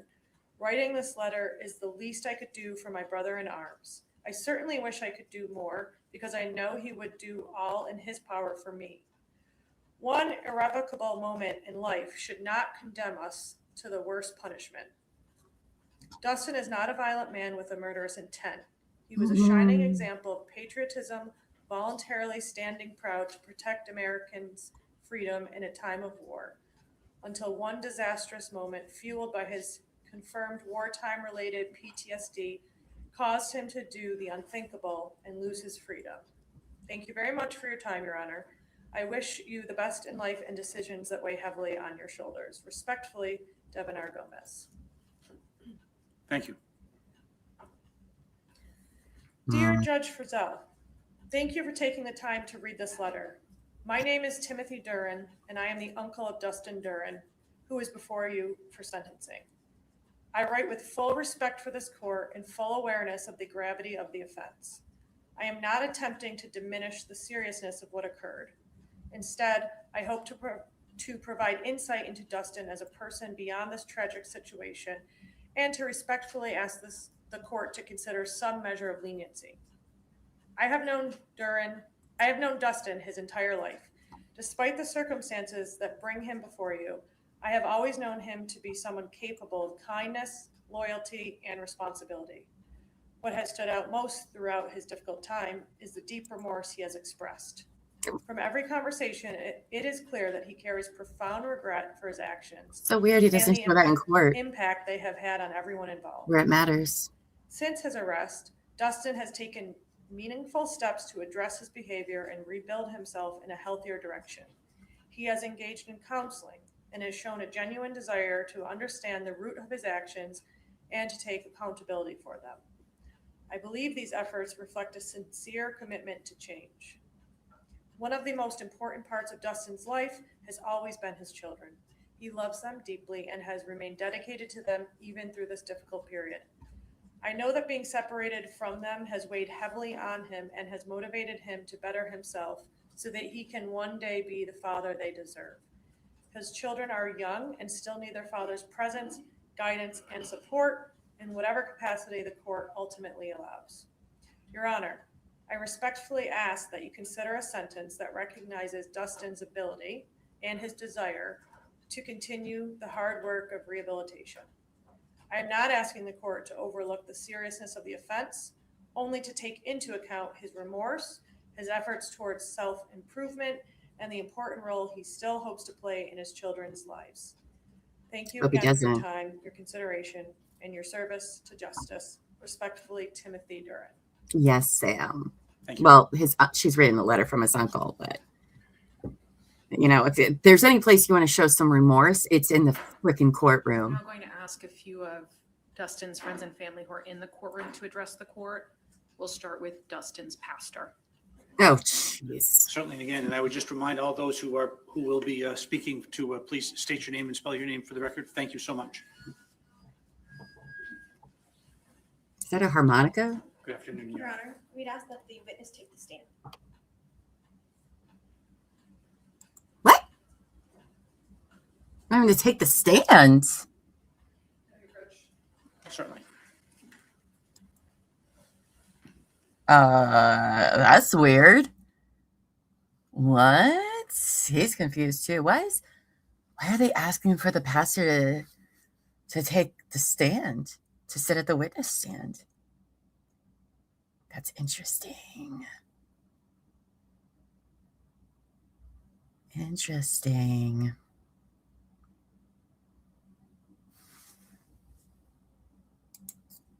I know, right? What is happening? I'll tell you what, today is, I don't even know. Well, we were not prepared for all of this. I'll tell you what. We thought we were going to be done at 11:30. Court didn't start till 11, but so much weird stuff is going on. It's so weird. I know, right, Dave? Getting crazier by the moment. What is happening? Yeah, I'm not falling for this. Oh, so he has to take the stand. Thank you.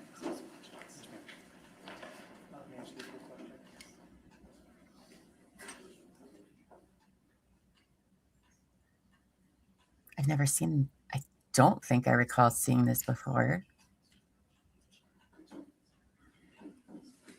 Yes, please.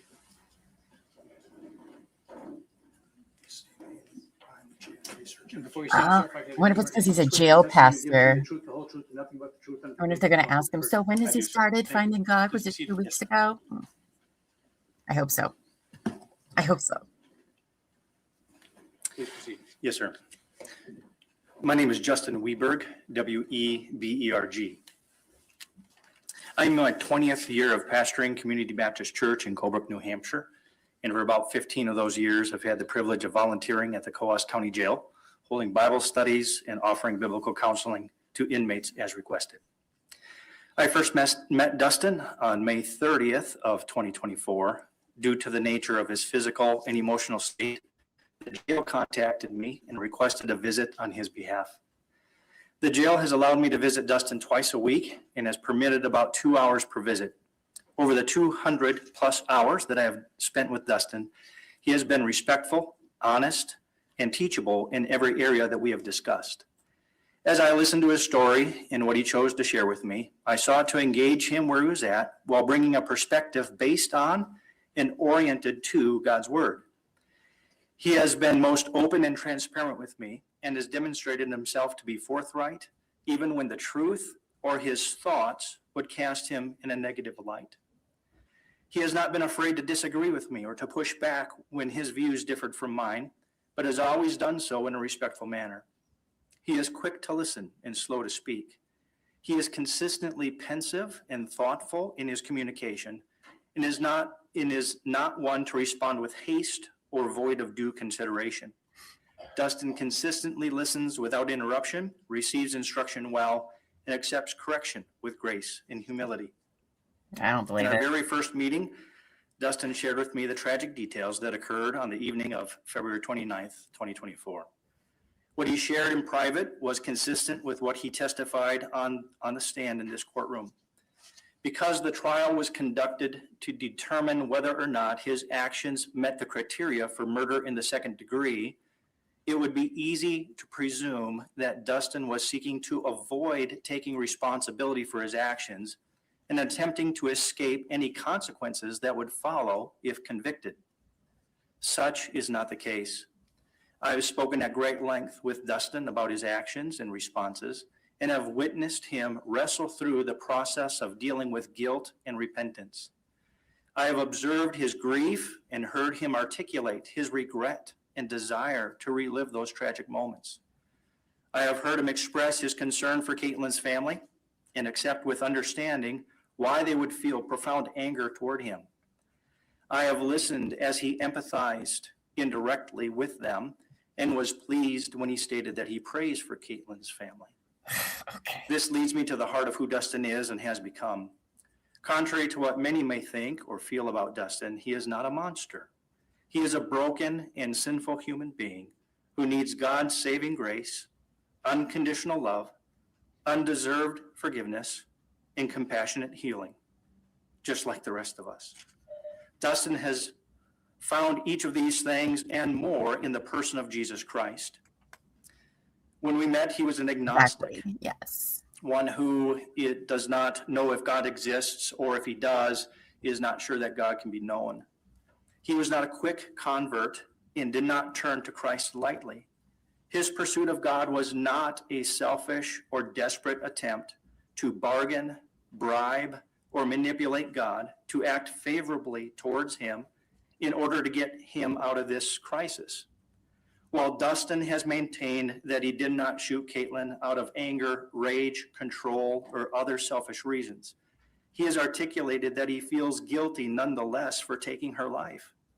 His brain told him that there was a threat to Elowen's well-being and safety, yet he has consistently acknowledged that it was an exaggerated response and honestly believes that it was generated by his unhealthy, emotional interdependence upon Elowen and carried out in automatic reflex fashion due to his military training.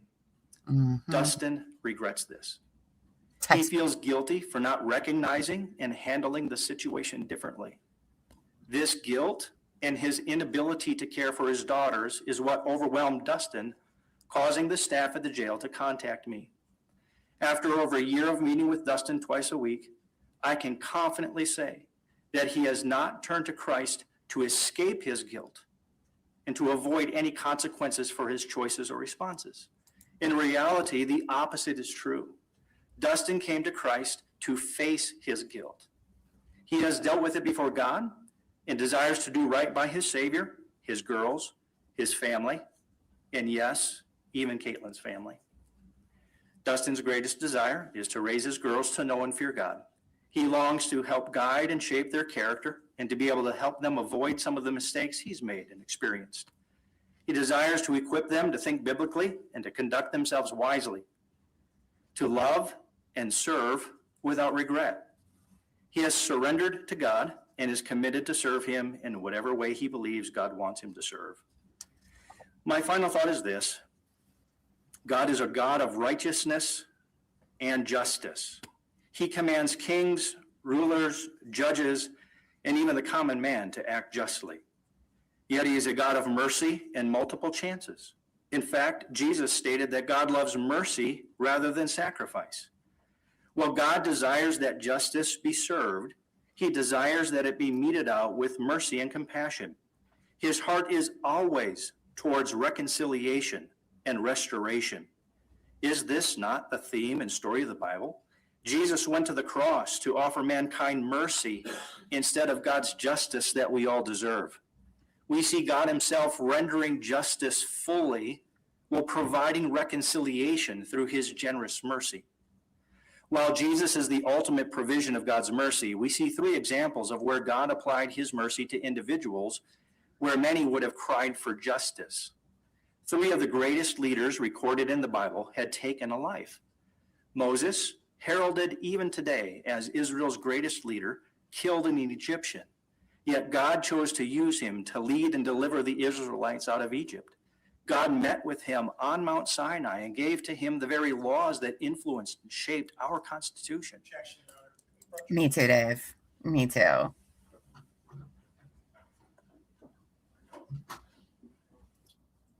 Now, listen, this guy, these are his beliefs. This is his job, and I fully respect them. I do. It's not my thing, but I understand it's others. But he has to live within the boundaries of his religion, which means instant forgiveness and not being judging and, not trying to see people's evil ways first and foremost. And it is my opinion that Dustin is using this to be a manipulative little twat. Now, he chooses to believe what Dustin told him, by all means. Okay. But what are we doing here? Okay. What are we doing here? Give it a break. Okay. I don't particularly care for this, but to each their own.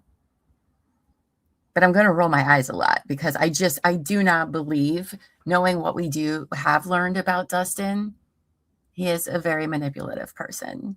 And this is how you get out of yourself for 4 hours a week. By being like, yeah, I'll talk to this pastor person. I don't believe it for 1 second.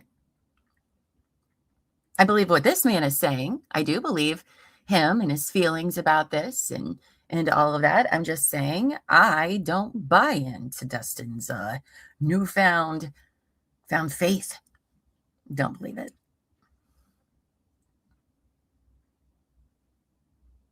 So, right? I don't know. I just, again, those are his bounds that the religion ties into, and I have no, opinion on that, but that doesn't tie me to them. And I think this is I just call shenanigans. And I'll say if this guy believes him, he's a better person than I am. That's for sure. Because I don't.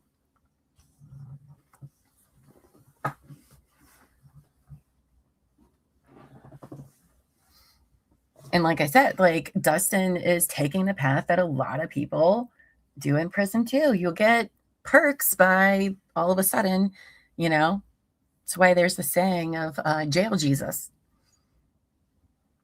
You get benefits for it. And obviously, yes. So I didn't need a whole sermon about things because I'm a big believer in separation of church and state, but whatever. Here we are.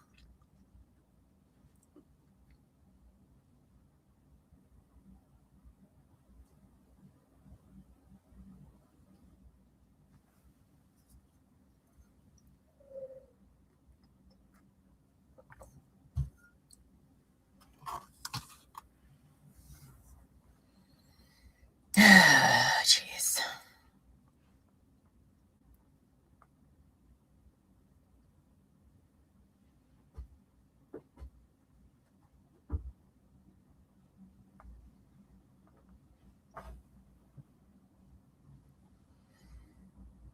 I bet his dad and mom say something too. I don't know, just this whole, he's filled with remorse. No, he's not. He hasn't expressed it once during the entire, everything we've seen. There's not been a single ounce of remorse.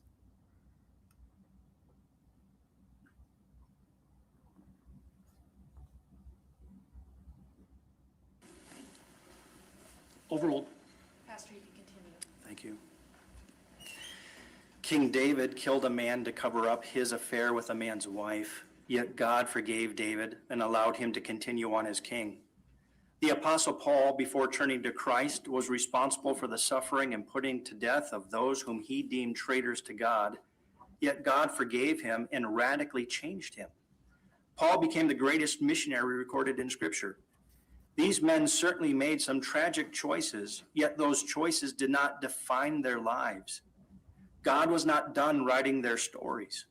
He confronted them, transformed them, and then used them as they submitted to him. Dustin was confronted by God, and I can personally testify of the transformation that has taken place and is still taking place in Dustin's life. I am confident that God is not done writing Dustin's story. He will use Dustin as he continues to walk with God and submit to his ways. I am not petitioning you to ignore justice, Your Honor. I am only seeking to provide biblical context and divine precedence in meting out justice in a merciful fashion. May God grant you wisdom in doing so, sir. Thank you. Thank you. One question, Your Honor. Does we need approach? Yes.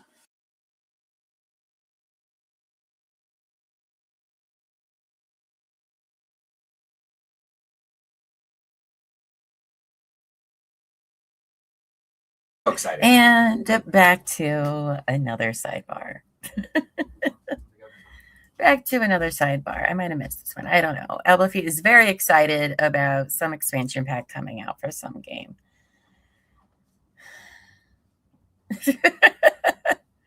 He keeps selling. Excuse me. Llama burp. Well, I mean, this is what Project Zomboid's been waiting for. Okay, babe. Like, Sam says, I have no words. I wrote out so many things and just been like, don't do it, Sam. Don't do it. Me too. Keeping a lot of thoughts inside. I believe that this man believes he thinks he's making a difference. And you know what? I would love to be wrong. I'd love to be wrong. And maybe I am. But I don't think I am. At least at this point, I don't think I am. So Kelly says he still has consequences for his actions, regardless of his belief in Jesus and forgiveness. It says it in the Bible that there are consequences for your actions. Yes. And, you know, he says, oh, he's accountable. Is he? Is he being accountable? Because it doesn't sound to me like there was any accountability. Even if he's like, oh, PTSD made me do it. You're not taking accountability for that. Were you getting yourself help? No. Not at all. Knowing damn well that you apparently, you know, had it since he was, you know, discharged and stuff. You weren't doing anything to help yourself. wait, is this the guy who shot his ex while they were grabbing the kid? Yes. Oh, that piece of shit. Yes. He's, today's his sentencing. Yes, that guy. The one that made me angry literally every day. So angry. I just got one question for the jury. How long is forever? Oh, no, it's just the judge. The jury's out. They've already found him guilty. Oh, well, I got one question for the judge. How long is forever? Because that's how long it should be. Yeah.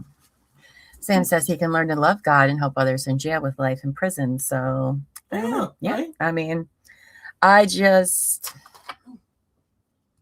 not my thing. I just don't think Dustin's intentions are pure, is all I'm saying. You know, because guess what? Talking to a pastor while you've been in county, that's going to look good on you for sentencing. It's exactly what he would have been told. And so he did it. Because see, look, I'm forgiven of everything thanks to this guy.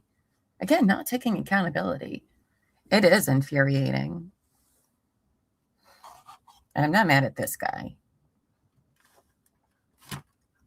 I mean, I'm a little annoyed with this guy, but I understand that's your faith and, you know, the perimeters you work in and whatnot, but people will dupe you. And I believe that Dustin is duping you. Okay? But this is another example of things Dustin wants to hide behind. Look, you can't be mad at me. I'm absolved. No more. It's all done. We're fine. Just like he hides behind everything else. That's why I don't believe him.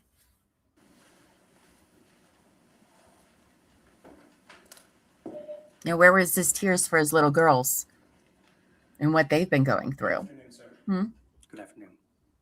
You just told us that you, I believe, don't believe that one choice should define the defendant's life. Do you agree with me that the defendant's choice is one choice defined Caitlyn Naffziger's life?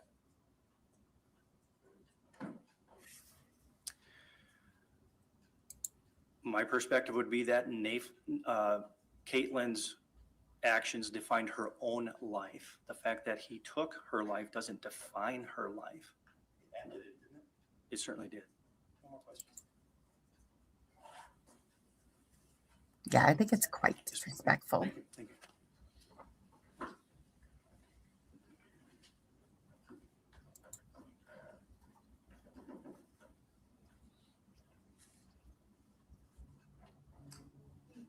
We would next ask for Dustin's sister to address the court.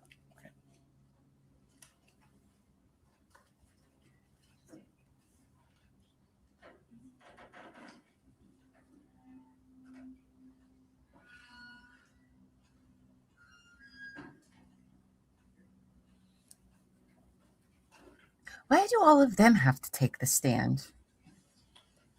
If you could raise your right hand, please.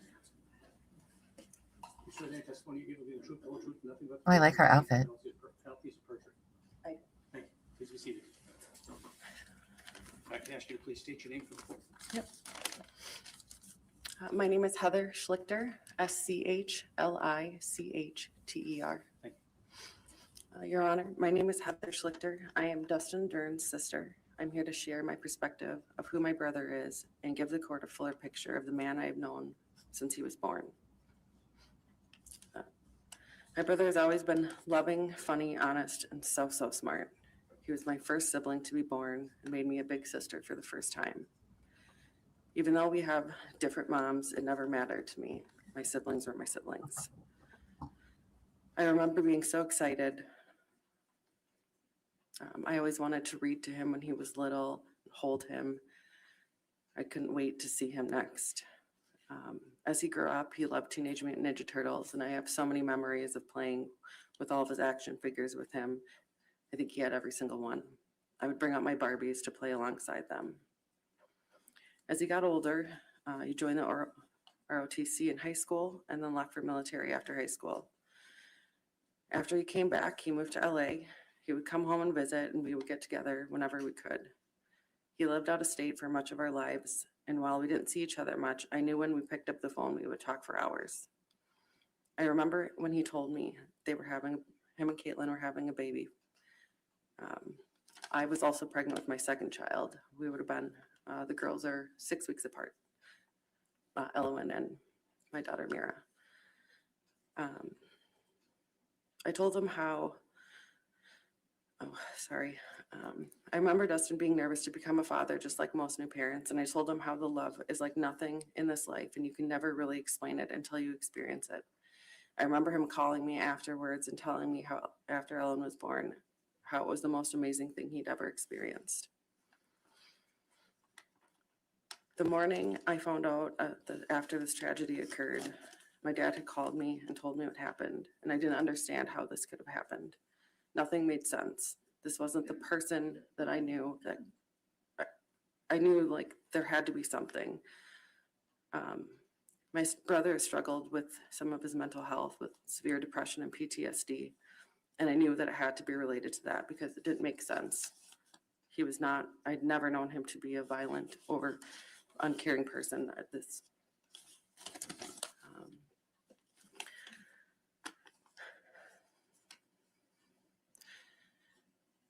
He had served his country, but his military service left him with significant PTSD, which was, he was receiving disability support. Over the years, I watched him struggle quietly with the effects of trauma he never fully understood how to cope with, despite trying to get help.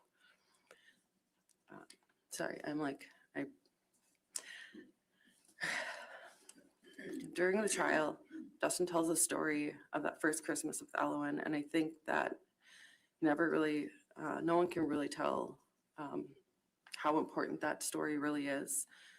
One thing he didn't tell in the stand is that during that time, the demons were back. It was telling him how he was worthless. He didn't deserve this life. He didn't deserve his daughter. And that first Christmas, that smile from Elowen saved his life. He finally found his real purpose. And that smile destroyed those demons. He was Elowen's protector, but really, she was his. I fully acknowledge the seriousness of the case and the pain and suffering.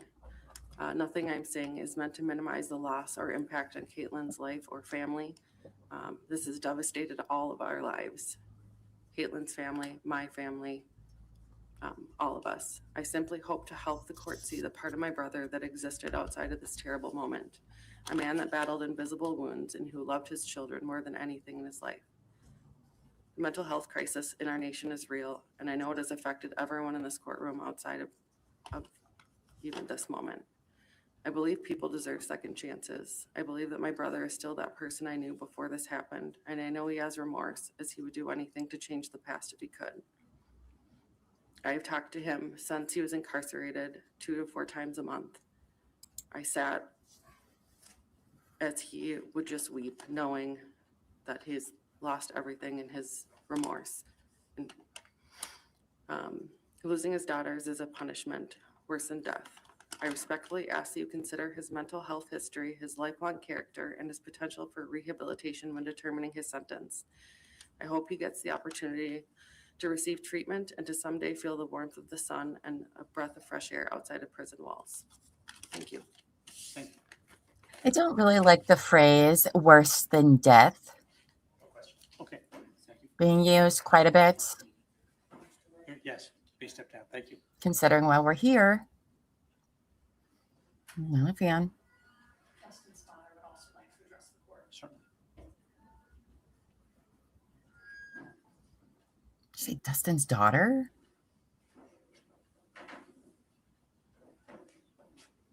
Oh, that's his dad. Good afternoon. Good afternoon. Raise your right hand, sir. You swear that any testimony you give will be the truth, the whole truth, and nothing but the truth under the plea of piece of perjury? I do. Thank you.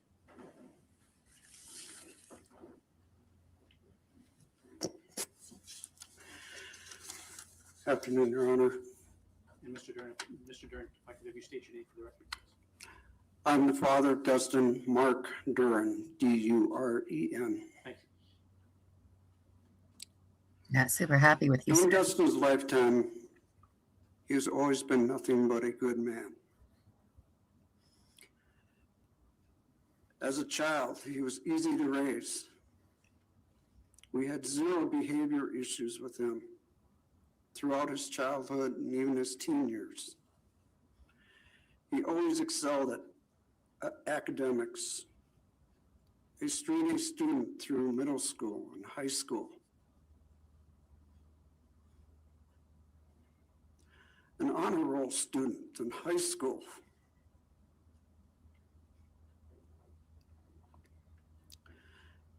A social studies student of the year. He attended math competitions.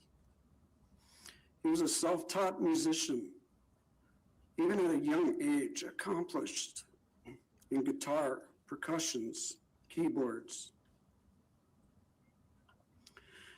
He joined the Marine Corps Reserves right out of high school.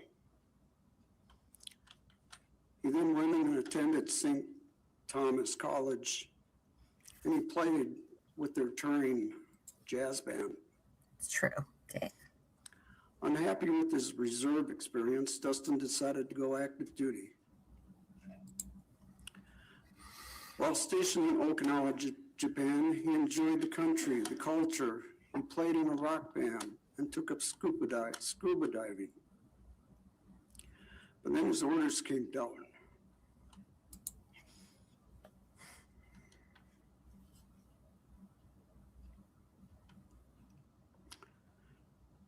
He was being deployed to Iraq as part of Iraqi freedom. Dustin excelled at marksmanship training. The Marine Corps took notice and made him a marksmanship coach. Dustin helped train hundreds of Marines in that capacity.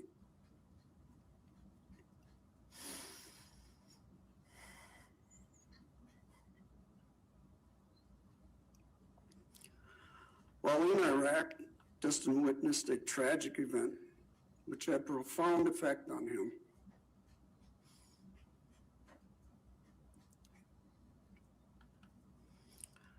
I too, in my lifetime and my career, have experienced profound things. It affects all of us differently. After Iraq, he was again stationed in Okinawa, Japan. In 2011, he was honorably discharged and went back to Minnesota. He then moved to California and attended the Musicians Institute. He graduated with a degree in audio engineering. Also, while in LA, he interned with Velvet Hammer, a large music management company. He played guitar for the Rooftop Revolutionaries, playing at premier venues around LA. He obtained a part-time job with Fox Sports as a post-production audio engineer. After a few years and no full-time positions available at Fox Sports, he could no longer afford to live there. He had to make the decision and move back home. Preferring a warmer climate and determined to find work in the entertainment or music industry, he decided Las Vegas would be a good option to look for work. He packed everything he owned and drove to Las Vegas. Once there, exhausted, he got a hotel room. The following morning, he discovered his car had been broken into.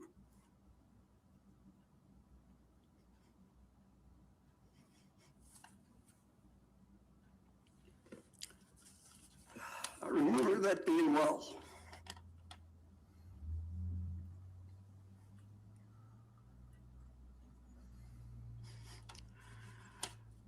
Everything of value to him had been stolen. His expensive guitars, his audio equipment, his personal items were all gone. He was devastated.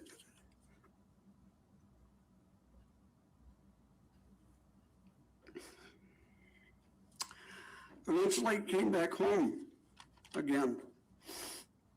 That is when he met Caitlyn.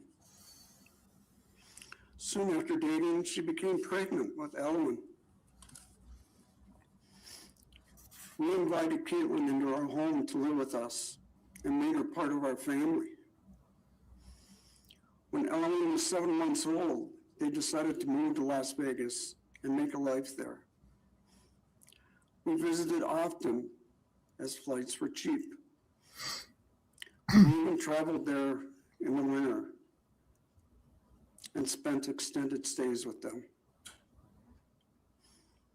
We spent considerable amount of time with Caitlyn and Dustin and Ellen. During all those times, we never even heard them raise their voices to each other. There was one incident in our house prior to them, Dustin moving to New Hampshire, where they got into a heated argument. Dustin told her to leave and started to push her out the door. She pushed right back. She pushed him right back into the house. That's when I interjected and separated them both.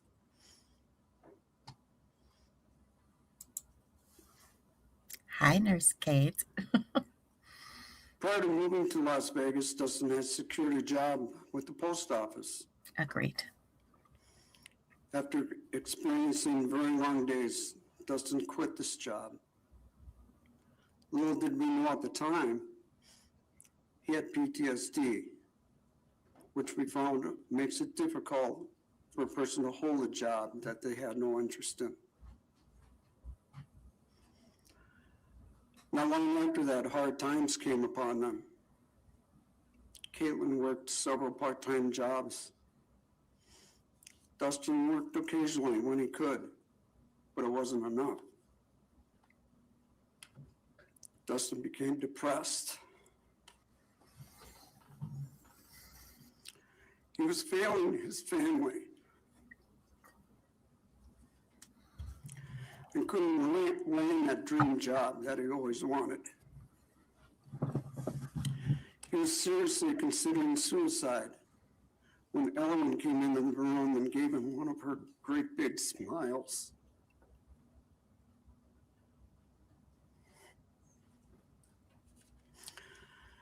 It affected him deeply. He knew at that moment just how important Ellen was to him. and he needed to find a way to provide for her.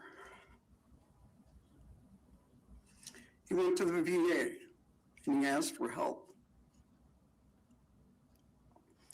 After extensive testing, they found Dustin had severe PTSD. He had hidden it well for years. He was getting a VA disability, which provided a monthly check. This helped them to get back on their feet.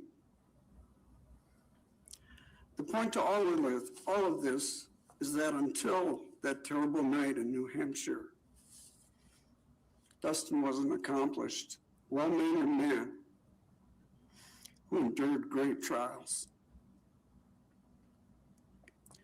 Never in his life had he been in any kind of trouble, not even a traffic ticket. He did not drink. He did not use any type of drugs. His children were everything to him.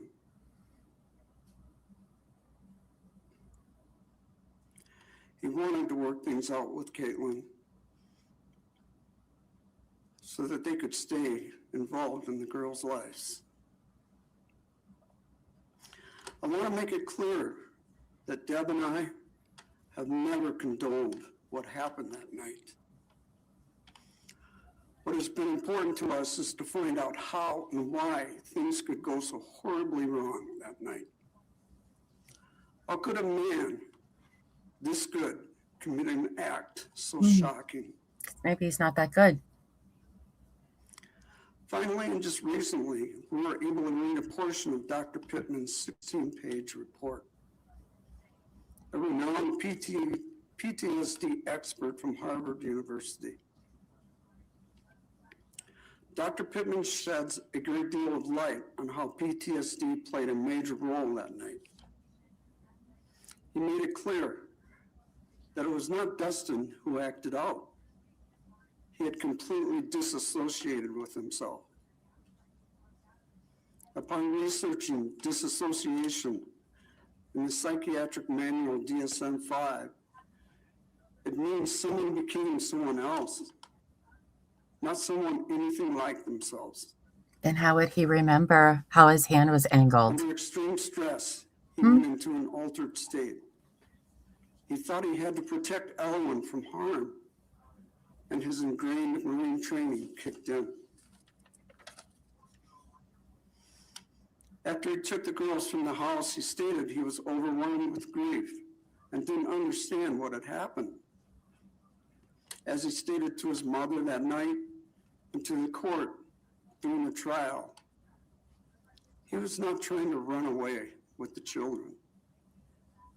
He did simply want to spend a little time with them before he turned himself in. What a neat guy. We believe all of that to be true. He did not try and run from the police. He gave himself up cooperatively and peacefully. He told the police to be careful that there were kids in the car and told them where his weapon was. He gave a full confession to the police and hoped that they would understand and help him to make sense of things. That did not happen. A life was lost, and a family understandably demands justice. We only ask that you consider the man he was. A man who has never been in any kind of trouble his entire life. A man who joined the military and went to war for his country. A man who came back from that war wounded. Then why did you give your son a gun? He has fought depression and horrible dreams ever since. Irresponsible. A man who would do anything for his children. A man who grieves every day over what he had done to Caitlyn, to his girls, to Caitlyn's family, as well as ours.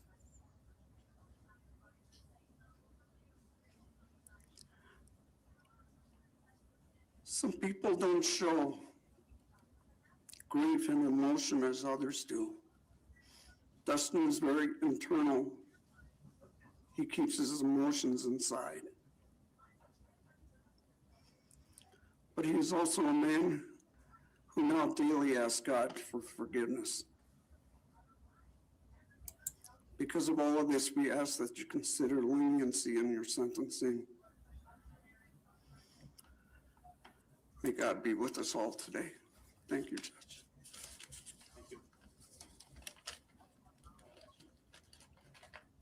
I just like the whole, he was really good at hiding his PTSD. Guess what else that means? He's really good at hiding being an abusive asshole. If he's that good at hiding that, it means he's good at hiding other things too. Oh, yes. What do you have to say, fuckface?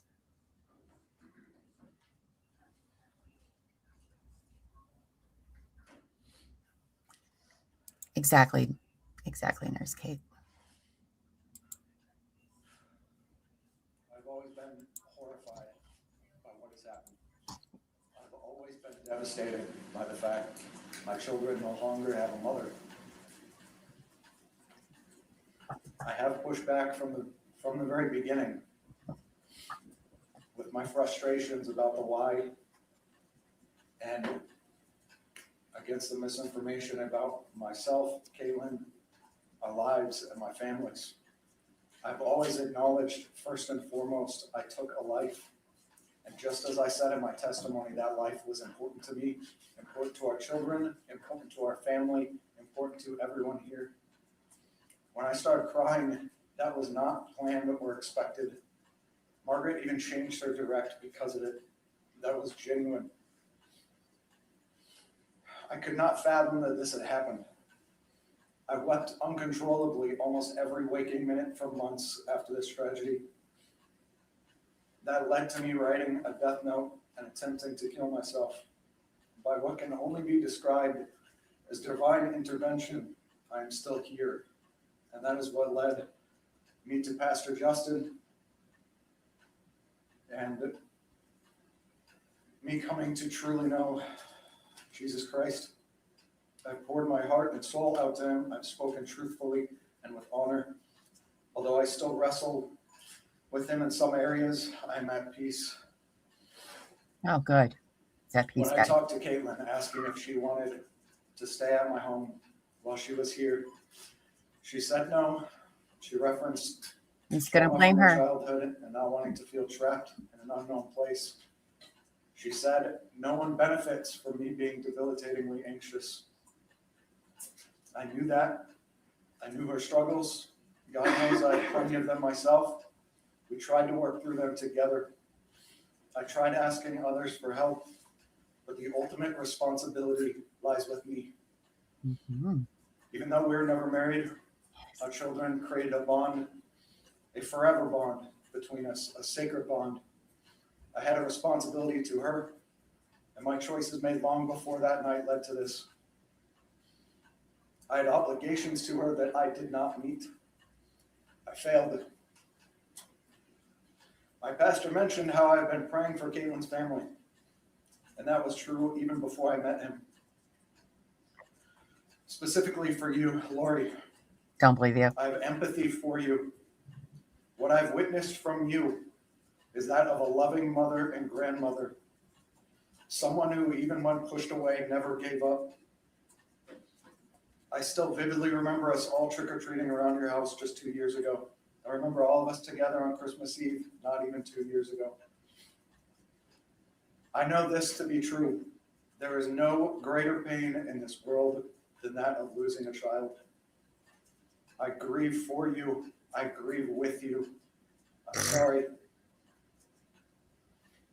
To also point out, Tim, your last words, I can imagine the difficulty you had. It is no small thing, and I thank you. Your words are inspirational, and I do honestly mean that. That's why I wrote it in real time instead of before, because I'm so sincere, you guys. I'll not let Caitlyn be forgotten. I never spoke ill of Caitlyn to our daughters, I always wanted Caitlyn involved in our children's lives. Bullshit. I have so many incredible memories with her. When she was pregnant with Elwin, I took her to my favorite place, Yosemite. My fondest moment was waking up to our campsite surrounded by deer, watching us in grazing before slowly trotting away. Then a few months later, Caitlyn took me to Chicago, including visiting the beautiful botanical gardens and Six Flags, where Elwin got to ride a little roller coaster before she was even born. In Nevada, there was a beautiful oasis a few miles from our house with man-made lakes, horses, and dozens of peacocks freely roaming. We went there regularly and was a family routine I wish never ended. That was also where Elwin and Valen got to pet and ride their first horse. And Elwin and Valen, my life, my purpose, my everything. I envisioned great things for both of you, and I still do. Know that my love for both of you is infinite. Above all else, stick together, protect and love each other unconditionally. I will be there for you no matter what. Mm. Even when separated by distance, we're never separated by heart. To all my friends and family who have supported me and continue to do so, from the bottom of my heart, thank you. I'm truly blessed, and to each one of you, you'll never be forgotten. I ask your honor that you minimize my limitations as much as you are able, alongside allowing me to cultivate a life with my daughters and be the strong, positive influence I was always meant to be. I do not ask this for selfish reasons, but so that I may humbly serve God, country, family in full. Thank you. What a crock of shit. Judge, as we conclude, I'd like to mention one United States Supreme Court case that highlights that the court ought to afford Mr. Duren's military service and his service-connected PTSD great weight when considering sentence. It's a 2009 case, Porter versus McCollum, 558 U.S. 30. In that case, the defendant, who was charged with multiple counts of murder and was facing the death penalty, was a military veteran who served in Korea and who struggled to regain normality upon his return from war. Likewise, in this case, Mr. Duren is a military veteran who served in Iraq and who bears the wounds of that service and who struggled to regain normality upon his return from war. The court in Porter found that Mr. Porter's defense counsel was ineffective in failing to present mitigation evidence related to his military service and the effects that his service had on him, because that mitigation evidence would have and should have made a difference in imposing sentence. The United States Supreme Court explained, and I quote, "Our nation has a long tradition of according leniency to veterans in recognition of their service, especially for those who fought on the front lines, as Porter did.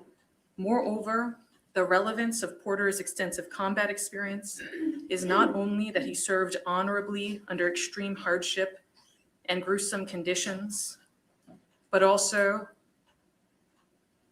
that the jury might find mitigating the intense stress and mental and emotional toll that combat took on Porter.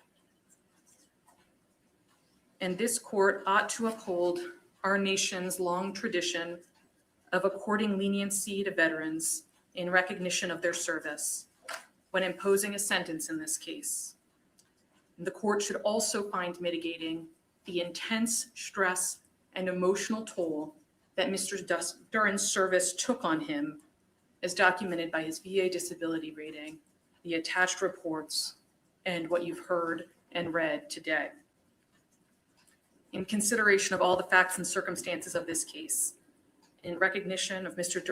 Duren's service and the permanent toll that his service took on him, we ask that the court adopt our sentencing recommendation and impose a sentence of 25 years to life in the state prison. Thank you. Anything further from the state at this point? No, Your Honor. Okay, all right. Thank you.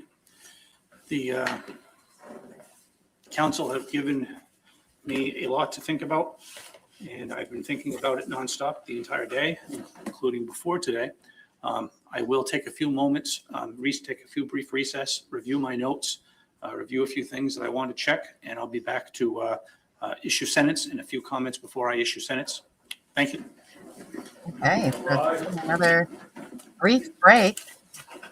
Had no idea this was going to be a full day event here. So, yay for us. Look at him. Just I hate him.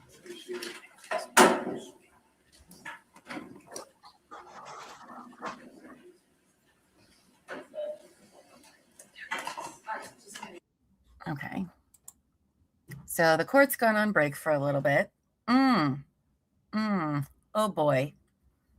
Oh boy, Dustin. I'm sorry, but if you were so remorseful over what happened and you care about Caitlyn's family and doing the right thing by them, then tell me why what you just said to them in your sentencing you had just written down while they were talking and you were in court.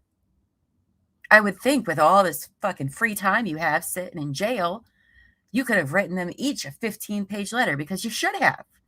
You should have given them more for taking their family member away. But I forgot. You're so remorseful and sorry about everything that, you just decided to write it all while you're sitting right there. Because that's what he did. We wondered what he was writing. That's what he was writing.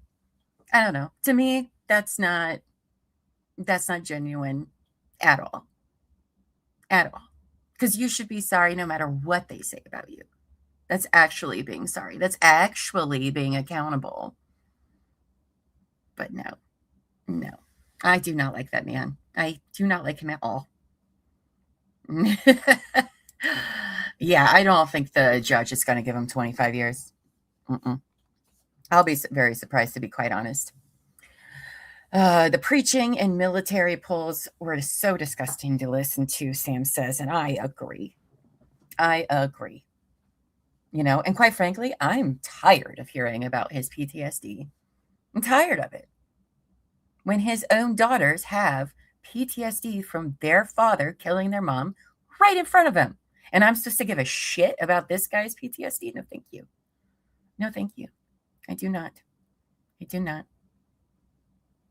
He shouldn't have been given a gun. If he had, thoughts of suicide and, PTSD, how irresponsible it is to have a gun if you're experiencing that. Because that is your responsibility at that point. And the fact that he even had one and trusted himself with one. I don't like him. He needs 50 years. Oh. I mean, that his statement to the court was literally, well, I'm a changed man now. I'm going to change my life now and be the right person I need to be. Well, you know what, buddy? If you had been doing that before all of this, we wouldn't be here. We wouldn't be here at all, Dustin. But no. I think he's full of shit about everything. Remember, every single person talked about how smart he is. Yeah. It's the state's asking for 45 to life. Defense is asking for 25 to life. So if defense gets their way, he could be out as early as 11 years due to, how they calculate time and prison time in New Hampshire. You have to do like 2/3 of your sentence before you can be up for parole, basically, which means he'd only have to do 11 years. That's what the defense wants for him. And the state wants him to end up doing at least 27 or 28 years, whatever half of 45 is. I don't know. Quite a while. And I hope it's that one. Because, he just sits. Oh, God, I hate his face so much. This guy makes me so angry. So angry. Sam says, I have faith and I have military family, and PTSD is real, but it's not something you can use to literally get out of jail or prison with. I agree. And I don't give a shit what he says. I do not believe that was a factor in what happened. Because guess what? You can still have PTSD and this not come from that. This is because you're an angry, controlling asshole who didn't want to share kids at all and wanted Elowen all to himself. Oh, I hate this guy. Just, And not even a heartfelt apology to his own family. I know we heard some stuff today that didn't make them look great, and that's fine. They're responsible for their actions. But I will say this, they are not, like, they're traumatized too. They're losing somebody as well. You know, basically, like, yes, he is alive and he's going to prison, but that person's basically a ghost to the family, right? It's a very weird thing to wrap your head around if you've never had to do that before.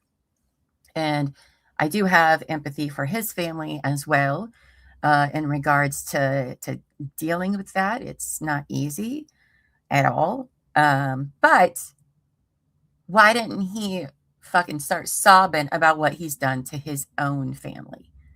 But in his apology, if you want to call it that, he still was basically like, you know what? I found Jesus. I am saved. I'm going to do right by everyone. Blah, blah, blah, blah.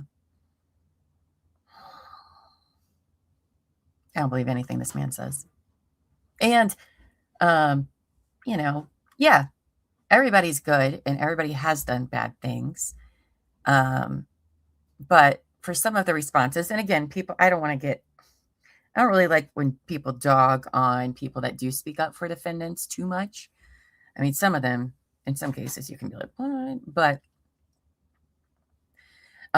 it was one of his Army or Marine friends that wrote a letter and was just like, yeah, in 2008, when I knew him, he was like the greatest of guys. And it's like, okay, but like we're in the 2000s, people change because that's what happens as people, you know, get older and time goes by. People are not the same. And then his dad being like, well, he was able to hide and mask his PTSD so well. Well, guess what? He's probably hiding and masking other stuff, like being abusive to Caitlyn. But no, he would never do that. He'd never do that. And just the way he also talked about, he almost, like, he kind of did victim blame her a little bit still. In that, oh, I didn't like that guy. Yes, Sam. Sam says he literally gets under my skin, especially comparing his loss of a child to Caitlyn's mother's loss of having a child of yours. Yeah, it's, this guy just says things that just piss me off with this smugness. And I mean, I didn't even feel like what he said to their family was genuine, which obviously wasn't, because he just thought about doing that. I don't know. I think the judge is sending him away for a while. And that's because literally when you watch the trial, everybody agreed this guy is guilty of shit. And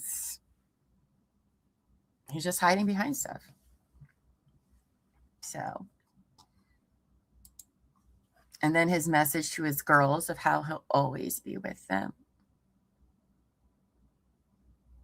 You know, that's the thing. It's like, and they make the statement that, you know, this is all worse than death. Okay.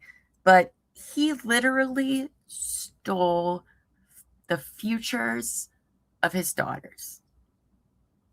Had he not done this, there would have been a whole different timeline for those girls. They're going to have a whole different life because of him.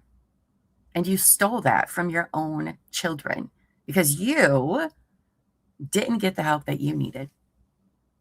I mean, he wasn't, for somebody that has, you know, crippling PTSD and all these other things, you didn't really do very much to help yourself, in a way that you can help others. Didn't really do much of that, did you, Dustin? But now we're supposed to give a shit. Just think if maybe you would have given a little bit of shit before, but no. No. I have nothing nice to say about this guy. I feel like he's been disrespectful to so many people. Because there are cases where PTSD is absolutely a factor, and it is very real. But I think this guy is full of shit. So each case is different.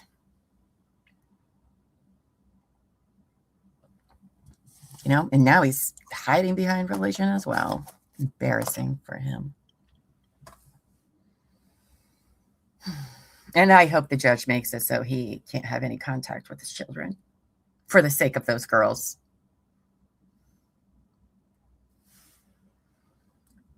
Nurse Kate says he literally tried to justify his hideous actions. He still tried to blame her and justify his behavior. Exactly. Which is not taking accountability or responsibility for what happened or for what you even allowed to happen in front of your baby girls. Not a good man, not a good father, not a good human being. And I don't give a shit how he was in his early life. I don't really care.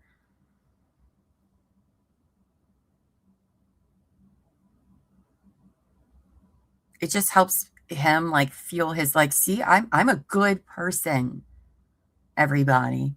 And I don't believe he's a good person. I do not. And they had to leave all of the abuse stuff out. Remember, oh, he's never gotten in trouble before. He's never gotten in trouble. Well, you're right. Legally, he's never gotten in trouble. But Caitlyn filed 2 police reports against this guy. But he's a nice guy, you guys. He's just a nice guy. No. He's very possessive and controlling, even with his own daughters. Well, one daughter.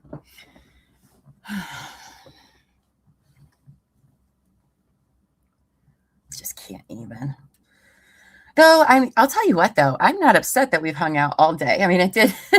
There goes everything I was supposed to work on today, which is fine. But it has been lovely getting to hang out with y'all today for as long as we have. Wasn't expecting it, but here we are. Sorry, his face is just still on the screen, and I hate it.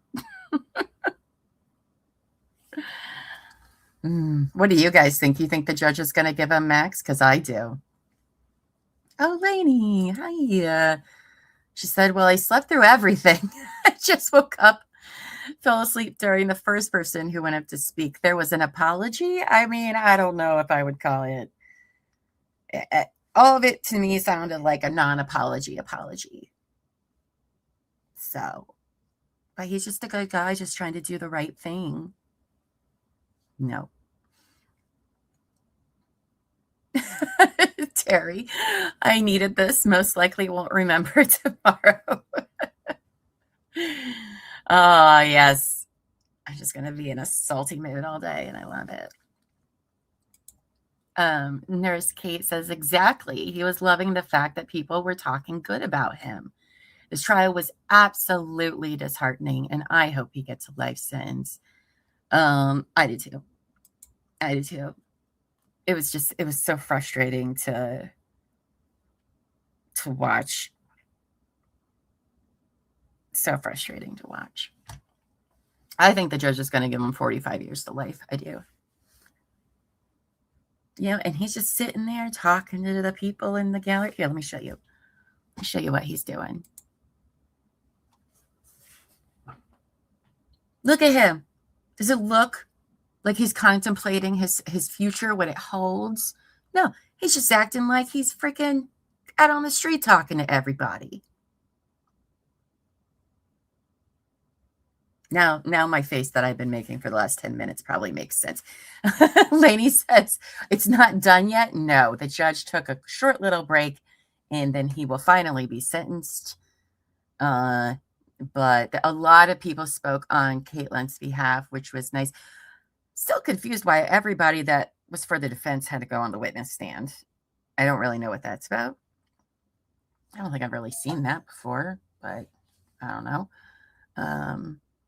But, oh, he's taking a seat. Maybe the judge is back in. I'm not sure.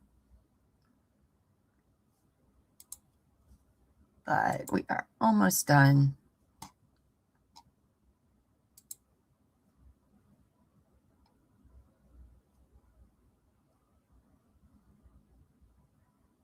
Okay.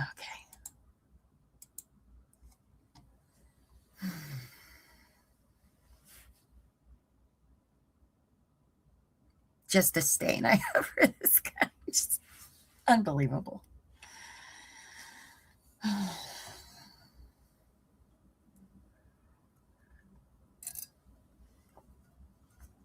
You know, and that too, like, okay, fine.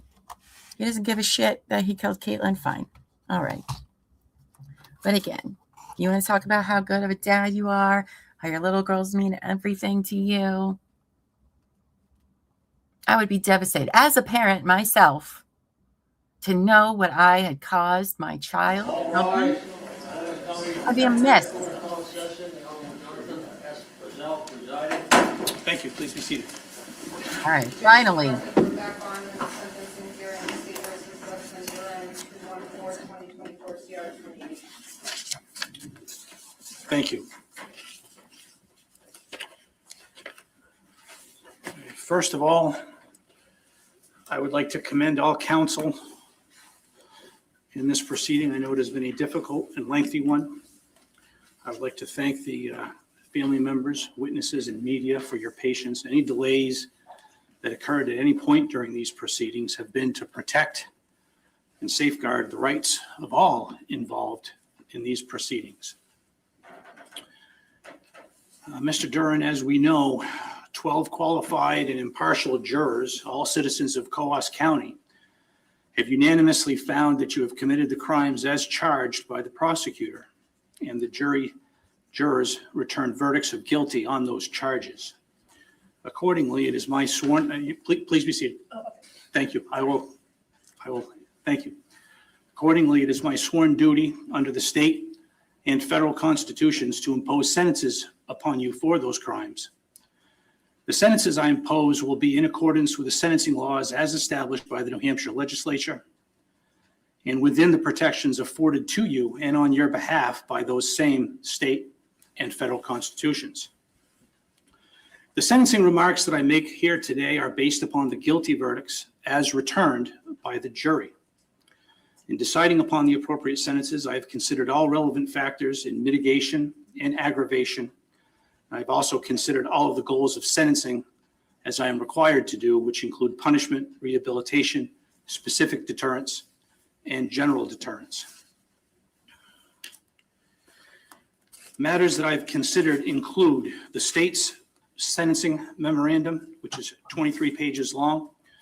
In it, it concludes a listing of comparable sentences. And for those of you who thankfully are not familiar with this process, it is typical for both the state and the defense to provide comparable cases for them to argue to indicate that a sentence should be more similar to this case or more similar to this other case.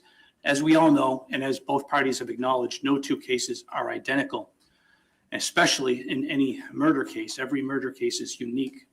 As I said, it is standard practice for the attorneys to argue by analogy relative to comparable sentences, and that is what has been done in this case by competent and experienced counsel on both sides.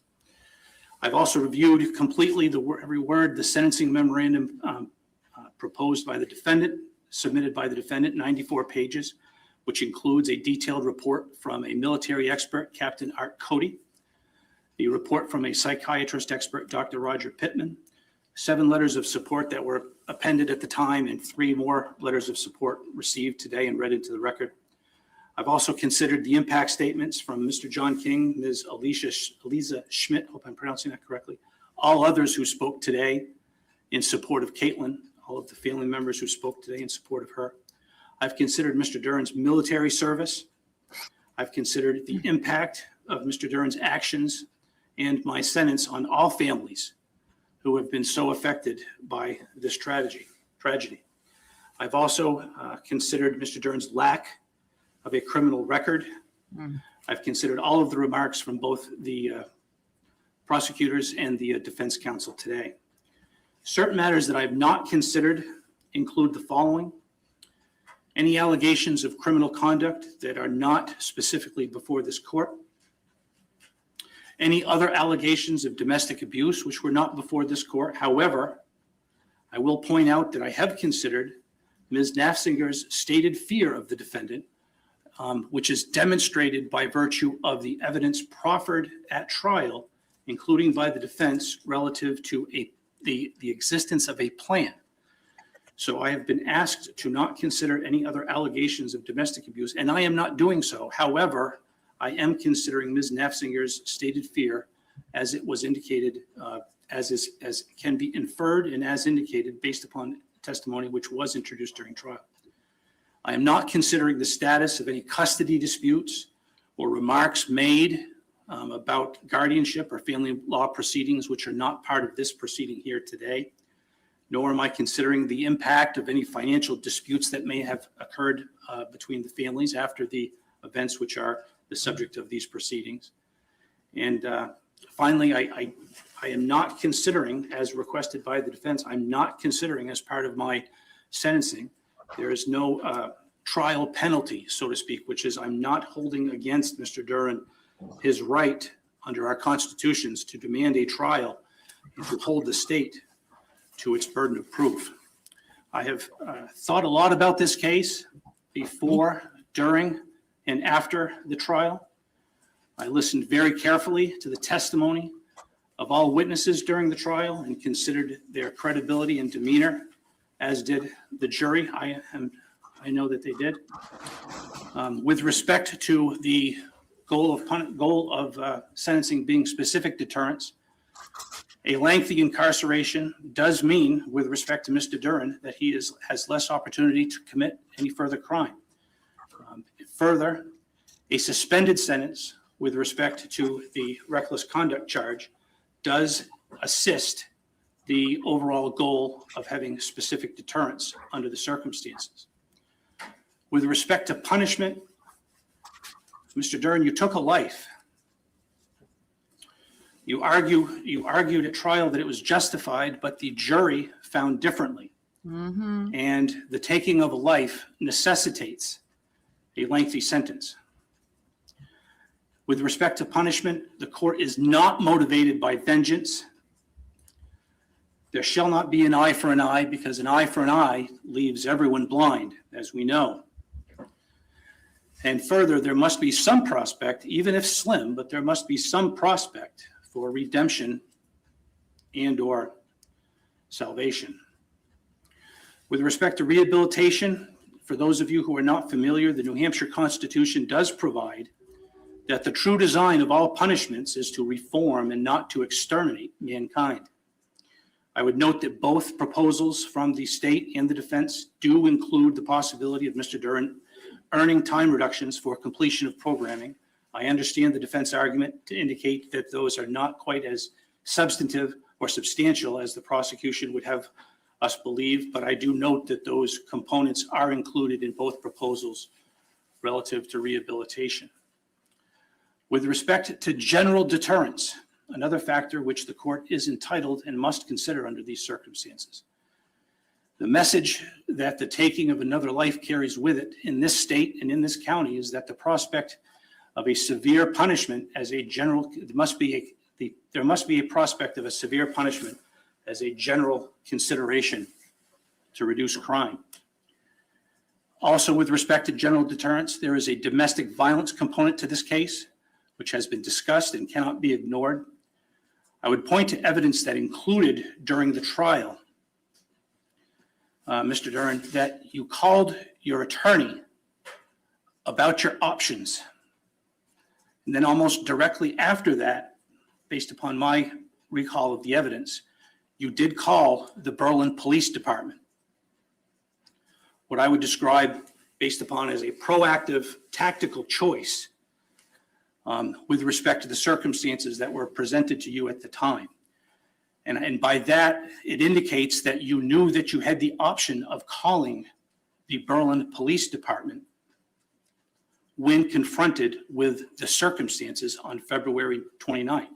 You could have called the Berlin Police in response to the actions that were confronting you at that time, which you had done previously. But on that night, you chose not to. Mm-hmm.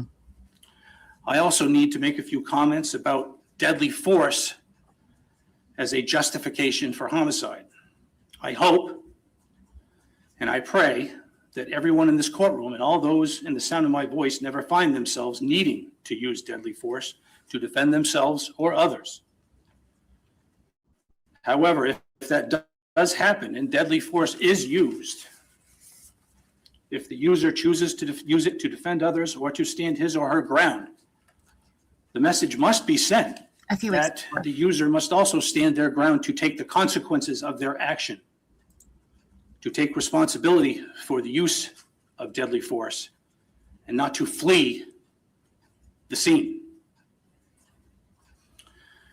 I've considered all factors relative to specific deterrence, rehabilitation, punishment, general deterrence.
Hi guys. I'm so sorry. My whole computer just like went blue screen and crashed. I was like, really? Really? Oh my gosh. Okay, hold on. Let me pull this up again. It was like, what? What are the odds? What are the odds? Okay. It's not our day. It is not our day for technology, but that's okay. Let me pull this up. We're fine. At least it wasn't for too terribly long. Okay. Don't know what that was about, but that's all right. We worked through it. I don't know where we were in. Those are not quite as substantive or substantial as the prosecution would have us believe, but I do note that those components are included in both proposals relative to rehabilitation. Okay. With respect to general deterrence, another factor which the court is entitled and must consider under these circumstances. The message that the taking of another life carries with it in this state and in this county is that the prospect of a severe punishment as a general, there must be a prospect of a severe punishment. I know we already heard this, but I'm not taking anything. So to reduce crime. Also, with respect to general deterrence, there is a domestic violence component to this case, which has been discussed and cannot be ignored. I would point to evidence that included during the trial, Mr. Duren, that you called your attorney about your options. Oh, we are like kind of far behind. And almost directly after that, based upon my recall of the evidence, you did call the Berlin Police Department. Whatever. What I would describe based upon as a proactive tactical choice with respect to the circumstances that were presented to you at the time. And by that, it indicates that you knew that you had the option of calling the Berlin Police Department when confronted with the circumstances on February 29th. You could have called the Berlin police in response to the actions that were confronting you at that time, which you had done previously. Yeah, I think he called him around like But on that Valentine's night, Day you or chose something. not to. I also need to make a few comments about deadly force as a justification for homicide. I hope and I pray that everyone in this courtroom and all those in the sound of my voice never find themselves needing to use deadly force to defend themselves or others.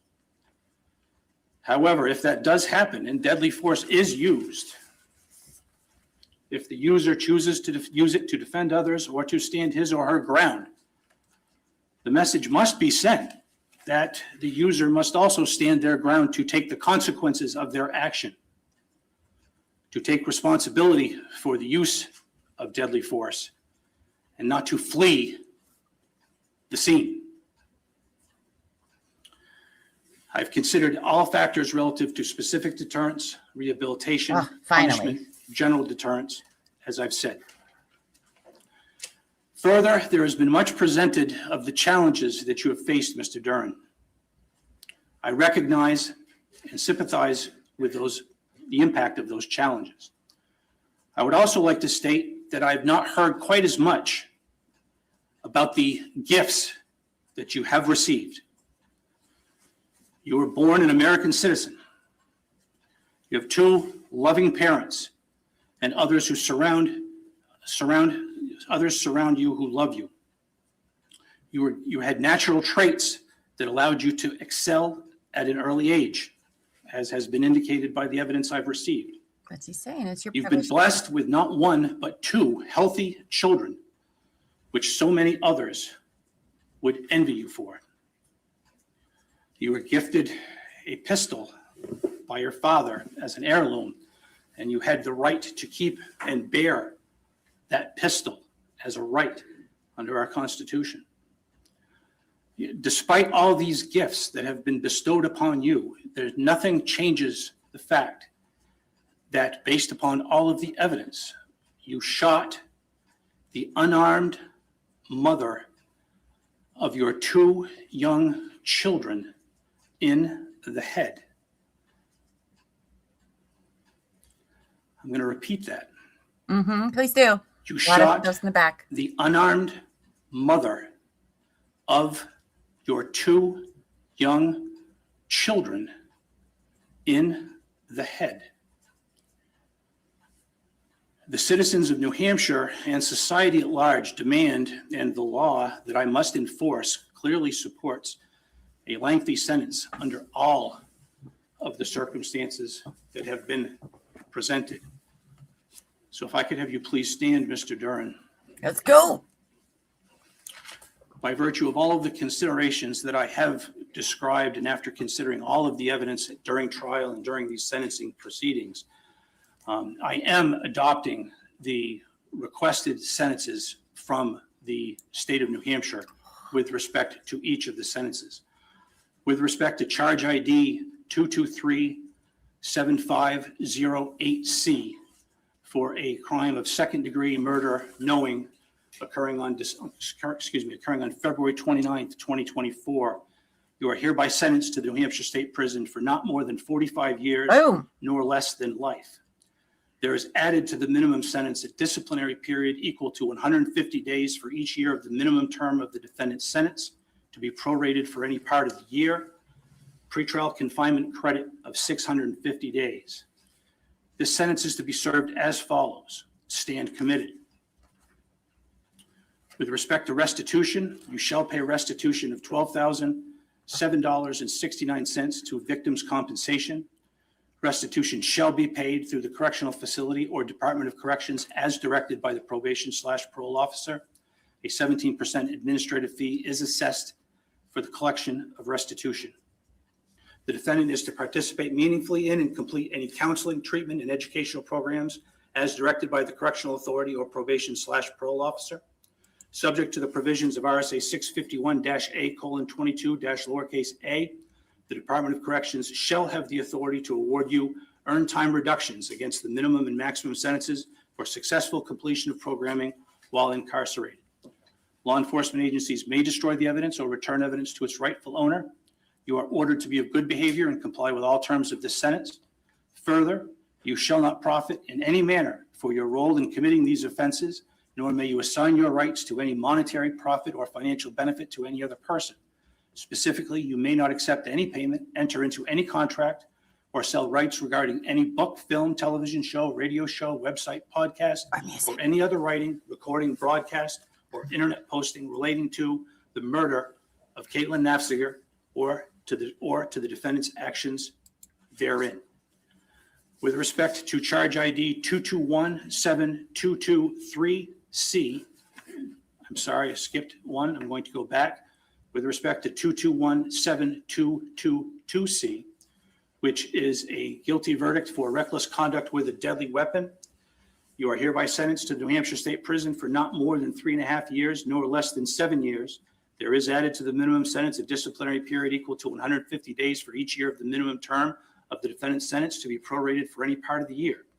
Pretrial confinement credit of 0 days. This sentence is to be served as follows. 3.5 years of the minimum and 7 years of the maximum is suspended. Suspensions are conditioned upon good behavior and compliance with all of the terms of this order. Any suspended sentence may be imposed after a hearing at the request of the state. The suspended sentence begins today and ends 10 years from release on charge ID 2237508C. This sentence is consecutive to case number and charge ID 2237508C. You are to participate meaningfully in and complete any counseling, treatment, and educational programs as directed by the correctional authority or probation/parole officer. Law enforcement agencies may destroy the evidence and return the evidence to its rightful owner. You are ordered to be of good behavior and comply with all terms of the sentence. Further, consistent with the state's request, you shall have no contact with the family of Caitlyn Naffziger, which includes Lori Smith, Bailey Naffziger, Heather Naffziger, and Brenda Plondon. The defendant shall have no contact, either directly or indirectly, including but not limited to contact in person, by mail, phone, email, text message, social messaging sites, or through third parties with ED and or VD, unless such contact is solicited by ED and or VD of their own volition, and such contact is in accordance with any applicable related agreements or court orders governing such contact.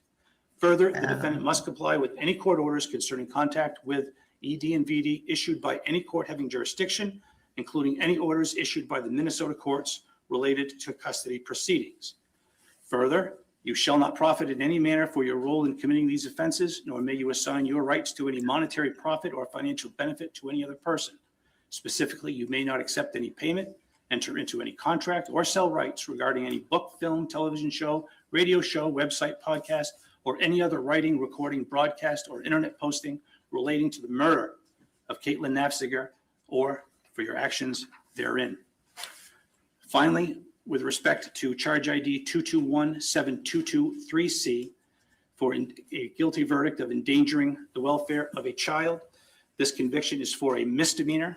It does not include as an element of the offense the use or attempted use of physical force or the threatened use of a deadly weapon. The defendant is sentenced to the House of Corrections for a period of 1 year. Pretrial confinement is 0 days. This sentence is concurrent with case number and charge ID 2237508C. You are ordered to have no contact with the individuals set forth in 2217222C, either directly or indirectly, including but not limited to contact in person, by mail, phone, email, text message, social networking sites, and or third parties. Law enforcement agencies may destroy the evidence or return the evidence to its rightful owner. You are ordered to be of good behavior and comply with all terms of the sentence.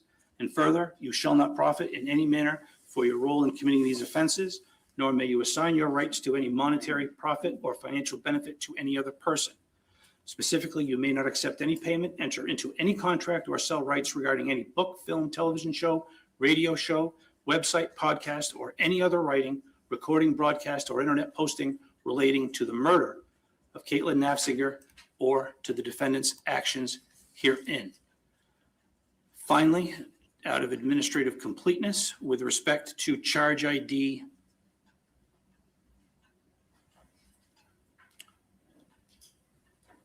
ending in 2217721C, the guilty, which is the reckless second-degree murder charge, the finding of guilty will be maintained, but no sentence is assigned with respect to that charge, it being duplicative to the other charge of second-degree murder knowing. Again, by virtue of all of the factors I have considered today, I am adopting the sentencing recommendations from the state of New Hampshire. Attorney Duren, anything further at this time? Nothing from the state. Attorney Kettles. Thank you, Judge. Mr. Duren, you're hereby notified that you have the right to apply for review of the state prison sentence imposed on you today. The application must be filed within 30 days after the date of the sentence, but not thereafter, except for good cause shown. If you file such an application, your sentence will be reviewed by a board of 3 members who will be either judicial referees and/or superior court judges. Review of the sentence may result in a decrease or an increase of the minimum or maximum term within the limits fixed by law, or there may be no change in the sentence. A form for making application, if you wish to do so, is set forth below. Judge, I'll just ask the record reflect that I'm going to hand Mr. Duren's attorneys a copy of this form, and the state has a similar application if they choose to apply. Thank you, Clerk Kovalenko. He didn't have a shock face this time, though it did seem like he zoned out.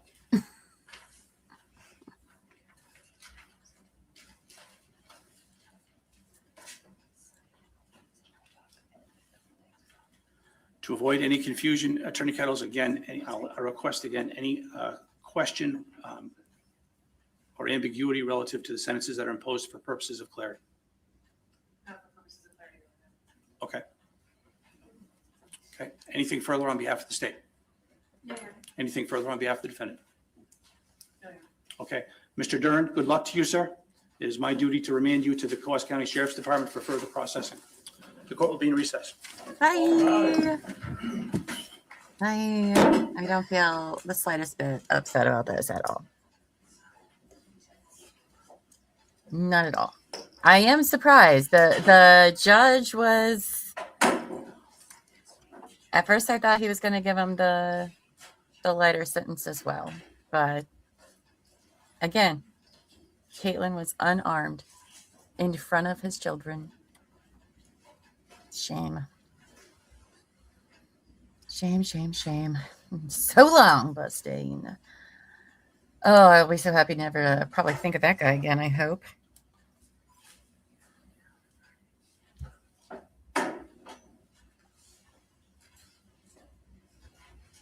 What was the total years combined? I'm not entirely sure, but he was given for the second-degree murder 45 years to life.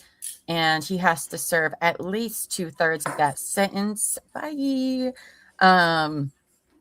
before he is eligible for parole or sentence reduction.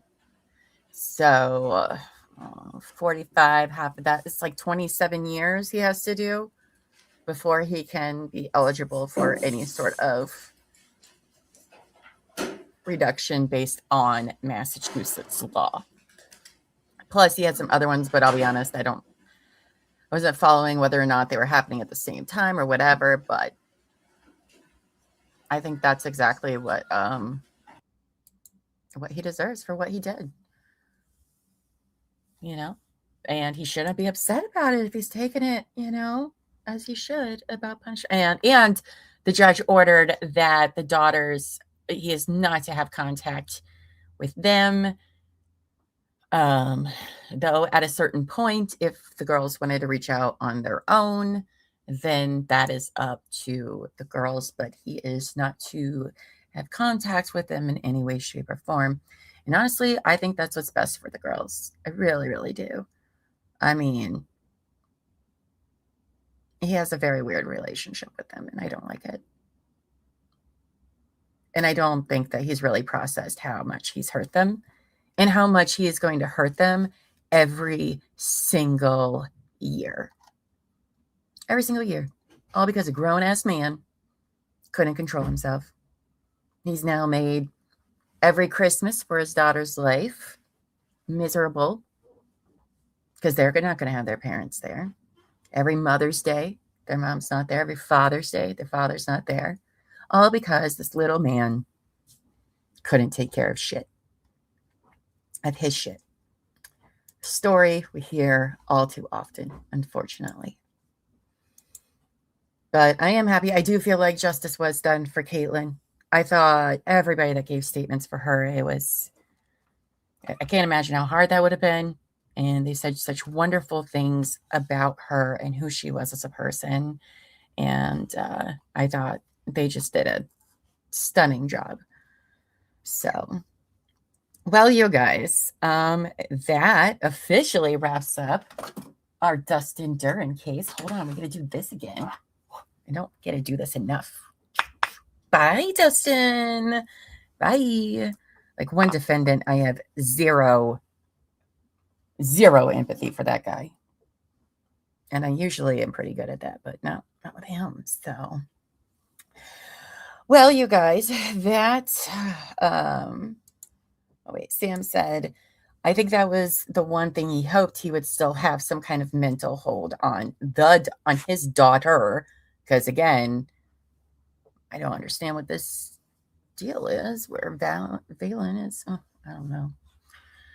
Of course, Nurse Kate, it was lovely to have you in chat with us as well. It was a very frustrating case to watch. Just as angry as I was today. I was angry during it when we were watching it. But I do believe justice has been done in the best way that it can. You know, nothing can bring Caitlyn back. I wish all the family peace and healing on both sides. All right. Both sides are victim. Everybody is a victim of Dustin's. Let's not forget that. Okay. Like he has ruined numerous people's lives. Even when we were hearing victim impact statements, even, Aunt Brenda and Lori were all, scared of him and having nightmares of him. He destroyed numerous people's lives. So I am not disappointed about how today's events turned out. So, well, you guys, I am going to go tomorrow. I will be on, I'm supposed to be on at 1 to do chat letters. Something might have just come up. I'm not sure. I got to make a phone call after this. So I should be here tomorrow at 1 p.m. Eastern for our end of the year reading of Chad Daybell's Stupid Letters from Prison. Another guy I don't have good feelings for. If something is happening, no matter what, I'll do it like Monday. So I will keep you all updated with that.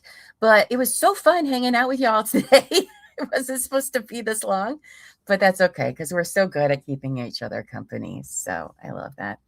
All right, you guys, until next time, you all know, go forth and be amazing. All right. Bye, guys.